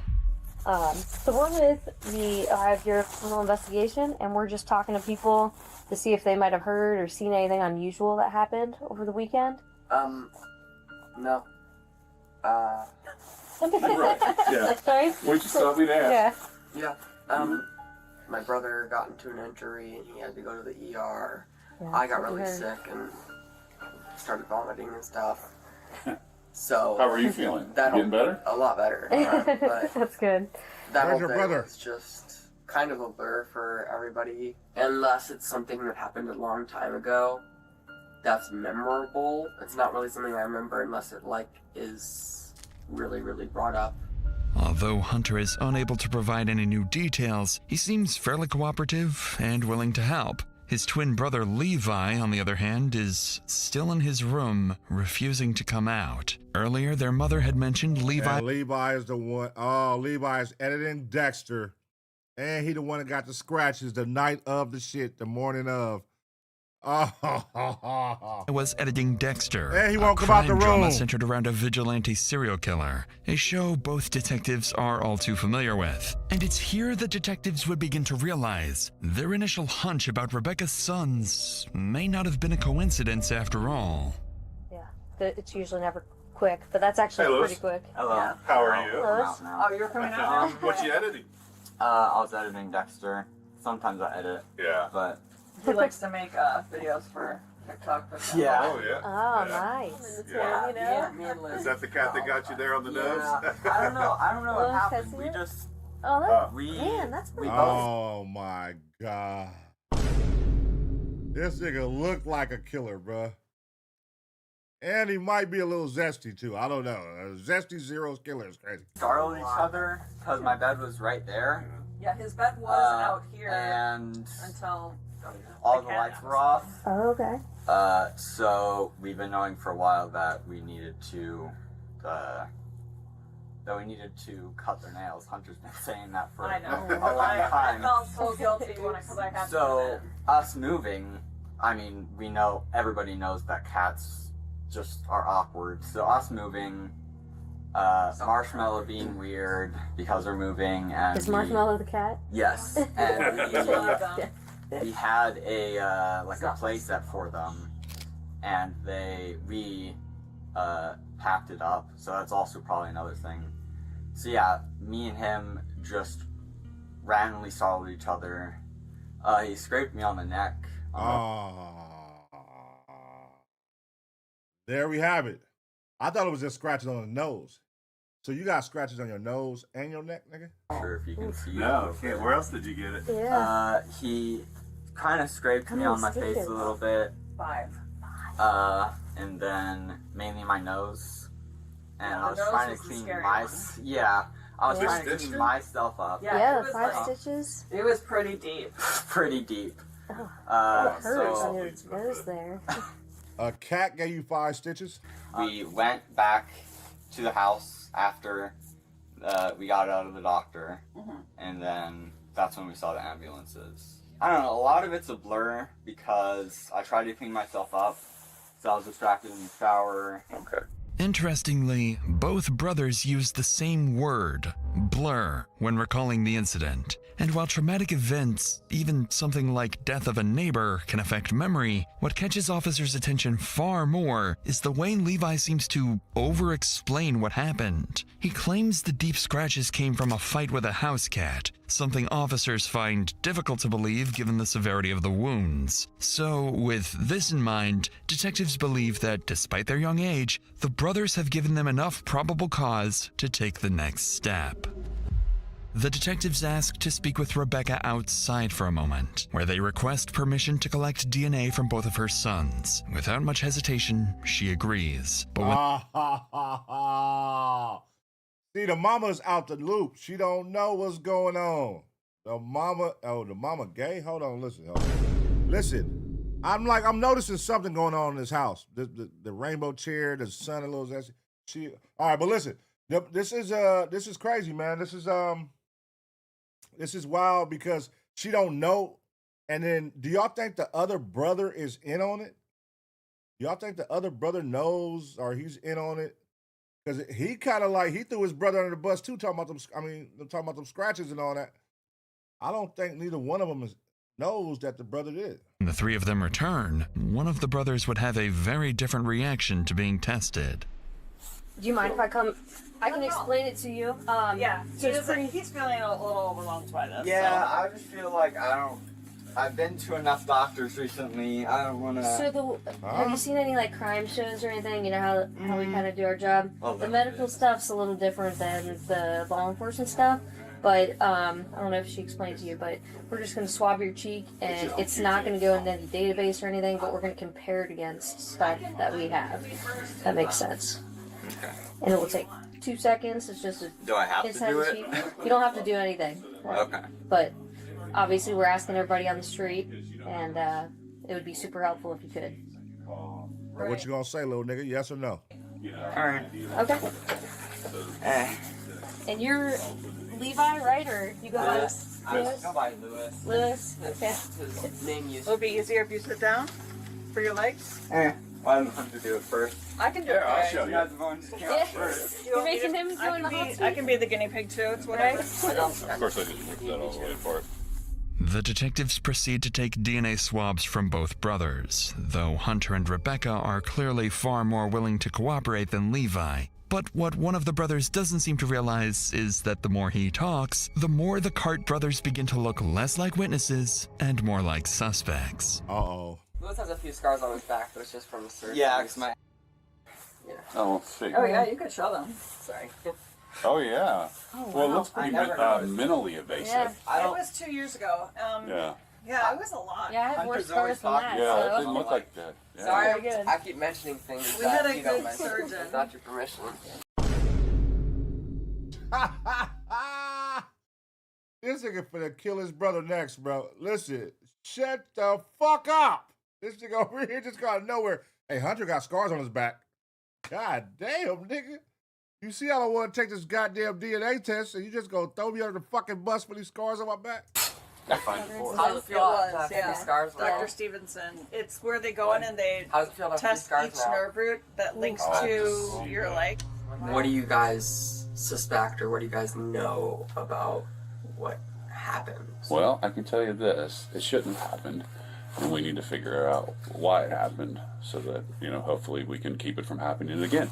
Because we'd hate to miss some evidence. And if you've watched any TV, we don't want to be those cops that forgot to do this or look into that. We have watched plenty. They You know what I watch- mean, They love so- watching the true crimes. It's kind of like I like TV, but brother. it's a lot differently. Yeah. Yeah. Me and my brother, especially my brother, know a lot. I would say definitely my brother knows a lot about just the police in general. He wants to Oh, hell no, man. What the fuck? All right, bro. Listen, this is going left. Your twin is throwing you all the way. That nigga said, yeah, I know a lot. Wait, actually, Hunter knows a lot about the police. Y'all heard what he said? Hey, you got scars on your legs too? This nigga throwing this nigga all the way up. Go into the Marines when he gets older. Nice. Yeah, Oh, nice. Yeah. Well, That's recruitment is always there. Everybody's looking for. Yeah. Those are hard spots to fill anymore. I don't get. Yeah. What there's, disability? There's a spot for everybody, in my opinion. Me and Lewis have both agreed that him especially is a lot more mature than most kids. What disability you got? Oh, so you can handle this news. You guys are handling it pretty well. Yes. Yeah. Strangely, Hunter continues offering interesting details without being prompted, insisting that the teen brothers are far more mature than most kids their age. And when he brings up Levi's injuries, Levi becomes visibly uncomfortable, giving his brother a long, chilling stare. By the end of the interview, the twins no longer seem like ordinary kids to the detectives. Their fascination with true crime, gory shows like Dexter, foggy memory, and, of course, the hard-to-explain cat scratches on Levi all point towards something deeply unsettling. With DNA collected, investigators return to the station to brief the sergeant on everything they've uncovered. Now all they can do is wait for the DNA results from Daryl, the Cart twins, and several neighbors and family friends to come back the following day. All right, listen. If y'all was a detective, if you were a detective and you went to the brother, you didn't see no scars, you didn't see nothing weird, you went to the neighbors and see nothing weird, and you come across these little 13-year-old kids that stay directly across the street from her that has fresh scars, editing a Dexter video, and it has a love and infatuation for law and true crime. Like, you get all that information at one time. Boom. You instantly gonna be like, look, I don't think it's those other three. This is the little nigga right here. For sure. Still believing a deranged killer may be at work, investigators know that until he or they are caught, no one in this quiet village is truly safe. The next day, the DNA results finally come in, and investigators are stunned. Both of Rebecca's sons are a match, but that doesn't necessarily mean they were both at the scene. According to the forensic analyst, the lab cannot tell Levi's DNA apart from Hunter's, because identical twins share the same STR markers. Needless to say, investigators are now facing an extraordinarily rare problem. But even with these findings, detectives struggle to process the fact that the suspects are only 13 years old. Not only would they have to be deeply disturbed, but they would also need the physical strength to carry out a crime this violent. Then again, their age could also work in the investigators' favor. Teenagers are more likely to slip up, confess to friends or family, or leave evidence of their actions somewhere online. The problem is, detectives have enough probable cause for a search warrant, but not enough to formally detain Rebecca or either brother, something they absolutely cannot let the family realize. Nevertheless, they return to the family home, hoping they can persuade Rebecca to bring her sons to the station, allowing investigators to begin searching the house the moment they leave. But the situation is incredibly delicate. One wrong move could spook the family and shut down the entire investigation. Hello, back. Hi, we're back. Yeah. Oh, You left your keys in the door. We just walked in the house. Do you need to come in? What's going on? Yeah, that'd be great. We have a couple things. She's so out the loop. Ah, that's sad, man. She's such a good woman. You can tell, like, she's just out the loop. She don't even realize she's feeding her sons and the brother. I don't think the other brother is in on it, me personally. I don't think he's in on it. Let's talk about it. Okay. Hi, guys. We just sat down to eat. What you guys get? Thanks. Do you just need me or? Yeah. So, Are all three of you here? are all three of you here? Yeah. Lewis? Oh, man. Do I need to be nervous? Look, It's making me feel nervous. Relax, you're okay. You're good, yeah? You want to take a seat Yeah. somewhere? Oh, man. It's okay. I'm gonna go sit down so it's a little less weird. Yeah, come on in. Just relax. Yeah, you guys are good. Okay. Do you guys want to sit down here and get more comfortable? Hey, Lewis. Sure. Did you get canes too? Yes, Yep. we literally just walked in the door. Here. We need to talk to essentially each of you. and we're wondering if we can go down to the police department. Just so we have a better area to talk. Okay. So if you guys want, let's put some shoes and socks on, maybe a coat, and then we'll... Look at the mom. She instantly looked at her son like, what the fuck? You can see that look in her face. Head that way. Clearly, detectives didn't arrive with a strong plan and are instead relying heavily on improvisation. Somehow, though, despite not having their answers fully prepared, they appear to be succeeding in getting the family to the station voluntarily. But that can only work for so long before someone catches on. Do we need to be getting lawyers or something? I'm feeling nervous about this. I don't... You're welcome to call an attorney. Also, like, do we have to go? Is this like a right now thing, or is it We would like you to. Yes. It would make, you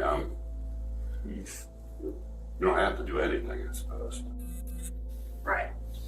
Okay. Look at the mama, y'all. She could tell. You could tell. That's a parent's face right there when they know their son, their daughter been fucked up. She like, damn, that's when being a mother, like, you still got to protect your children, even though you know they done did some shit, but she like, let's see what she say. Is she going to take them down there or no? I don't know. I feel uncomfortable. I'm not... How about we get there, we can explain kind of what's going on, give you some more info, and you can always, Okay. Well, do you want have to us explain explain what's some going more. on before we head out there? And Do you mind if we do that outside? Sure. Sure. You guys want to wait a second? Is that what you mean? All three of you outside, if possible. Okay. We need to go over some things in the neighborhood with you, ma'am. If we could go back to Fifth so we don't have to sit in the rain. Yeah. And we got some pictures I want to show you, and I'll show you and your sons. And there's a bunch of stuff we want to talk to you about. So, all right, you guys good? Are we under suspicion for something? Or... We just want to talk to you. I think you guys could help us clear a lot of things up around here. So, Okay. all right, let's go. Look, she keep looking at her son. Hey, John. Yes, sir. And he'll ride with you. Okay, that works. Before we get in, I just got to make sure there's nothing on you. It's going to stick me, poke me, cut me. Yep. All right, actually, if you want to step over there to him right there. All right, you can just have a seat right there for me.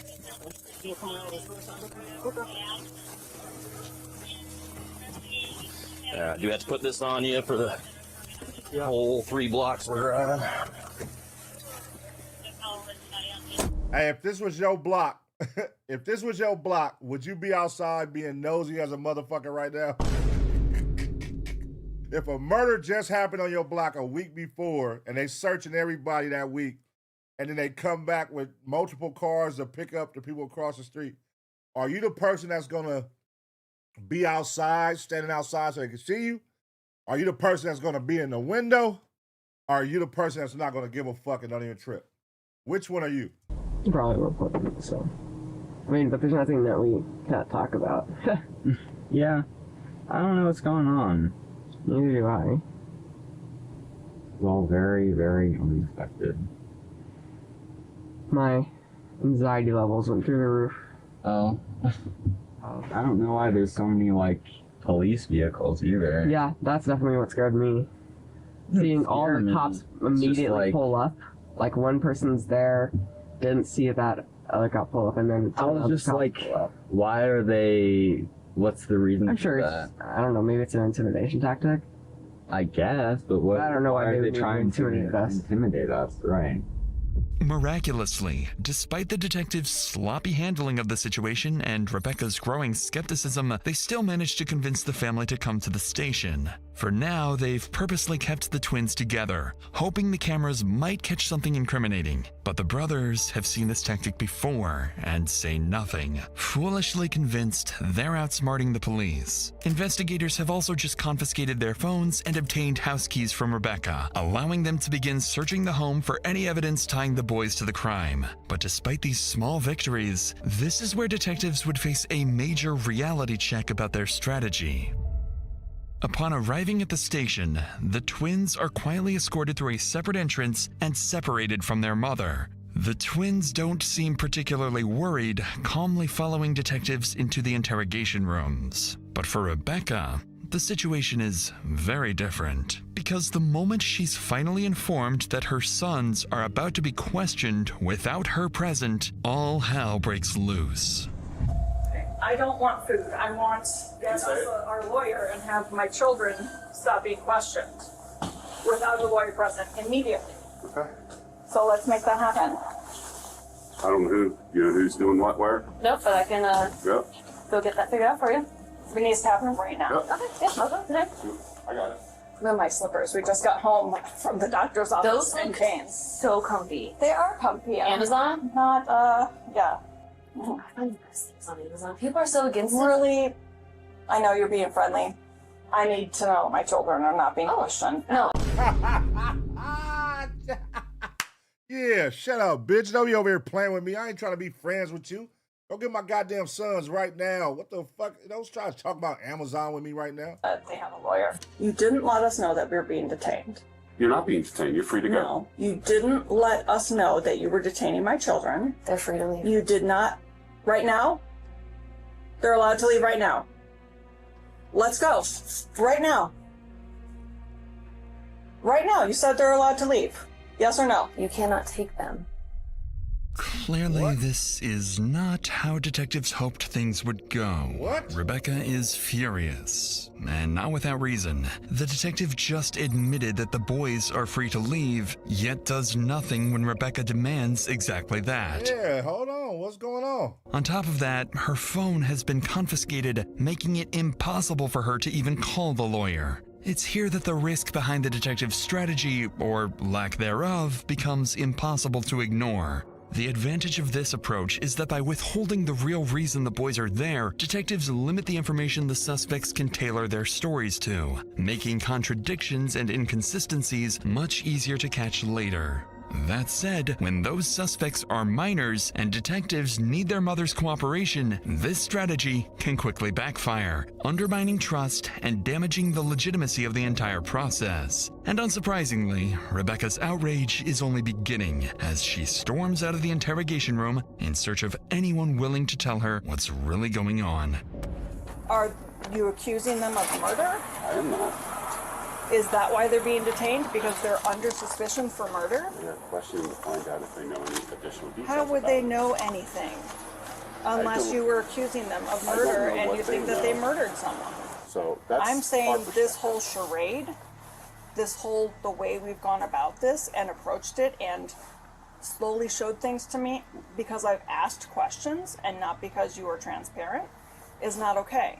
It literally just says, we have the ability to search all of your belongings. It doesn't say... For what reason would they want to search the belongings? It says for murder. Because we're investigating the murder of the neighbor. Yeah, and my 13-year-olds have not murdered anyone. Okay, well, we're trying to find further information that was divulged yesterday to put the pieces together. So I'm not going to be told anything.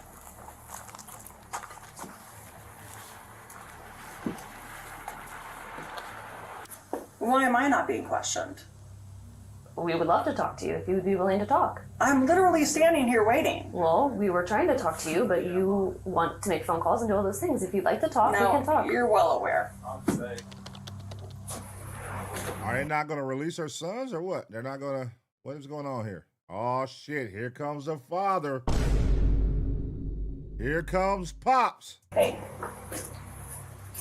What's up? A lot. And nothing, because they're not telling me anything.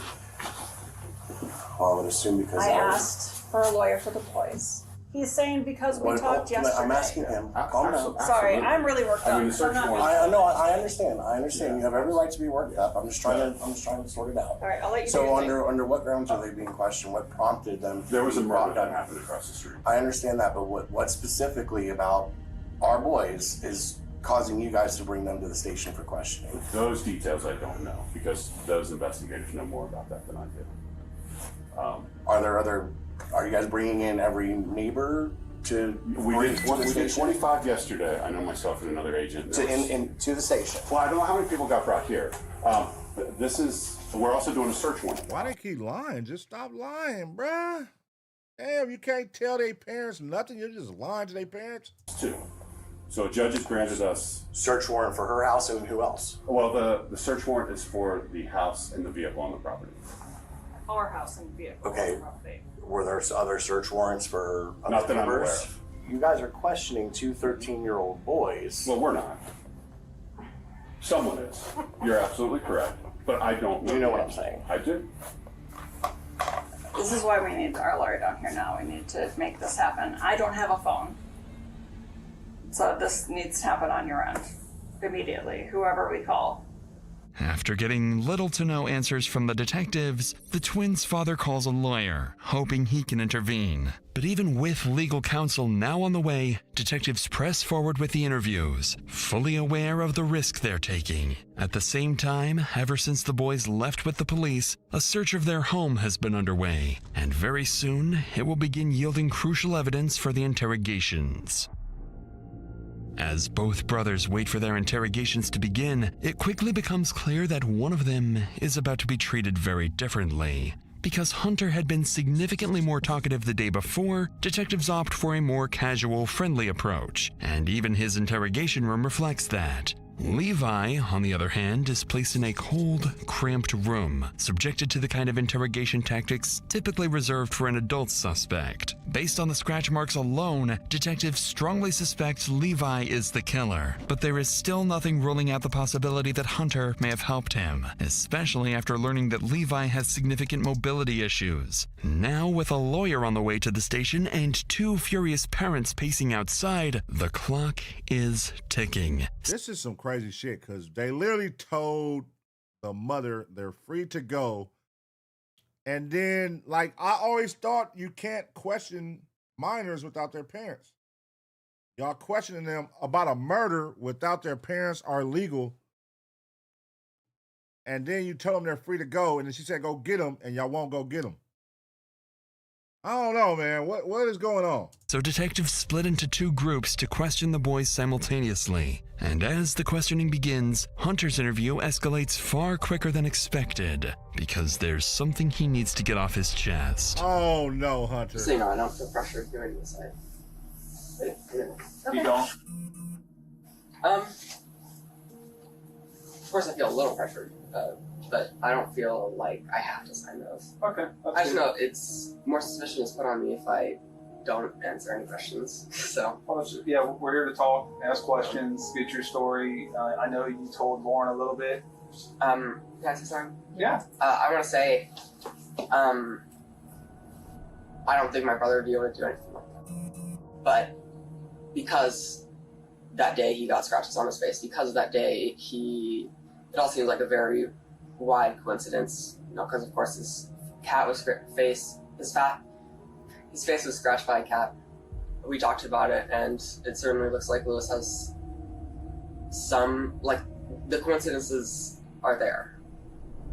At this early stage of the interview, Hunter, completely unprompted, begins talking about the scratch wounds, which he believes are the most concrete evidence against his brother. But while he frames it as a coincidence, back at the house, police executing the search warrant notice something that immediately casts doubt on the story. On Rebecca's bed, they find the family cat, Marshmallow, sitting completely calm. But more importantly, the cat's claws seem far too small to match the injuries on Levi. This information. God damn it. I knew that was going to be a deal breaker for sure, but like a cat ain't finna scratch you. All those scratches on your back, on your stomach, on your legs, all this shit. You're like, you know what I'm saying? In your sleep. This is your cat. This ain't a wild cat, a stray cat. This is your house cat. Like that nigga. Nah. On the night that the lady was murdered.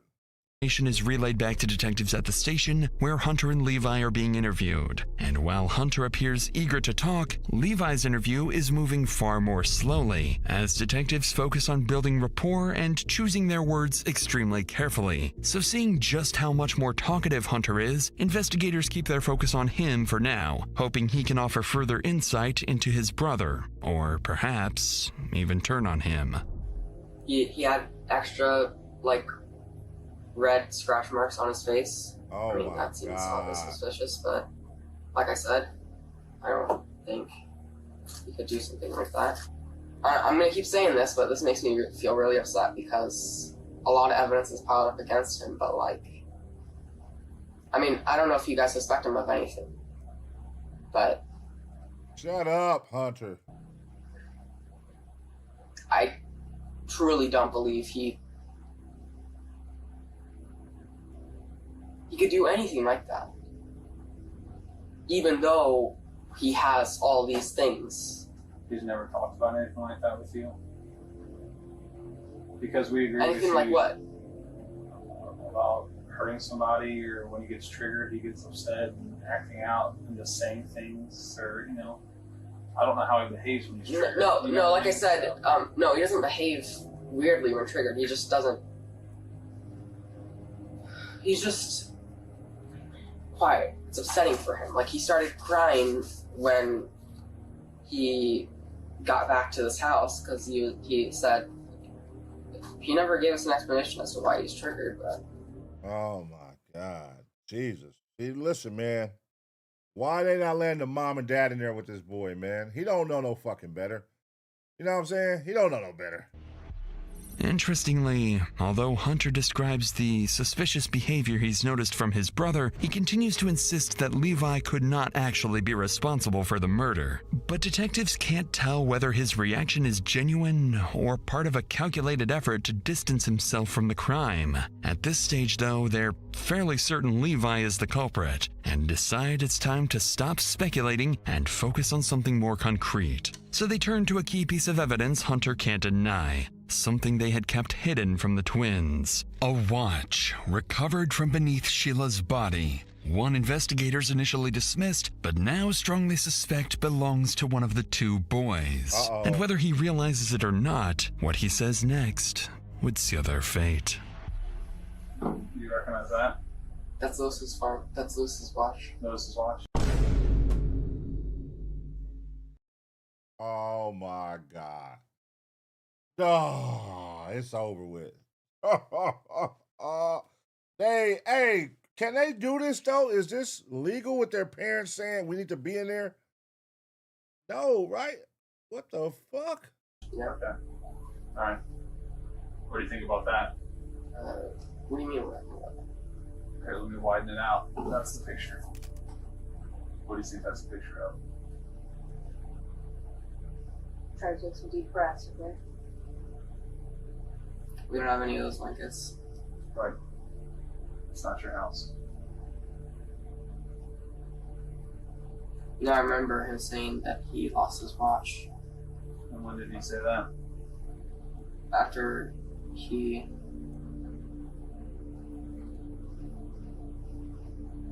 After he got home. Also, I'll show you one more picture. he sounded, the way he said, I don't know where my watch is. I don't feel a person would say that. A person would say it that way, knowing that, you know, they wore their watch if they did that. Are you saying he purposefully hurt? We don't know what his purpose was. We just know he made a mistake. How would he even do that? He's fucking disabled. How would he sneak out of the house, get into the house, stab somebody? Is it true that them? Is that true? Did you find DNA evidence? We're not gonna. Yeah. So there's no way he would do that. There's some stuff that happened that we can't give you details There's about. no way. This is a 13-year-old, man. What the fuck? This ain't right, man. This ain't right that they were applying pressure like this on a 13-year-old. That's not cool. That's not cool, man. What his brother did ain't right, but that ain't cool that y'all doing this when the mother is right there saying, let me in there with my son. And y'all giving her the push and shove around while y'all in here pushing the line on him to tell on his brother. That's not cool. There's no way. If he...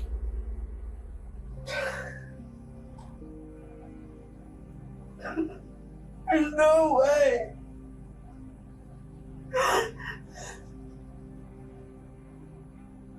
It's not possible.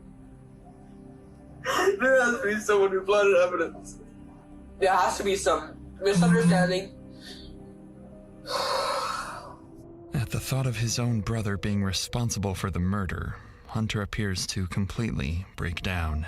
Detectives realize he's now too emotional and overwhelmed to provide any more reliable information, so they decide to end the interview. Despite failing to secure a confession and not fully ruling him out as a suspect, still, they've learned something important. More insight into Levi, and confirmation that his watch was indeed at the scene. But just outside the interrogation room, the boys' parents continue arguing with deputies. And with a lawyer coming to intervene, investigators are running out of time. If they want to secure an admission before the interview is shut down, they know they need to raise the stakes with Levi. So the detectives interviewing him finally move on from building rapport and shift the conversation to the scratches, testing whether his explanation matches the one he gave the day before. Do you know what we're investigating? I mean, I know something happened down the street. Across the street? Right. In front of me. Right. A woman was murdered, right? So we're trying to find out what happened. I mean, I've already talked to FBI investigators. My cat had randomly woke me up with all the lights off, like sitting on my neck. So that nigga Marshmallow like, what the fuck? Nigga, don't be putting me in this shit. It like scratched my face. I felt very bloody, obviously. There was a lot of scratches on me. Usually, because of my disability as well, I use like a shower chair. Yeah. Because I can't really stand for that long without getting like super fatigued and falling or like walking around for too long. I didn't use the shower chair because I didn't want to make a bunch of noise and make anybody up. Right. So I ended up literally falling, and I fell and like hit my head on the shower hose. Where'd you hit it at? I think like around here, like right here. Jeez. So I don't know. Did that cause you to bleed more? Yes. As Levi once again over-explains the incident, detectives notice he makes a point of emphasizing that the injuries became worse after he slipped in the shower. But something else in Levi's account immediately stands out. After mentioning his medical condition, detectives recall reviewing his records and discovering that Levi has cerebral palsy. This brings the detectives back to an earlier question. Not only is Levi just 13 years old, but his disability raises serious doubts about whether he was even physically capable of carrying out such a violent attack on his own, especially considering Sheila fought back. Investigators know Hunter is physically stronger, has no disability, and shares many of the same interests in true crime as his brother Levi. Hey. If the brother is in on this shit, he did a fucking awesome job of fooling me. Ain't no fucking way. At this point, detectives are realizing they may have prematurely cleared Hunter, treating him more like a witness than a suspect, and in doing so, may have lost their chance to implicate him. But with the pressure mounting on Levi, this may be the perfect opportunity for him to turn on his brother. And for the first time during his interview, the bond between the twins is about to be truly tested. We get in and like 15 minutes later, Mom starts seeing a bunch of sirens outside, and she opens the window and she's like, oh my God, something happened to Denise. And me, already in a panicked, weird state, I kind of started feeling emotionally triggered. And when she said there was a bunch of ambulances outside, I started to freak out even more. I just felt even worse because Mom had said that something had happened to Denise, our neighbor, right in front of us. And I started feeling even worse. Just to the fact that the same night that something happened or something like that had happened, that I had an injury of my own. Although Levi never directly blames his twin brother for the murder, he seems more focused on how bad the situation already looks for him. And as the interview continues, it would only get worse, because detectives begin receiving critical updates from the house search that is still ongoing, and officers have started uncovering disturbing items. Inside Levi's bedroom, officers recover a journal containing violent writing and repeated references of wanting to kill someone. They also uncover a growing obsession with serial killers, books, online content, and material saved focused on infamous murderers, and in particular, Ted Bundy. Detectives begin to realize this was far more than just a morbid curiosity. Over time, what began as an interest in true crime had evolved into something far darker for Levi, and now detectives are left trying to determine whether this interest in violence had consumed them both. Because Levi and Hunter are twins, the blood DNA recovered at the scene is consistent with both of them, something detectives choose to intentionally keep from Levi. Instead, they plan to tell him that the DNA points specifically to him, hoping this pressure will make him crack. But if Levi is the criminal genius he thinks he is, he will easily be able to see through the detective's bluff. So, you said you've never been in Denise's house, never been... Okay. Do you know what DNA is? You ever heard of it? I've heard of it. Okay. So we're trying to figure out, and I want you to help me explain this, okay, why your blood would be in Denise's house. That's what we're trying to figure out. Well, I'm not sure. Because... Let's see how you get out of this one. Let's see how Levi get out of this. I don't know, like... How is it my blood? Like... That's what we're trying to find out. Because I don't know why it would be in my house. I mean, in her house. Yeah, that's what we're trying to figure out. That's why we're even here right now. Oh. Remember we got those swabs from you? Well, we compared that to the blood in the house, and it's not only her blood, it's your blood mixed in with it. Wow. Through DNA testing. I don't know what explanation I could give you, or even come up with. That would be equivalent to how that would happen. There's only one person here that knows, and that's you. How do you know that? Because there's no other way that part of you can be in that house without you never being in there. I can agree with that. Right? So that's why I just need an explanation as to how. I'm just trying to wrap my brain around it.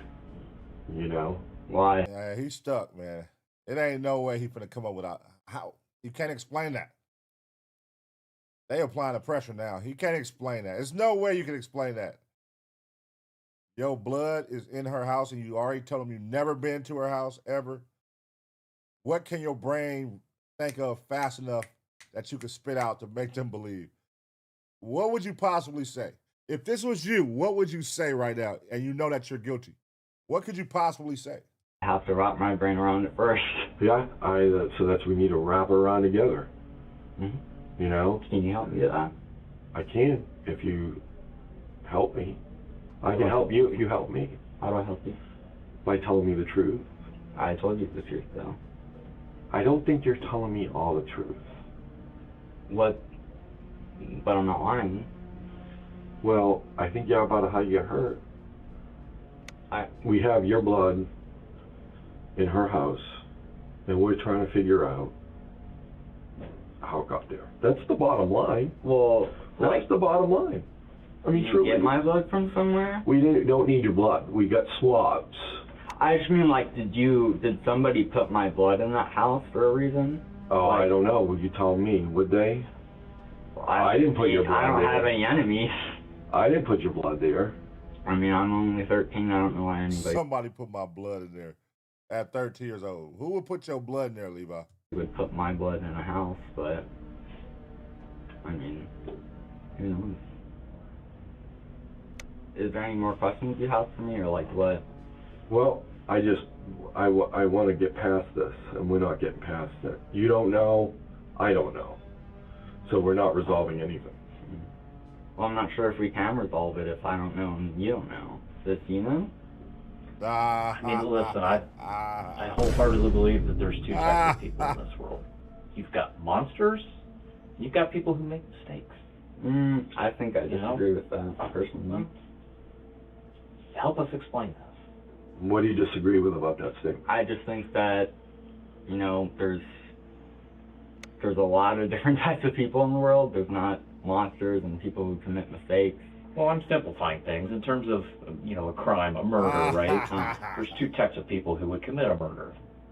There's a monster, and there's people who make mistakes. Like his example. Shut up, Conor McGregor. You said the same thing twice. We don't want to hear your mouth no more. Of the, Got carried away. Well, Things got carried if it's a away. murder, then it would be a monster, right? Not necessarily. You don't think so? No. Still believing he's in control of the situation, Levi never asks for a lawyer or even his mother, and unsurprisingly, fails to catch the detective's bluff about his DNA. But while Levi remains convinced he's outsmarted the police, he has no idea that while the evidence uncovered in his room is already damning enough, what detectives are about to find on his phone will destroy any chance of walking free. Because before long, detectives would receive the final and most crucial breakthrough in the investigation. God damn. After searching the brothers' phones and social Where the hell is this lawyer? Where is the family? Where this lawyer? They are taking their sweet fucking time. media activity, it begins to uncover a disturbing picture. Just one day after the murder, Levi writes, "This one was a fighter," and detectives realize this wasn't a spur-of-the-moment act. Levi had been planning a murder for months, with searches of how to choose the perfect victim, how to strangle someone, and how to defeat a police interrogation. And they would uncover even more evidence tying Levi directly to the scene. Not only was the watch confirmed to be Levi's, but inside his room, they discovered a shirt covered in Sheila's blood and gloves matching the ones from the crime scene.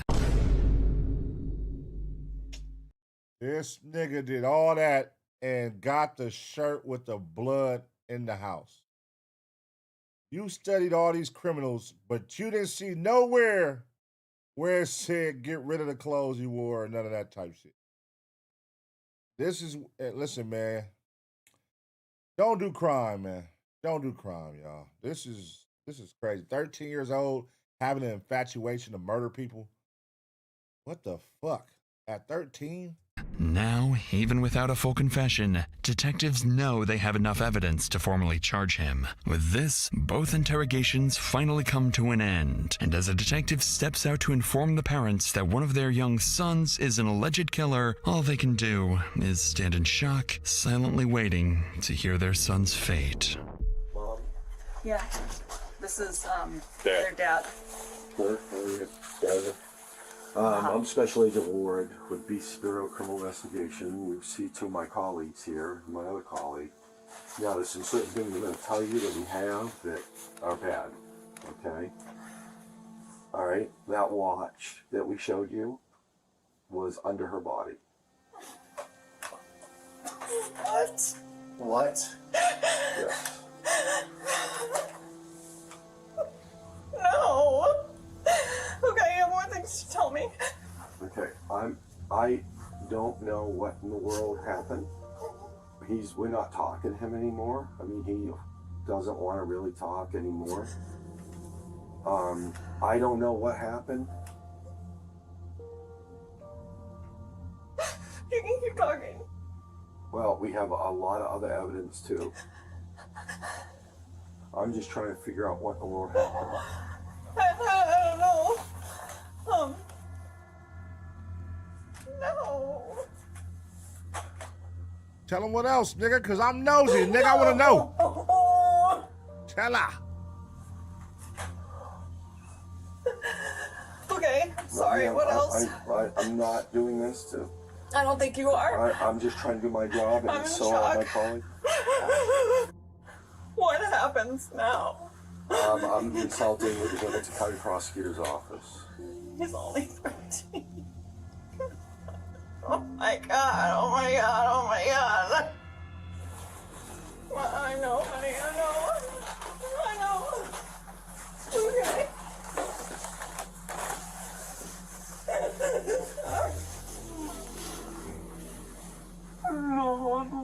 It's not true. How is that possible, though? Like, let's really think about this, y'all. It still got to make sense. They're saying he got cerebral palsy. He can't stand up for long. How is that possible? He walked across the street. If they're saying, he literally said he can't stand up for long. He walked across the street. How did he get inside her house? Did he have a key? Was the door unlocked? Did he break in? Then he got on the bed, had a tussle with her. She looked like a heavy-sized, plus-size woman. Had a tussle with her. Blunt force trauma to the head. How strong is he? What did he hit her with? And then he strangled her and then raped her? So did he rape her after death? After he killed her? Ugh. Ugh. Oh God, I feel like such a over being so stern. I never. You're a mom. There's no way you could have known. After finally learning what their son had done, Levi's family are left to come to terms with a devastating reality. With the overwhelming evidence against him, on November 10th, 2025, Levi Cart ultimately pleads guilty to aggravated murder, aggravated burglary, and strangulation in the killing of Sheila Tenpenny. Wow. And because of his age, Levi receives the maximum sentence allowed under juvenile law. He will remain in a juvenile facility until he's like 25. Until he turns 21, meaning he is expected to be released in 2033. But for Sheila's so it's 21, okay. family, the outcome still doesn't feel like justice. Under juvenile sentencing laws, Levi cannot legally remain incarcerated beyond that age. And at Levi's sentencing, the lead investigator warned the court, telling the judge he made a mistake. It was good luck for us that he did, but in the future, is he going to learn from those mistakes? That's what I'm concerned about. For the detectives involved in the investigation, there remains a terrifying possibility that Sheila was not the end of Levi's violence, but only the beginning of what he could be capable of. And while this case left Ohio shaken by a killer no one ever expected, our next case unfolds somewhere danger is never supposed to reach. Inside St. Vincent North Hospital, more than a dozen gunshots sent patients and doctors into lockdown as SWAT officers move floor by floor searching for the shooter. Hey, what? Wait, what? This way. That way. Just go that way. With one person already dead, more than 70 rooms, and a maze of hallways to secure, police are forced into an intense race to stop the gunman before he finds another victim. To watch this exclusive Dr. Insanity... Oh, I thought the little nigga done went on a killing spree, man. What the fuck? I was like, holy shit. Oh, shit. Hey, who else thought the little nigga went on a shooting spree? I was like, holy shit, this is gonna kill all these people? Oh my God. Hey, when that one dropped, we're gonna react to that one for sure on Dr. Insanity, man. Man, this is a crazy situation right here. 13 years old, got 21, got life, a juvenile life, so he'll be out at 21. I think he probably knew that. That's what he was gonna get if he got caught. So I think he was willing to say, okay, cool. I'd take 7, 8 years, you know? It's nothing. Fuck it. And I could get back out and do it all again. So, that's crazy. To have a killer's addiction, a serial killer's addiction, and study these motherfuckers and be infatuated with them to the point at 13 years old, you want to go commit your first murder in the middle of the night by strangulation and breaking in burglary and all that. That I don't know, man. I feel like it's gonna build while he's in jail, and it's gonna only get crazier. I don't think that's something you could shake. I don't think that's something he's gonna shake. I think he's locked in on that. Like he's a sicko. He's a future sicko. He's a sicko right now. But what do y'all think about the situation, man? I mean, again, he's a juvenile, so that's all they can do is give you juvenile life. Do y'all think he's gonna get out and change his ways? Or do y'all think he's gonna get out and be on the same type of time? You know what I'm saying? And do y'all think the brother had anything to do with it? They didn't say nothing. I guess he's scot-free. But do y'all think the brother either A, knew or helped or assisted, probably just didn't physically go over there. What do y'all think, man? Let me know in the comment section. I'm gonna give y'all 2 seconds to smash the like, and as always, get ready for the next reaction.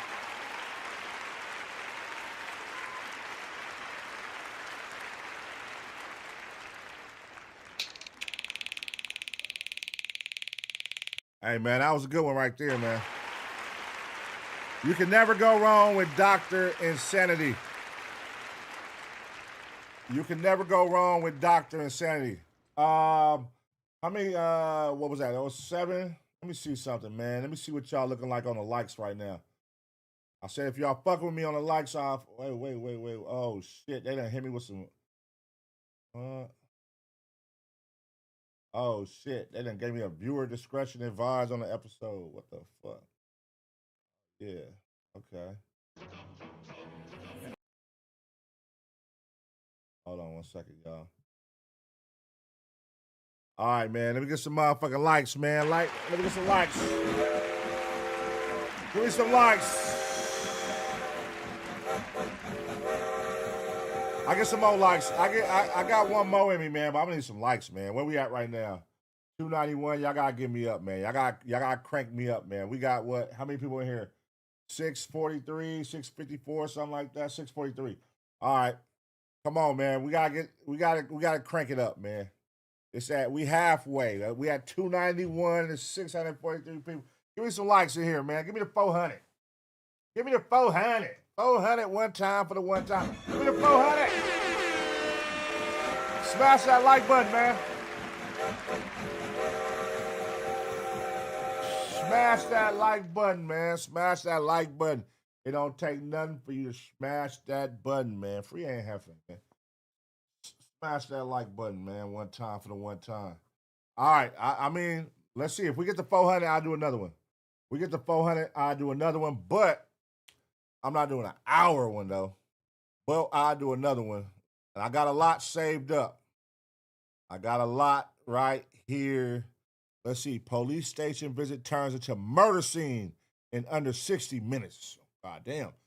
Missing woman credit card leads cops to a secret killer. Oh, that's probably crazy. That's a 43-minute banger.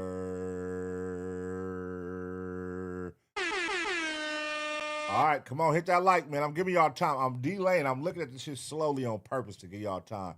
Because once I refresh that screen and I don't see 400, I'm going to get up off of here. Y'all gonna kill my motivation, man. So I'm trying to kill time before I hit the refresh button, man. So fuck with me one time. Shoot it.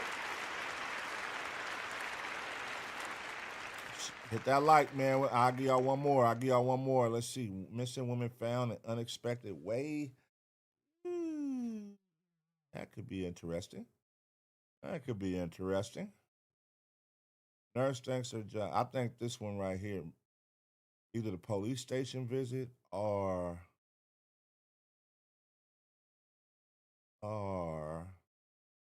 missing woman found in most unexpected way. Let me see something. Something happened in this. Can't find. Let me see. Covering Missy Nancy one because I think we'll fuck with this one.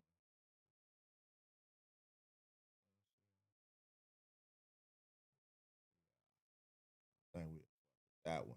Let me see the likes look like, man. Come on, one time for the one time.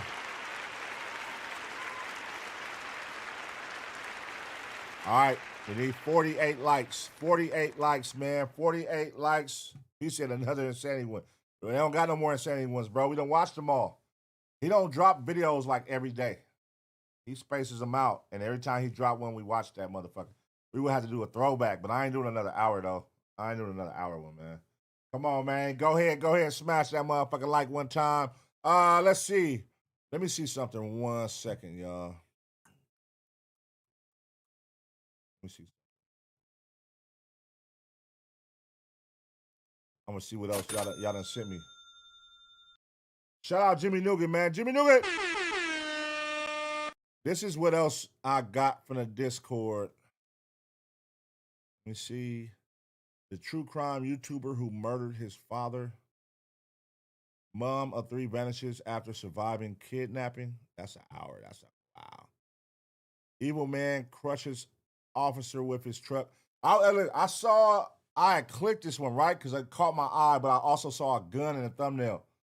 And as soon as I clicked it, I saw what they did. I was like, no, I'm going to get zapped. I'm going to get zapped for that one. That's an interesting one I would want to see, though.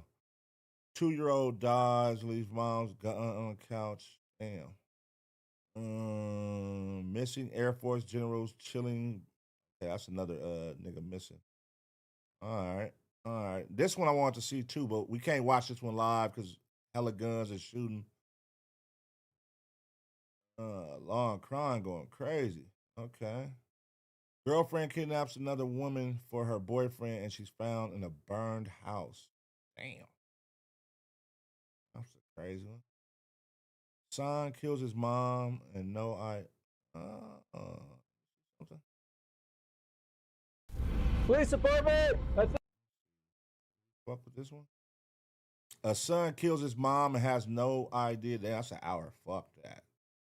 Hold on. I'm giving y'all time to press that like, by the way. That's why I'm killing time. When you finally get caught 22 years later for your husband's murder.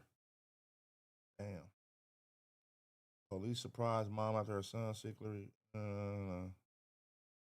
Let's see. Woman uses body withdrawn cash. That's whatever. Cops, I have no idea this man is actually the killer. That's an hour. God damn. Traffic stop, 20 years prison sentence for a woman.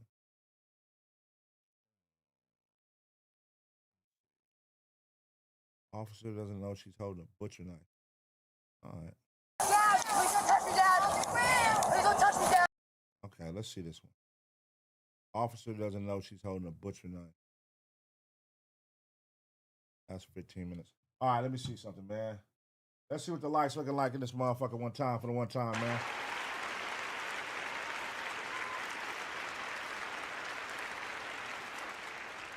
$23 likes. We need 23 likes, man. 23 likes, and we'll watch this one right here. 23 likes. Shout out to everybody up in here. Shout out to the green side. Shout out to the gray side. Shout out to everybody, all the Big Bad Taser Gang, Ace Pit. Appreciate y'all. Spider-Man, what's going on? Denny F, what's happening with you? Dom on your dime, you still up in here? Jimmy Nuga's still up in here with me, man, late night. This ain't even really late night or all. Like, we be going to like 2 in the morning, but it's still early compared to usual. 12 o'clock. I could do another one. I could do another one, man. Saw files are short and good. Okay. Appreciate it. I try to visit like, JR, what's going on, man? Midnight Stacks up in this motherfucker. Late nighters one time, man. We in here, man. All right, hold on. Let's do this one right here. Let's see. Get it to 400, man. Get it to 400. Where we at with it? Come on, man. We right there. We need 14 more. 14 more. Mr. Out West, what's going on, fool? What's happening with you, big dog? 3 a.m. in Jersey. It's 3 a.m. in Jersey. Shout out Jersey, man. Tuned in, tapped in. Let me see. Let me make sure this is the one I want to watch, though. While y'all wait. It's only 14 more likes. Y'all can do that, man. Come on, let's knock that out. Let's bang that out. That's a no-brainer for y'all. Y'all can knock that out real quick. The evil gunman ambushes 3 cops point blank. And smart cops. Let me see something, man. Yo, Big Uno. Danny F is interested in those new hats and merch section. Do we have any available yet? Wow, we don't got no hats yet. We don't got no hats, but that should all be coming soon. I talked about it on Members Only last night, and what I'm going to start doing on stream, too, for those who want to know with the merch, something special we're going to start doing on stream. But, yeah, we ain't got no hats yet. But we can make that happen in due time. We're going to move on and add hats. All right? For the show. Shout out Danny F, man. Shout out Jimmy Nougat in the building. Let me know when y'all ready, man. Let me see what we got. One more refresh. Are we there yet? Oh, shit. We only need 4 likes, man. 4 likes. Come on. 4 likes, man. We just need 4 likes. Somebody bang that out. 4 likes. Damn near. Team Revenge Fly Mom's murder.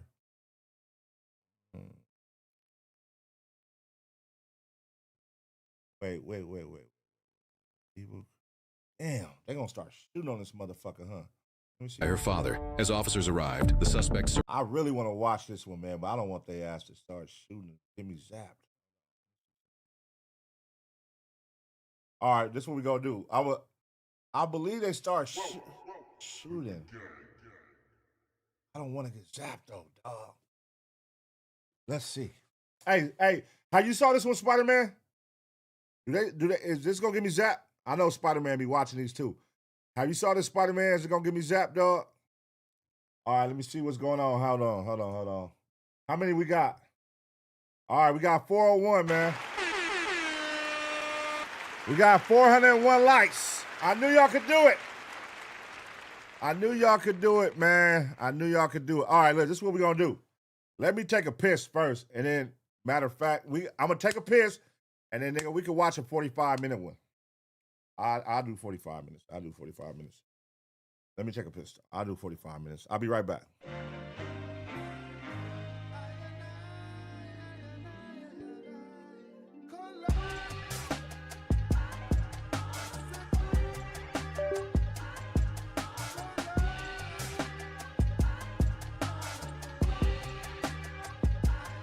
Hey, don't go nowhere. I'm about to go take a piss break. Give me a second. I'll be right back.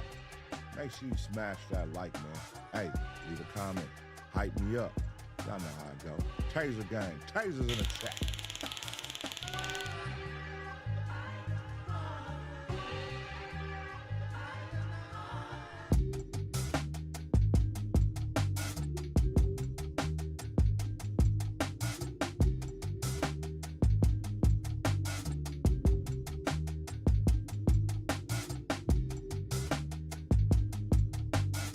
Hey, Taser gang, go crazy in the chat right now. Tasers in the chat. Y'all ready to keep this going?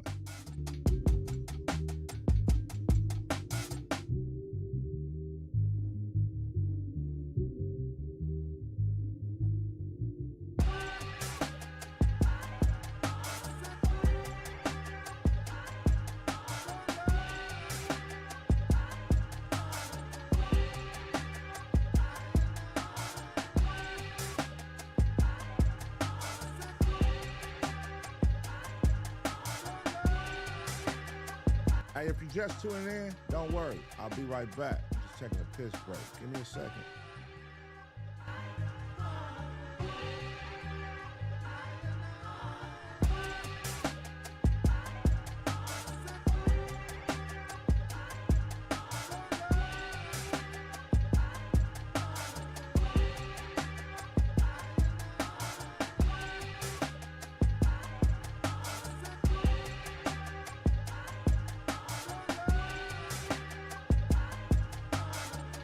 If you're ready for more reactions, go crazy. Drop some tasers in the chat. I'll be right back.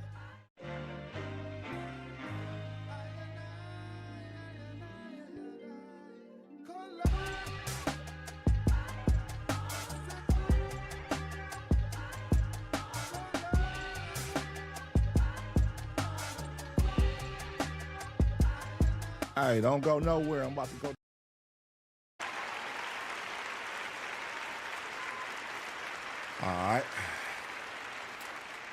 All right, hold on, man. That's what we gonna do. Let's take it back. Hold on, let's take it back. I'm gonna go right here. And let's see. Missing women credit cards lead to secret killers. Cops to secret killer. That's the one I'm thinking we're gonna watch right here, y'all. Fugitive tap. Let's watch this. All right, let's get it, man. Let's get it, man. Let's get it, man. Appreciate all y'all smashing the like, man. Appreciate all y'all smashing the like. Let's go.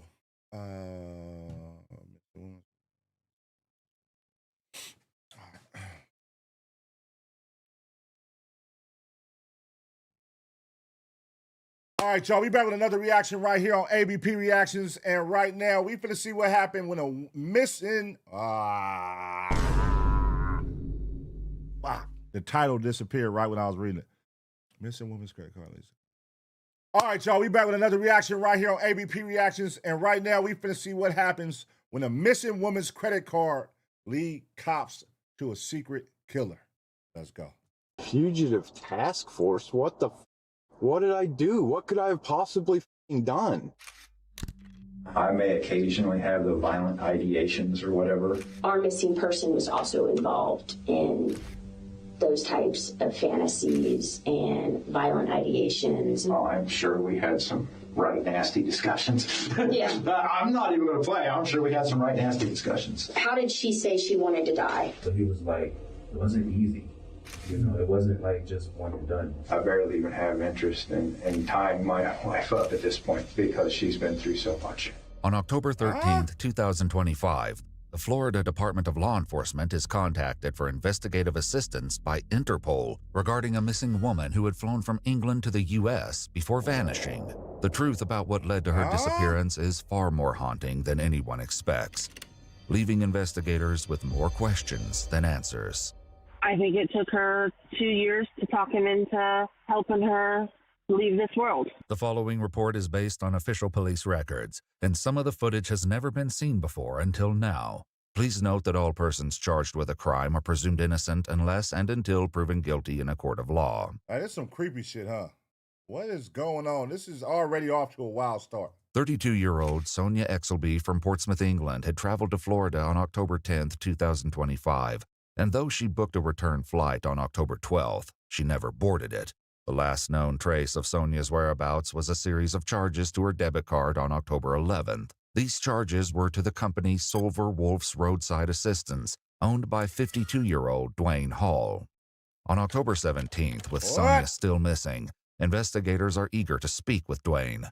Utilizing aerial surveillance, the Marion County Sheriff's Office tracks down his vehicle and relays his information to deputies and agents from the Florida Department of Law Enforcement. Everyone units on track. We got the vehicle. It's I-75 northbound. Just got on. You gotta wait till I tell you, bud. I thought you gotta get lined you up. said wait till you call out. You're good. Dwayne isn't alone. His wife Ginger is in the passenger seat. Tell me what this is about. Hello. Yeah, I asked her to get my ID on the center console. You have the search warrant for your vehicle. I knows that this vehicle, with that tag number, there's a search warrant for that vehicle. That being said, I'm happy to give you a free ride with whoever got the search warrant so you can help them and they can explain what the purpose of the search warrant is. Okay. Number one, we're on the way to go take her up to her thing for those transplant stuff. Okay. What the hell is you gonna search here or what? So that's all the information that I know.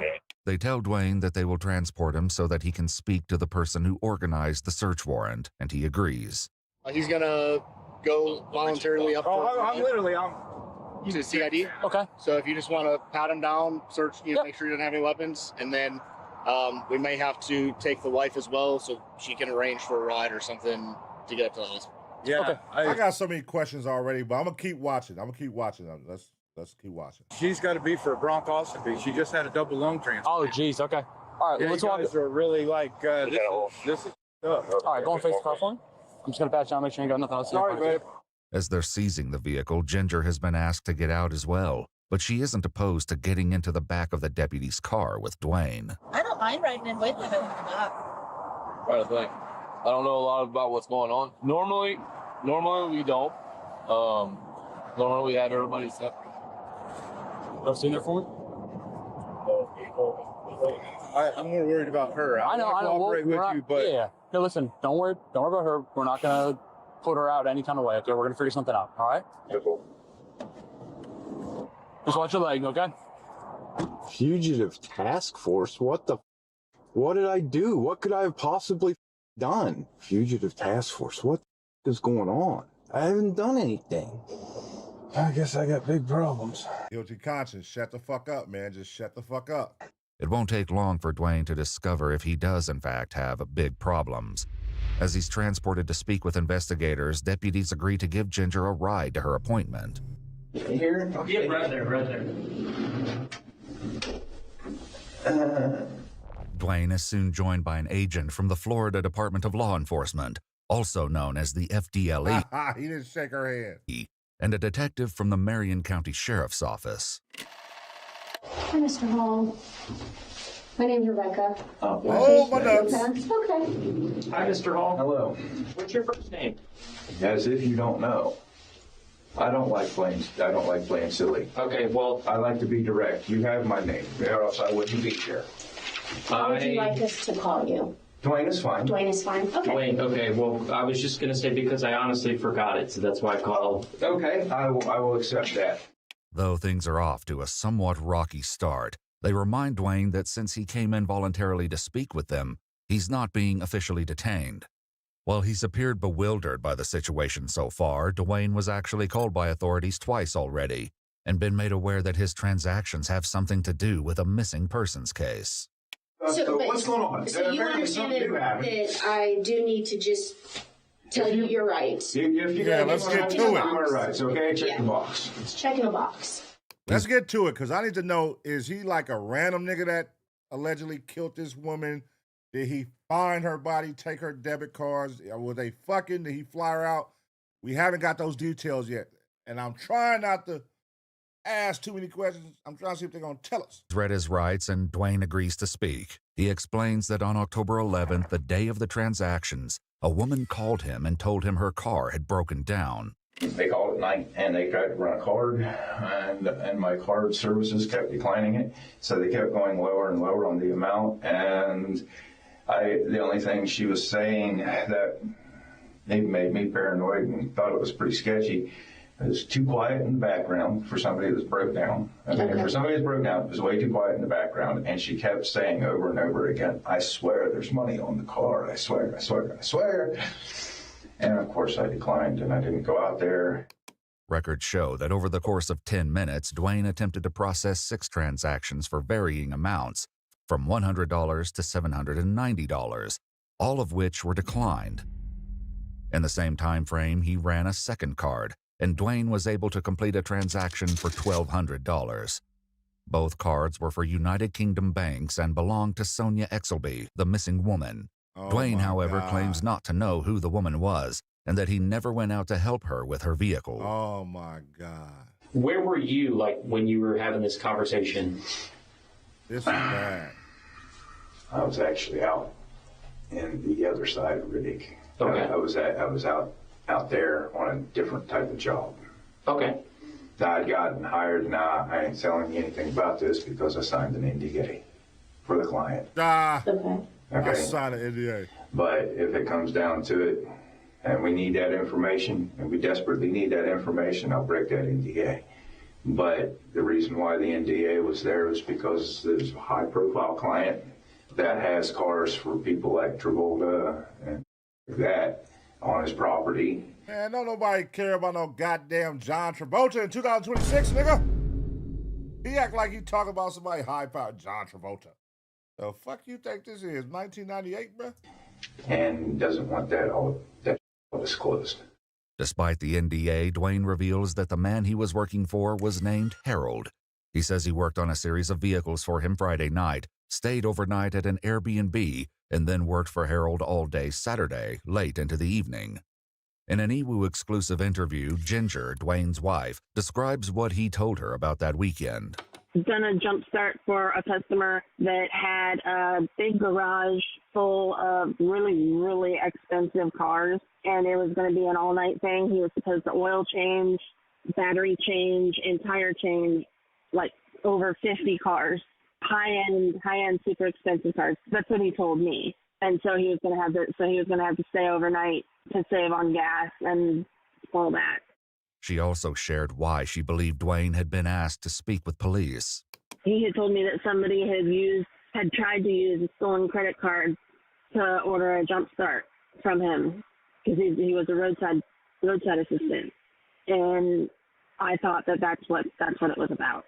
He acted stressed, but I thought that was because of the card. The card, he was afraid of getting charged with fraud. This concern wasn't the only troubling thing that happened that weekend. When it came to Harold paying Dwayne for his mechanic work, something else went awry. Uh-oh. So on that weekend, when these transactions and interactions with this individual were taking place, they disappeared. I didn't delete them. Okay. I literally have 3 calls listed for, I think it's Sunday. 3. It's either Saturday or Sunday. There's 3 calls compared to 20, 30 a day that come into my phone. So did the calls come in and you were having those conversations and it wasn't logged, or you weren't getting calls at all? Calls were coming in. They vanished. They vanished out of the call log. Text messages, emails, everything. Man, who do you think you talking to? So your phone mysteriously got rid of call logs, text messages the day after this transactions happened with this missing woman credit cards. This nigga's crazy. Everything regarding and relating to that service that I did out there vanished, gone. You deleted, nigga. Like it never happened. And then I went home that Sunday. Or I tried to go home that Sunday. Mm-hmm. But I was being followed. How so? I was being tailed. Dwayne says that as he was driving home, he saw a vehicle following him and decided to go down a back road where he parked to wait them out. I sat there and I waited for an hour. And they kept making passes on the main road. While this may seem like a random detail, this specific area where Dwayne describes hiding would eventually be revealed to harbor a dark secret. He know they finna ping his phone. So he's trying to come up with excuses. Y'all see, listen, you cleared your phone, you trying to act, nigga, that shit just don't mysteriously disappear, fool. Then you know they finna ping your phone, so you're trying to come up with an excuse on why your car was in that area and parked right there for an hour. And you came up with, I was being tailed. That's crazy. Already, Dwayne's story has been filled with twists and turns, but he now adds a new element. He says on Friday, before he started the mechanical work, Harold asked him to do something. But now we get to the worst part of the story that I'm dreading talking about altogether because I have a really bad feeling about it again. Like I said, really bad. This thing went from I'm not paying attention to it to really bad, in my opinion, because of everything that happened. He called me up. I was working in Gainesville, shift ended at 6.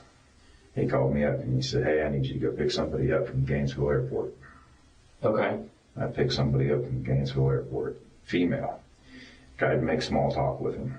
They told me basically, and I'm barely even paraphrasing here, shut up, I don't talk to the help. Regardless of her manners, Dwayne says he drove the woman to Harold's where she got out and into another vehicle. Shut up! I don't talk to the help. He says he never saw her again. So far, in his version of events, the woman who called because her vehicle broke down and the woman he picked up for Harold are 2 different people. However, investigators know that the cards belong to Sonia and that the woman he picked up from the airport is also Sonia. They will eventually confront Dwayne, but for now he says he believes that the mysterious Harold may have something to do with their missing persons case. What if there's a different person that goes missing every year that is related to that? This nigga is a terrible liar. That's up.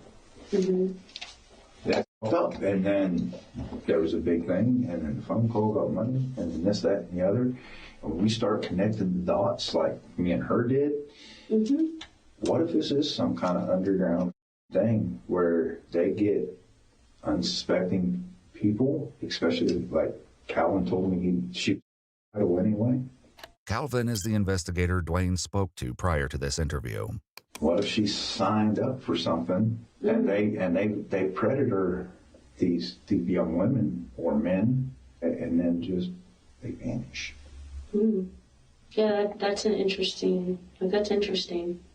So I mean, I've heard worse. I mean, especially since he name dropped that. He name dropped that.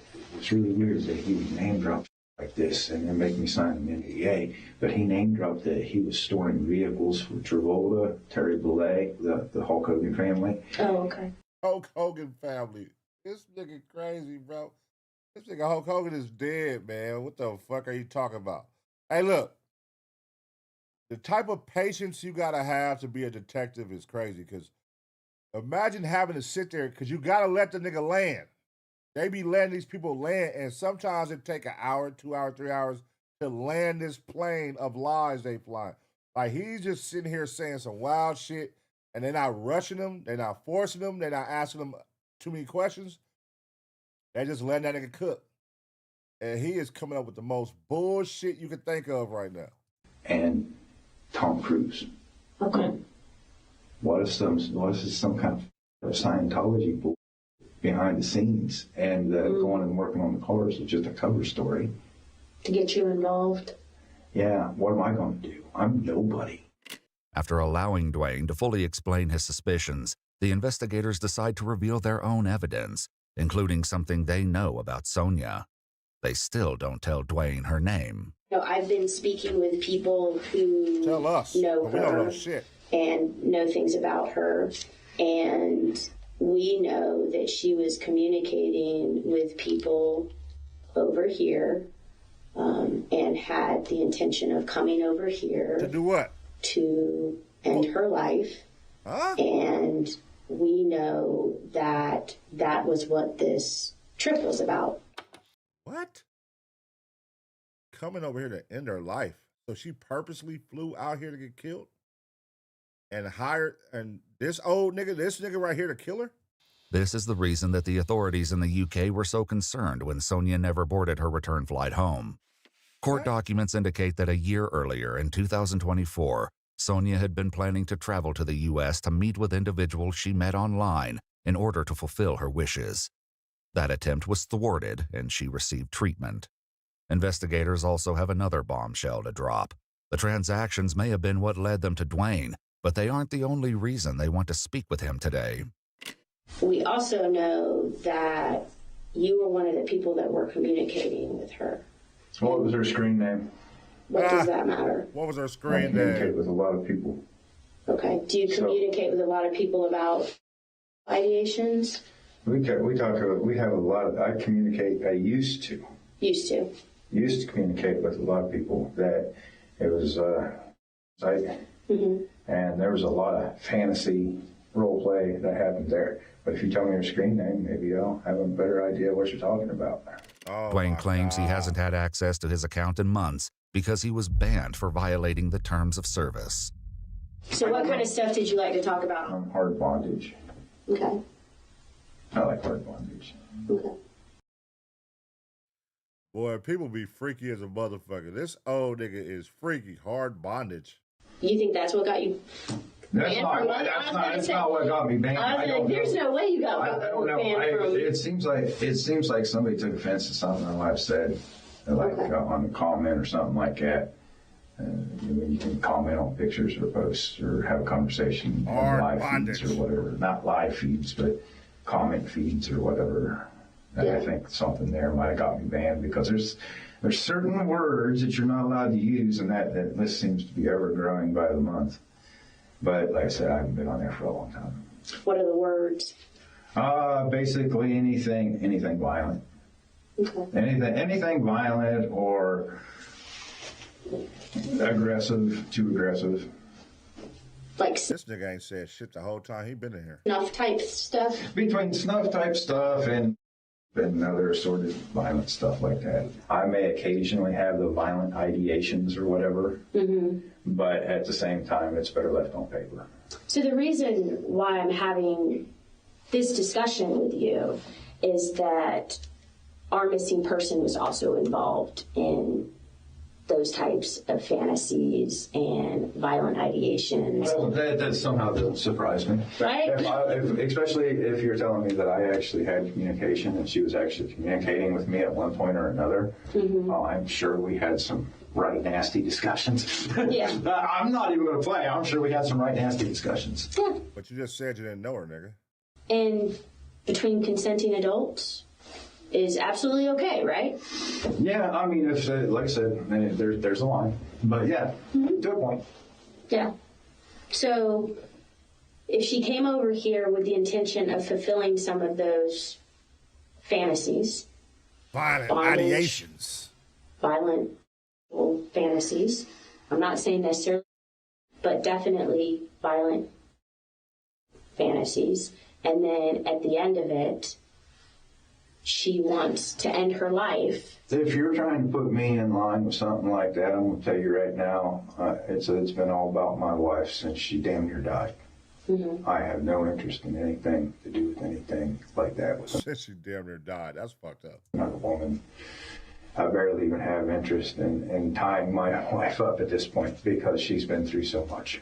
Once again, the investigators know something they have been withholding until this moment. But we know that she was with you. And we know that she came over here to carry out this bondage, these sexual fantasies, and ultimately to take her own life. So she flew out here specifically for you. You and you only, nigga. You the one been talking to her. She said, I'm coming over here to fuck with you, nigga. You finna end my life. Know all of these things. The FDLE agent discloses that they have evidence that shows Sonia stayed at the Airbnb with Dwayne. With this revelation, Dwayne abruptly adjusts his version of events, now admitting she was with him on Friday and Saturday. Oh. However, he still doesn't refer to her by her name. What do you want to know? Weird. Means a lot of different things. We already talked about that to a lot of Okay, so we had a little bit of light choking or whatever, you know.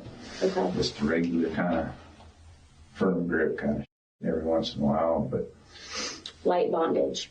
Very, very light. Didn't even involve any ropes or anything like that. Okay. So this is a piece of shit ass nigga. Your wife is at the motherfucking house dying with cancer and some more shit.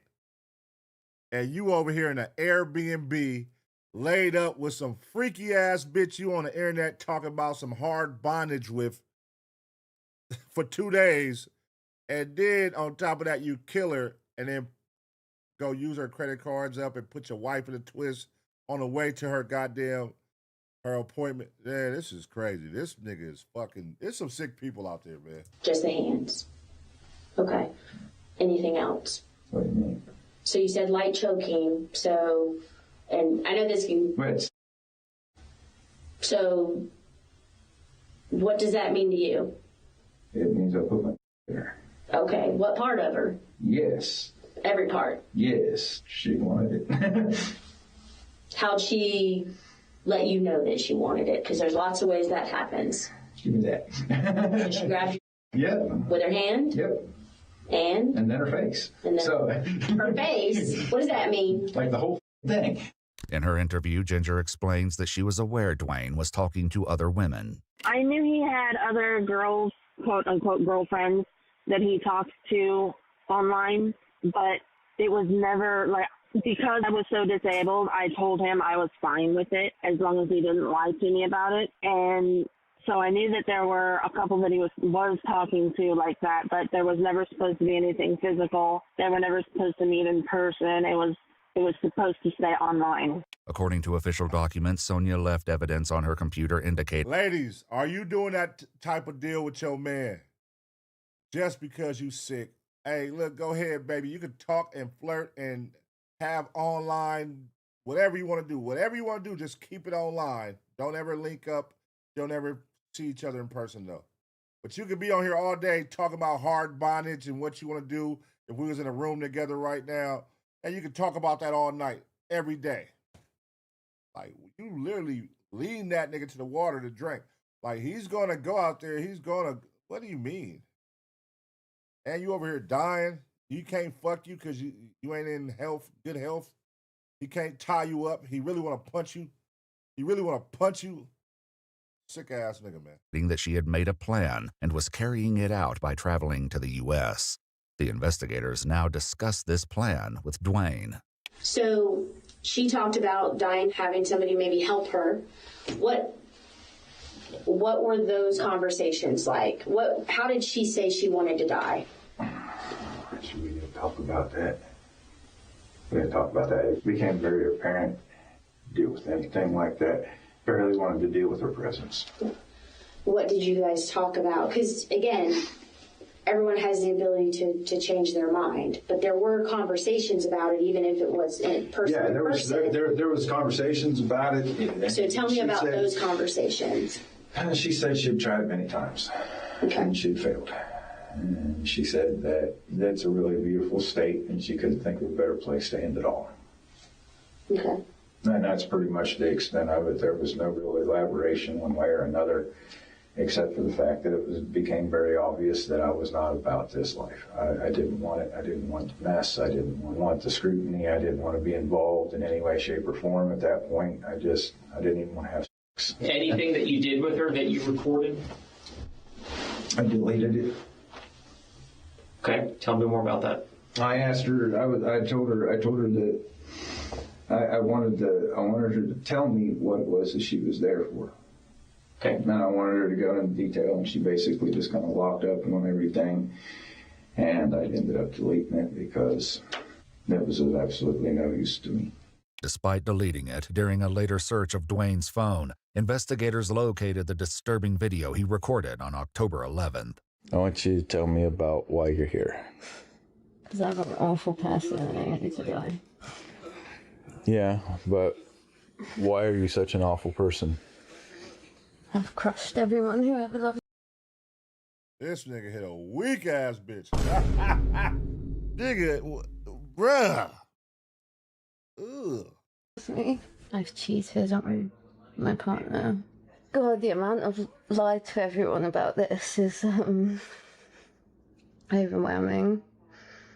Led on so many men because I didn't know how to just. Well, it was more just that I didn't have the guts to say no because I knew they probably wouldn't like me or I don't know. People just always seemed overly nice. I was always an oddball. You know, in case something like this happened, I could just be here. Yeah, you know. But she didn't say. You low key preying on the weak. Like what? She's clearly not in a right mental state. Like you could tell something is off about her, and you're preying on her. Clearly, to take advantage of her and have her do all these sick fantasies you want to do while your wife is at home dying, and then you kill her. Like, who the fuck has these type of fantasies?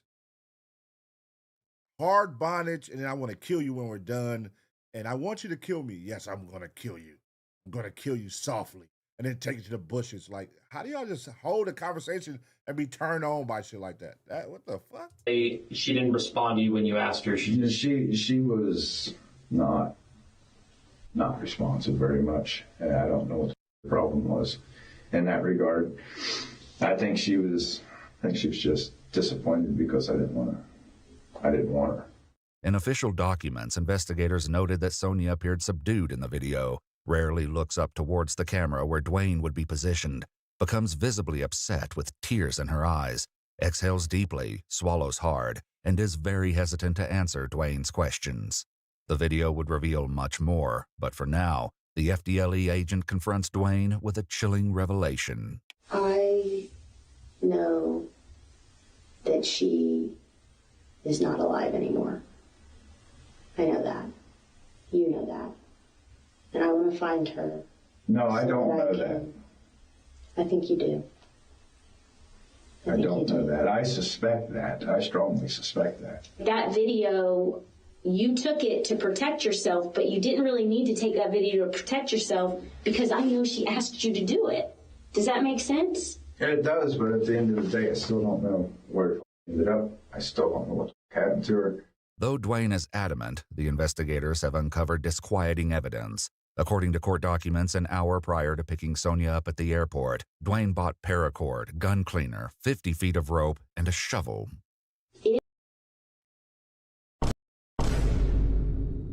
Never fails, man.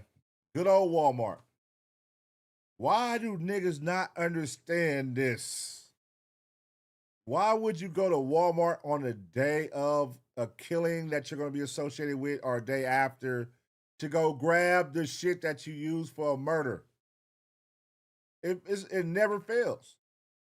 Somebody will be with somebody, then the person go missing, and then they'll pull up a video. Oh, this person went in to get trash bags, bleach, and this. And it'd be like, why would you go do that at a Walmart when y'all know it's cameras, receipts?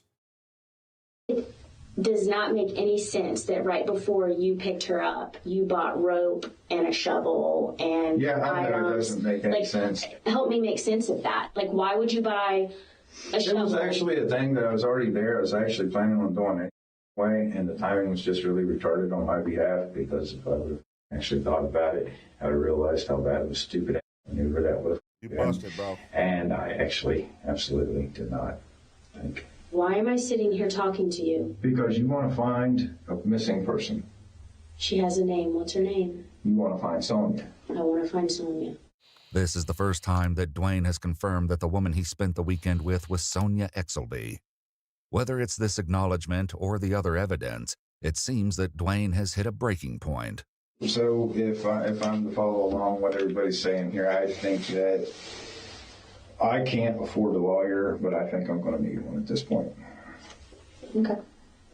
Now, I have to be able to protect myself to some degree. And, once I have a lawyer present, I think we can, and I confer with them, I think we can continue this. Okay.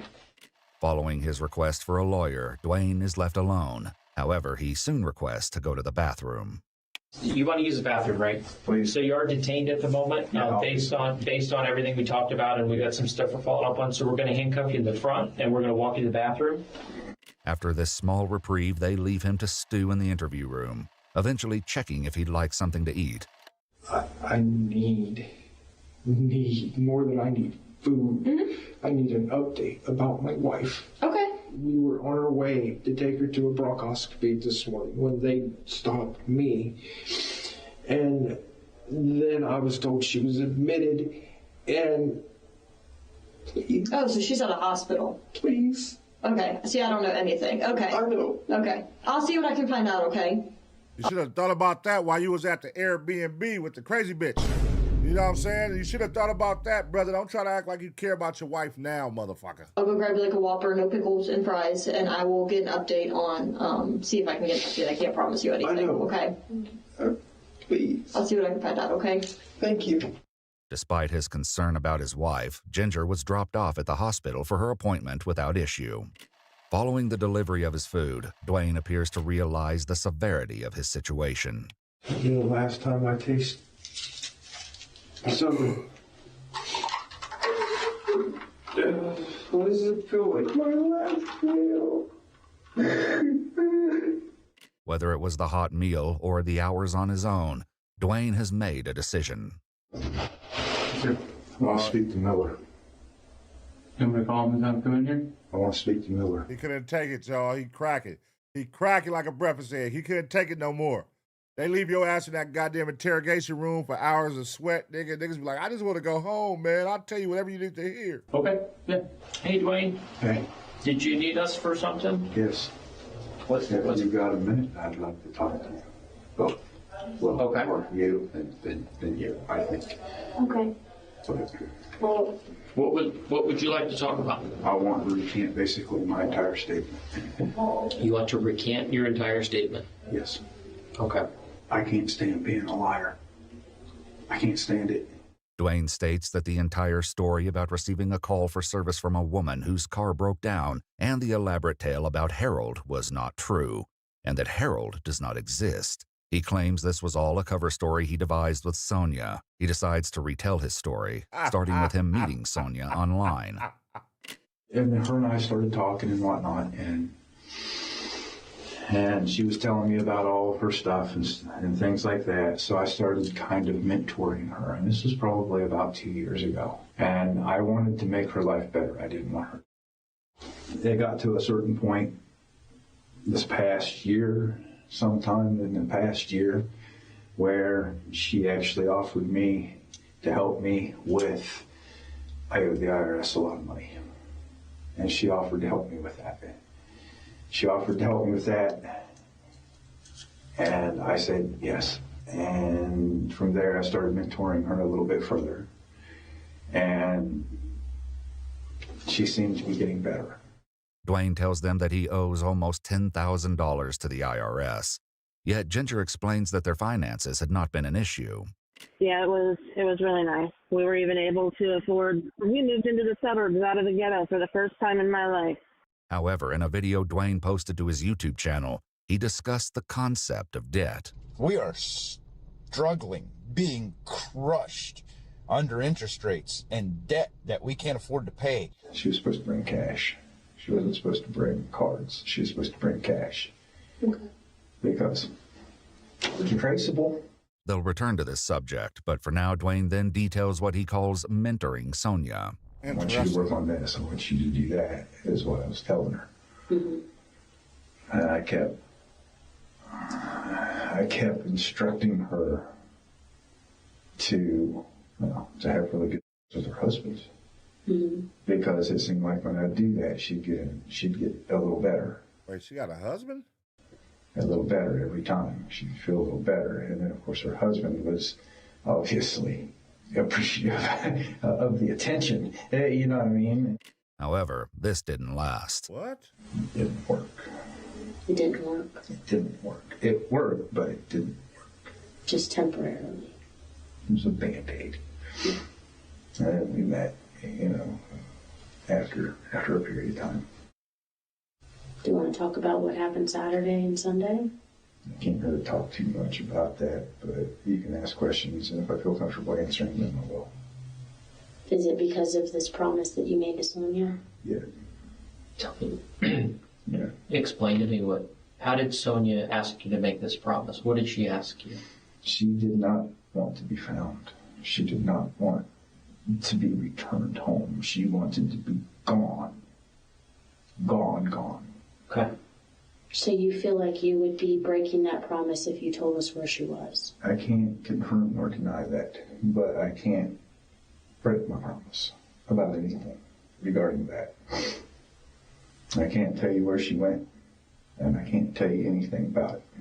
Since he refuses to discuss what happened to Sonia, the investigators instead focus on what occurred during their time together. So you said that you had some light bondage. Can you tell me about that? Because sometimes bondage, there can be injuries. There's probably a few bruises. Okay. At her insistence. There's a reason the investigators are clarifying this detail. What's this on your face? You've beaten me. Is that what you wanted? Is that what you asked for?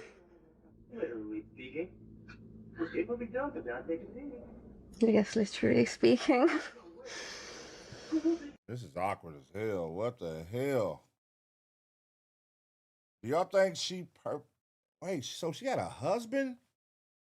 Then she ended up coming out here. So he took advantage of her, it sounds like. He took advantage of her, flew her out here. But it doesn't look like she wants to be there. But then again, I don't know. I don't know nothing about her. I don't know. Like, what does this video look like to you? Like he's guiding her on what to say, or is this organic, or? The rest of this disturbing video may hold the key to revealing what ultimately happened to Sonia. So smacking on it. I'm front and back. Okay, smacking on the face? She had me smack her face a couple of times. Okay. Around the same time that Dwayne recorded the video of Sonia, she attempted to reach out to an online friend through Discord. According to court documents, the message was long and at times disjointed, but Sonia wrote that the person she was with made her record 3 disclaimer videos and write a letter to her family because he thought it was funny. She definitely made it very clear that she wanted really rough, aggressive way. Okay. Sonia's message goes on to say, "I'm sorry he keeps taking my phone. He doesn't trust me with it." She writes that last night was so bad and he's in the shower but I'm locked in and there's no signal in the middle of nowhere. I thought he'd do it quick and not give my mind time to stew. Her message ends with her saying, "I'm so scared. I'm so broken and in so much pain. All I can do is lay here, and doing what he wants makes him respect me enough not to do the things I really hate. I'm trying to be quick, and my time's up." Damn, that's crazy. So she came out there thinking he was just going to make it like fast and easy and die. She was with it, but then she realized he had other plans and he wanted to drag it out and torture. This is low-key like torturing her. He wanted to torture her about it to the point where she like, nigga, I don't even want to do it no more. but I'm scared to say something. And at this point, you finding it funny and you forcing me to do all this shit, so that's where you fucked up at, brother. Person in this Discord just sent this shit into a whole new direction. Chillingly, during this same time, Dwayne was also in contact with his wife and even called her on the evening of the 10th around 9 p.m. He called me to say goodnight for like 5 minutes. Though Ginger doesn't reveal anything else about this conversation, the message Sonia sent also came up in Ginger's interview. Oh, and they're talking about her sending some message or something somewhere saying she'd changed her mind, going back and forth, the yo-yo, back and forth and back and forth. Because fear is going to kick in. We are wired to survive. The fear is going to kick in, and you're automatically, it's exactly why you can't just hold your breath until you die.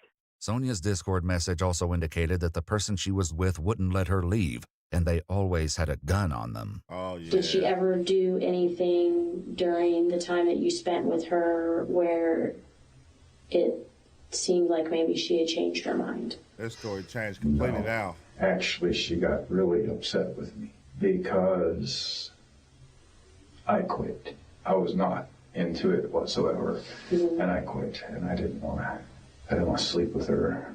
I didn't want to play bondage games with her or anything. I just wanted to be done. Dwayne then finally explains the truth behind the transactions, which led the investigators to him in the first place. She still wanted to help me out financially, so she had me run the one card over and over and over again because she swore up and down that there was money on there. That's not a lie. She swore up and down that there was money on there, and then when we got down so low, she's like, well, you son of a, I don't know why there's nothing on there. And then we ran the other card, and she was extremely short of what she promised. Well, because I wanted to try to get out from the thumb of the IRS, just to get that way too. How much was she going to give you for the IRS? About $4,000. And she only ended up having the $1,200. This nigga really trying to play victim. And how did that, I mean, it seems to be pretty, like that's pretty impactful for you. You're expecting something that may cut your IRS debt almost in half. Yep. And then she doesn't have it. It even further deteriorated the mood. As far as I know, as far as I understand, I think everything else has to be with an attorney. Okay. I hear them. Thank you for calling us back and clearing the air. It's a sick motherfucker right here, y'all. And then he's in there acting like everything is smooth, but that Discord exposed everything. To the point where, nigga, I was coming, we had a plan, I was ready to die, I was going through something mentally, nigga, I was in a dark place, to the point where you done scared me up out of that dark place. Nigga, I don't even want to go through with this shit no more, bro. I'm ready to leave, but now I can't leave because you got a gun, and you forcing me to stay here and record videos and make them send them to my family like I still want to do it, when now I really don't want to. And now this has turned into your sick fantasy playing out, nigga. Damn. That Discord shit helped tremendously. With his new story established, Dwayne is once again left alone. However, the investigators return once again, this time with news for Dwayne. All right, Dwayne. So I want to let you know that I am arresting you for the credit card fraud, right? For charging that money and lying about charging that money. I don't really understand what's going on right now. You're being placed under arrest for credit card fraud for using Sonia's cards. Okay? I mean, okay. I'm a little confused about literally everything else, though. I feel like that, I don't know. I feel weird about the whole thing. It's a few things. I know it's a lot. That's why I said process, think about it. You can call me. Some things ain't adding up there. You're charging me for credit card fraud? Mm-hmm. Yeah.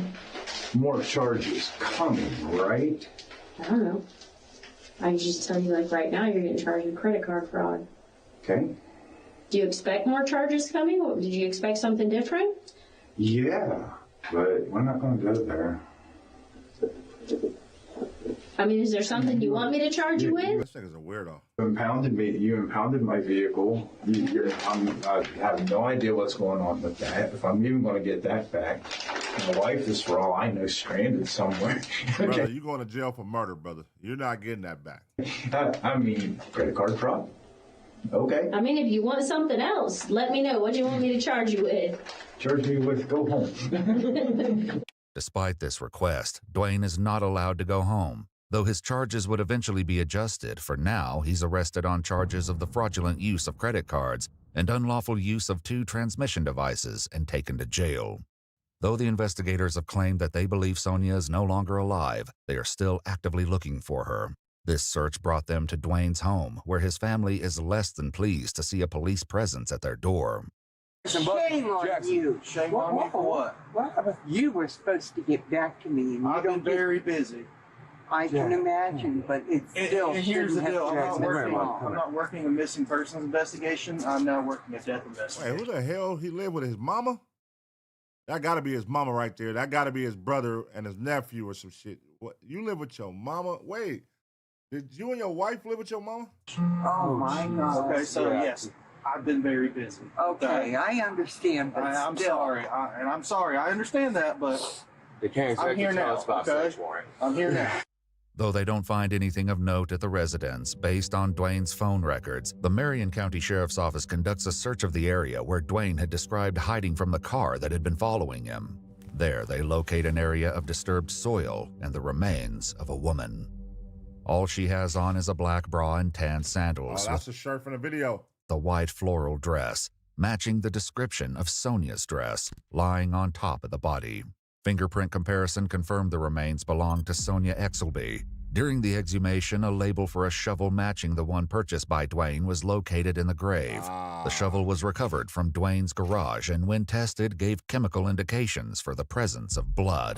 The major DNA profile matched Sonia. Following Dwayne's arrest, investigators were contacted about his case, but not by Dwayne. Another inmate came forward after he had a series of conversations with Dwayne. Bruh. Them goddamn cellies, bro. Them cellies be airing shit out, nigga. Let this be a message. If you are in jail fighting a case, do not share any information with your cellie. They sell your ass out so fucking fast, man. He describes what he told him about his case. He was in a business, but not necessarily a business, but he was in a business of like people who didn't want to live anymore. He would help them, kind of like assist. A similar discussion came up in Ginger's interview. Because back when I was sick, before my transplant, I got really, really bad for a little while. And we talked about it helping me end it because I didn't want to wind up a vegetable. It occurred to me just the other day, actually, that when Sonia started talking to him and started breaking down and crying and saying she can't handle it, she can't do it, she can't do it, I'm wondering if he saw me hooked up to all those monitors and all those machines just barely staying alive and miserable and in pain. And I'm wondering if maybe he just couldn't watch that happen again to someone he cared about, and he caved to helping her end it. No. And this is how the fuck how do you even promote that? That I'm in the business of helping you die. Like, you just, like, where? That's crazy. you wanted to die, right? You wanted to be beaten and made to suffer because you're such a piece of... Say it. I needed to be beaten and suffer because I'm such a piece of... Good. You're not being forced to say that, right? So are you getting what you wanted? Yeah, that's sad. Are you pleased? Are you happy? I think it took her 2 years to talk him into helping her leave this world. In his interview, the inmate says that Dwayne did not seem concerned about his case and discloses that Dwayne told him he had a contingency plan. It's like backup, just in case he may have to get rid of something or like do something in case the case start closing up around his neck. Knowing that Dwayne had potentially set up a contingency plan, investigators took a look at his Facebook messages. There they can see that he sent his friend a photo that was later deleted with the message, "We'll need this back in 6 months if this storm passes over with no lingering fallout. Please, for the love of shadows, don't lose this box. These are very precious and valuable personal items." While serving a search warrant on the friend's home, Dwayne's friend revealed to investigators that he'd received a package from Dwayne containing an engraved knife and sheath that he'd purchased for him, and a bracelet. He then sewed the knife, sheath, and bracelet into a small black fabric bag. The blade of the 7-inch knife was engraved with the words, "Dork Wharf, pointy end goes in the other guy." The friend explained that the engraving was him making fun of Dwayne's use of the Dark Wolf name online. In his interview, the inmate tells investigators that he asked Dwayne about Sonia's death. How did she die? Now how he said it, word it made me believe it was a knife. Okay. Because he was like, to be honest with you, it wasn't quite the easiest. Okay. I'm assuming that it's a knife. And how did you want to die? What was your chosen way to die? Kind of describe that. What have you been consenting to here today? You mean the way that you were talking about killing me? You consent to what kind of treatment beforehand that you feel like you deserved? To be stabbed. Yeah, that's what you want, but the last day or two, what has your treatment been? What did you ask for leading up to that? I can't remember. We've talked about so many different ways. A color-changing test was conducted on the knife. Yeah, that's sad as fuck. That's terrible, man. He's really preying on the weak. Like, he's getting a kick out of that shit, too. Recovered from Dwayne's friend. It returned chemical indications for the presence of blood. The DNA profile matched the profile from Sonia. He was like, it wasn't easy. It wasn't like just one and done. An autopsy determined that Sonia's cause of death was 4 sharp force injuries likely caused by a knife. When her body was first exhumed, investigators noted that she had 4 stab wounds on her left side and a curved placement between her back and under her breast. The manner of death was determined to be homicide. Now you're being coerced? Are you being forced into this? But he did tell me he was sorry, and he doesn't. I don't think he regrets it, because it's hard to watch somebody go through pain like that and to be too scared to go yourself. I can understand it. I believe it was honorable.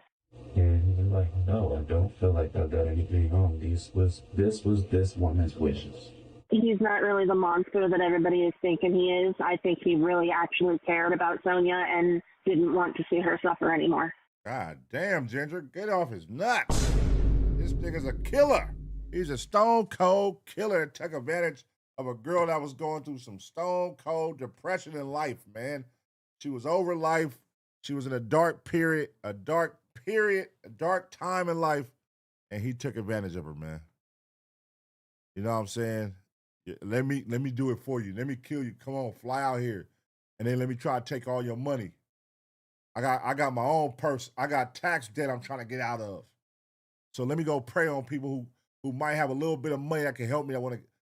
That's ready to die, and I could take advantage of that.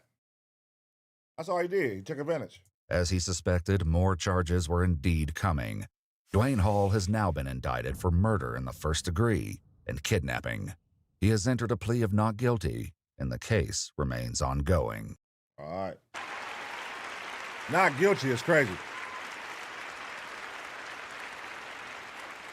So clearly, we see his angle. His angle is, I got permission. This is what she wanted. I got permission. But unfortunately, brother, that's not how it works, man.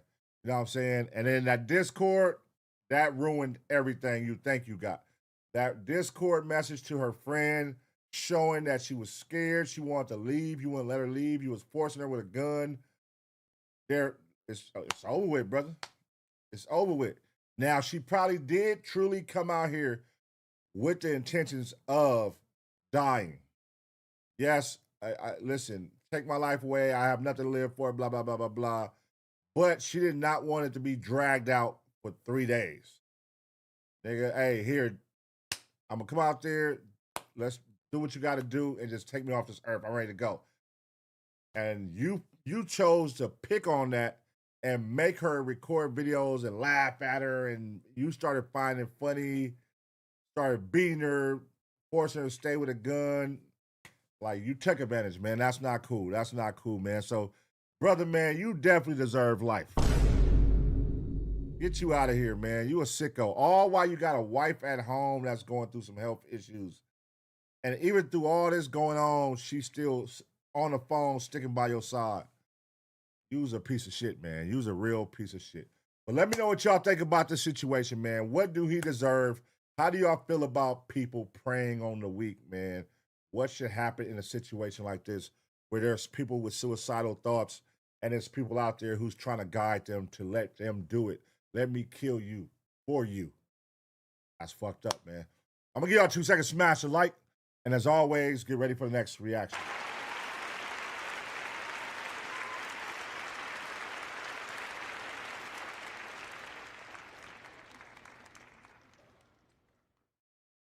All right, man, that's it for me tonight, man. Shout out to y'all. You feel me? Shout out to the Taser gang, man. Green side, gray side, y'all in the building. Hold it down with me, man. We just banged, oh my God. 6 hours, girl.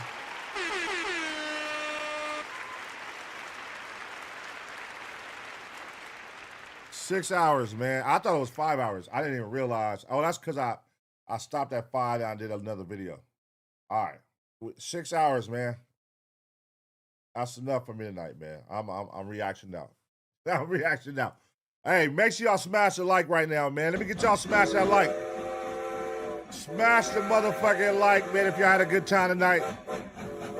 Smash the like if y'all enjoy these every Tuesday and Thursday.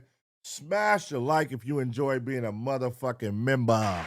Smash the like if you enjoy being from the gray side. You know what I'm saying? What are you doing? Smash the motherfucking like. And most importantly, smash the motherfucking like if you want one of Papa E's meals, man. If you smell. Papa E, where you at, man? Hook everybody up with a meal, man. Who wants a Papa E plate? You get a Papa E plate. You get a Papa E plate. Everybody get a Papa E plate in this motherfucker, man. I'm finna get up out of here, though, man. Make sure y'all leave a comment underneath this video. I see already that they put a restriction on it, 18+ restriction on this episode.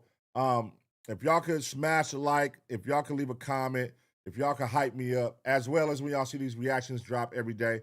If y'all can hype me up when y'all run across them, smash the like, leave a comment. The shorts, the long form, all that shit, man. Your support is appreciated. Let's keep building the channel. Let's keep building the Taser gang. Let's keep having fun. We got some new things on the merch side coming. I am going to start doing those giveaways. We got it in order. So starting next week, I have merch on Monday that'll be here to give away on the spot. So starting next week, we'll be doing whoever got the #1 contender shit at the end. Danny F, you said, I mean the #1 live viewer. But Danny F, you said you hit me in a DM. Thank you on Discord. I'm going to check that out, and I'm going to respond to you probably in the morning because I'm tired as a motherfucker right now. I ain't going to lie to you. So, and I'm going to get you right, too. So shout out to everybody. Appreciate y'all.